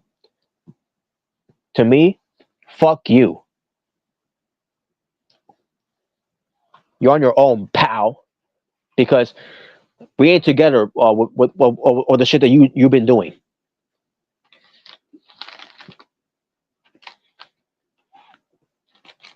And don't lump everyone else involved in this too. Which those people are sheeps too, by the way. Those sheeps, kissing on the ground that the man walks on. They'll defend him to the bitter end. I'll never get that. Even though there's evidence there of this man or what he did, they still find ways to forgive this guy and give him a free pass because he's Teflon. Well, not apparently not to the you know Endeavor. And we'll get to a little bit about that in 2024. Yeah, I know what I'm talking about. But yeah, but Vince McMahon, you know, he was still around, and and the reports of Vince McMahon saying fuck him. I mean, no, Vince McMahon saying fuck them. After on that promo he cut on SmackDown, he went back to Gorilla. He sat down in his chair and he has said and says fuck them, and continue doing what he's doing. And then we get to the following Monday. I'm assuming it's on a Monday or what comes to Raw. Titus O'Neil, their ambassador to the company. Titus O'Neil, talking about we put smiles on people's faces and blah blah blah and everything. Basically, being damage control on this whole thing of what's going on with Vince. Using Titus O'Neil, the same Titus O'Neil that Vince McMahon wanted to fire because he was play rough for him. On the night that when they did the whole fake retirement for Daniel Bryan. Now I'm calling it that, a fake retirement of Daniel Bryan. I'm glad you feel that way. Awesome, Phoenix. But yeah, so Vince McMahon doesn't give a shit about Titus O'Neil. And he used Titus O'Neil on the same out there because he's black and they show that he's still employed there despite what Vince McMahon was going to do to him. He's going to fire him because he did that. And they said instead of firing him, they just more damning. They decided not to have him wrestle WrestleMania, suspend him for at first it was going to be a 90 days suspension, and then turned to 60 days suspension. Basically, he was going to miss out WrestleMania, or the WrestleMania pay. and obviously this didn't make Batista happy because Batista thought this man was cruel to Titus O'Neil, who's got two or three sons, I think. Who's a single father, who's just trying to take care of his family, and this is how this man treats him.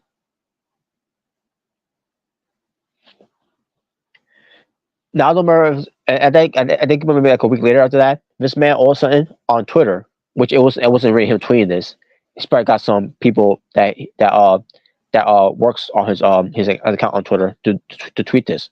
He says, "Yo, 77 years old, time to retire." I thought for some people that retire, according to Mr. Man here, I thought for people that retires, whoever does that, to go die.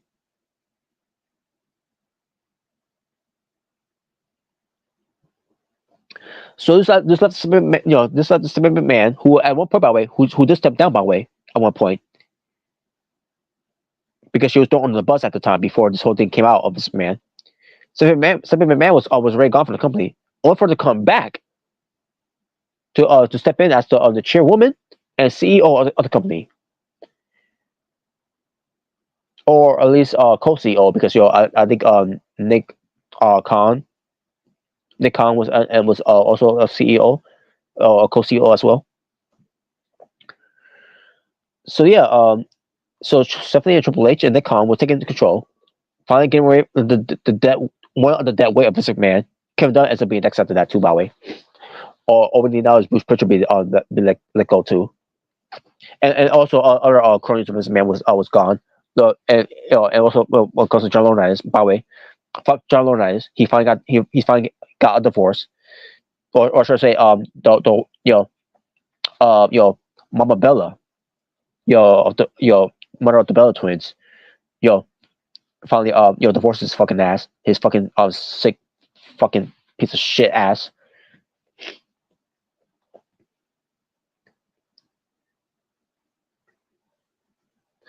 But yeah, Stephanie Man stepped up, only for her months later to step down because Vince McMahon bullied his way back into the company, because the company cannot sell without Vince McMahon being involved with it. And Stephanie McMahon stepped down. I can't imagine why she stepped down for good from the company when Vince McMahon was brought back in. So Endeavor and WWE started working together. Shawn Emanuel, I think that's his name. Shawn Emanuel. I can't remember that's his name or not, but basically he's known Vince McMahon for a while and all that. And there was Vince McMahon and stupid fucking porn star mustache, creepy mustache he had on. He was going through that phase that he was going through. I don't know what it was, but whatever. So let me get to Bruce Pritchard. This is something that Omega Red was talking about earlier. You want to talk about kissing ass to Vince McMahon. There's no bigger ass kisser to Vince McMahon than Bruce Pritchard. And this is what Bruce Pritchard said. Basically, he was asked a question about this, about this whole thing of the Vince McMahon documentary on Netflix. Basically, asked Bruce Pritchard if he watched it, and he said he watched it all. And basically, they asked him what did he think about it, and he said, "I think it sucked." And why you want to know why I think it sucks? Because he said it was a hit piece. Where was it in these episodes that it was a hit piece of Vince McMahon? Other than Phil Mushnick and talk about some things about about the steroids trial, and then the whole thing with Owen Hart, which is unforgiving too. And some of the things that this man agreed to do this, by the way. Where was the hit? Where was the hit piece that Bruce Pritchard was talking about here? What, the allegations that this man was involved in?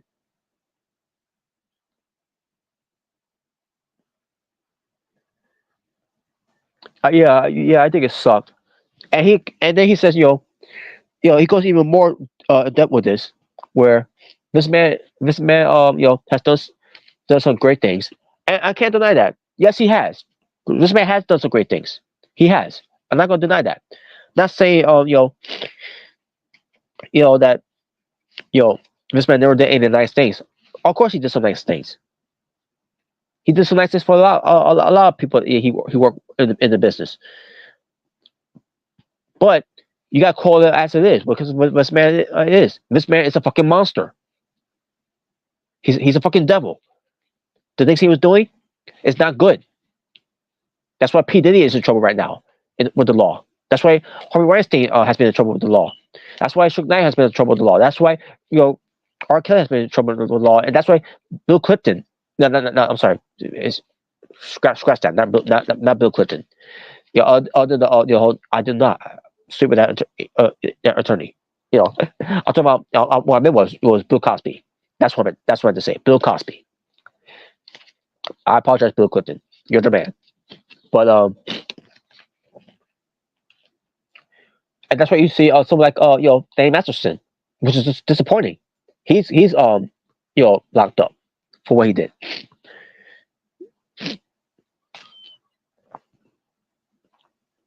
There's nothing good about sexual misconducts that these guys should be praised for.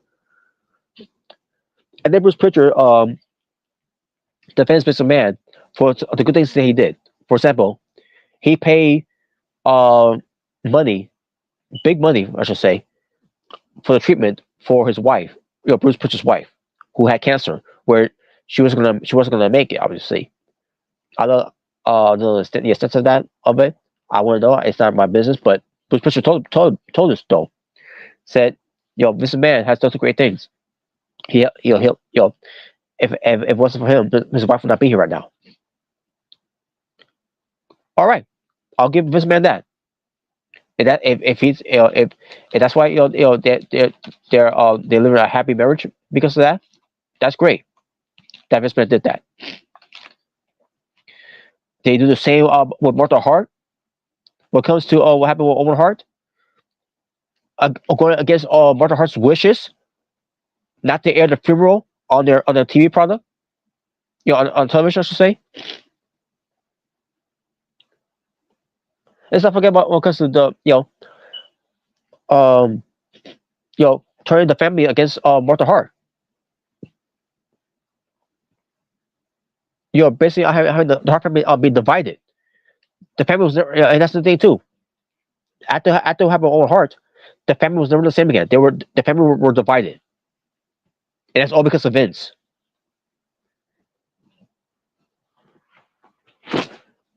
So spare me there's a good thing. There's a good heart in this man. When it comes to some certain things, the fact is, this man is not a good person at all.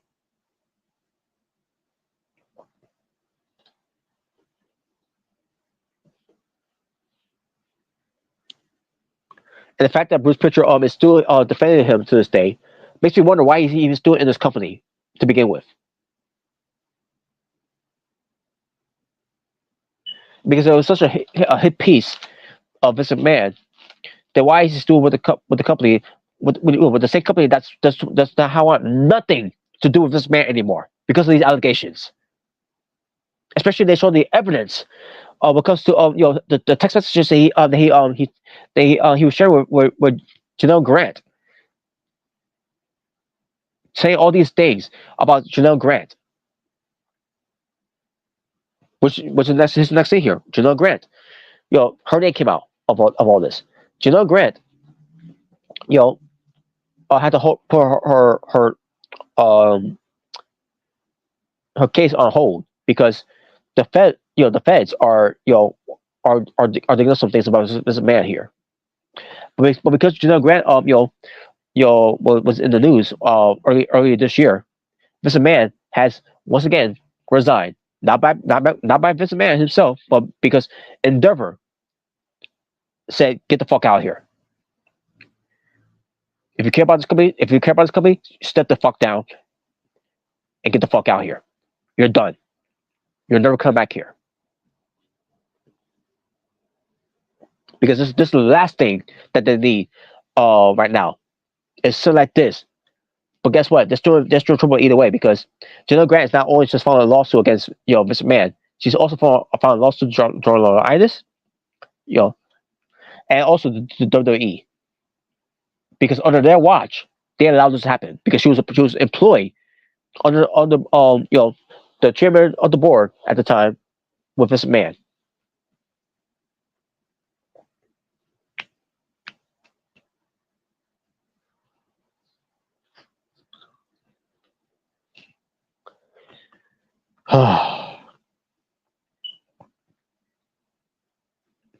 So yeah, there you go, folks.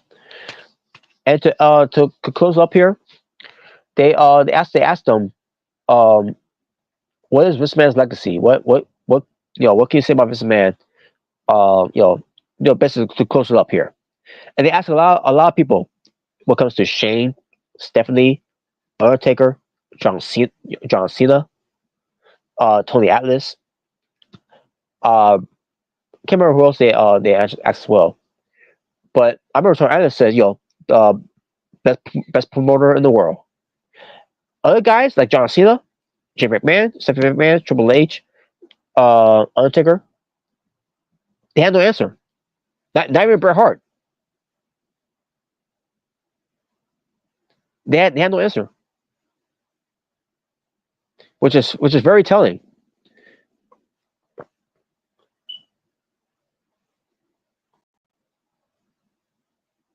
I I couldn't believe it. I couldn't, especially John Cena. You would think John Cena would praise him, for the things he's been praising about this man. All this came out about this man. It's it's it's ridiculous. It's outlandish, in a way. And by the way, one more thing to mention too on this documentary, when the producers, was asking Hulk Hogan, do you think the WWE will last with this man gone? And Hulk Hogan said no, it will not last. Well, now according to the stocks, because the stocks ever since this man stepped down, the stocks went skyrocketing. It's doing the best business ever with this man being gone. Hulk Hogan, a man of wisdom, but again, this guy lies through his mustache, thinking that this man being with him being gone, that's it for WWE. WWE is dead.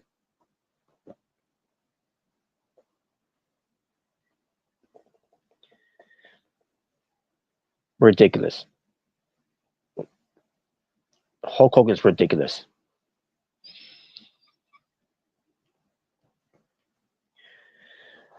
But there you go, folks.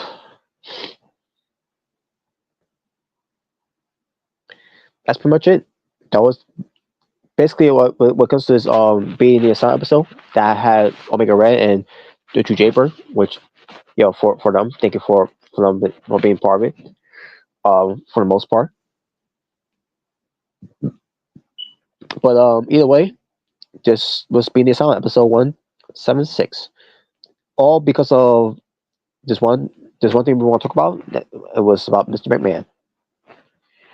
And now that we finally got that out of the way, folks, until we hear no news about Vince McMahon, like for example, more of this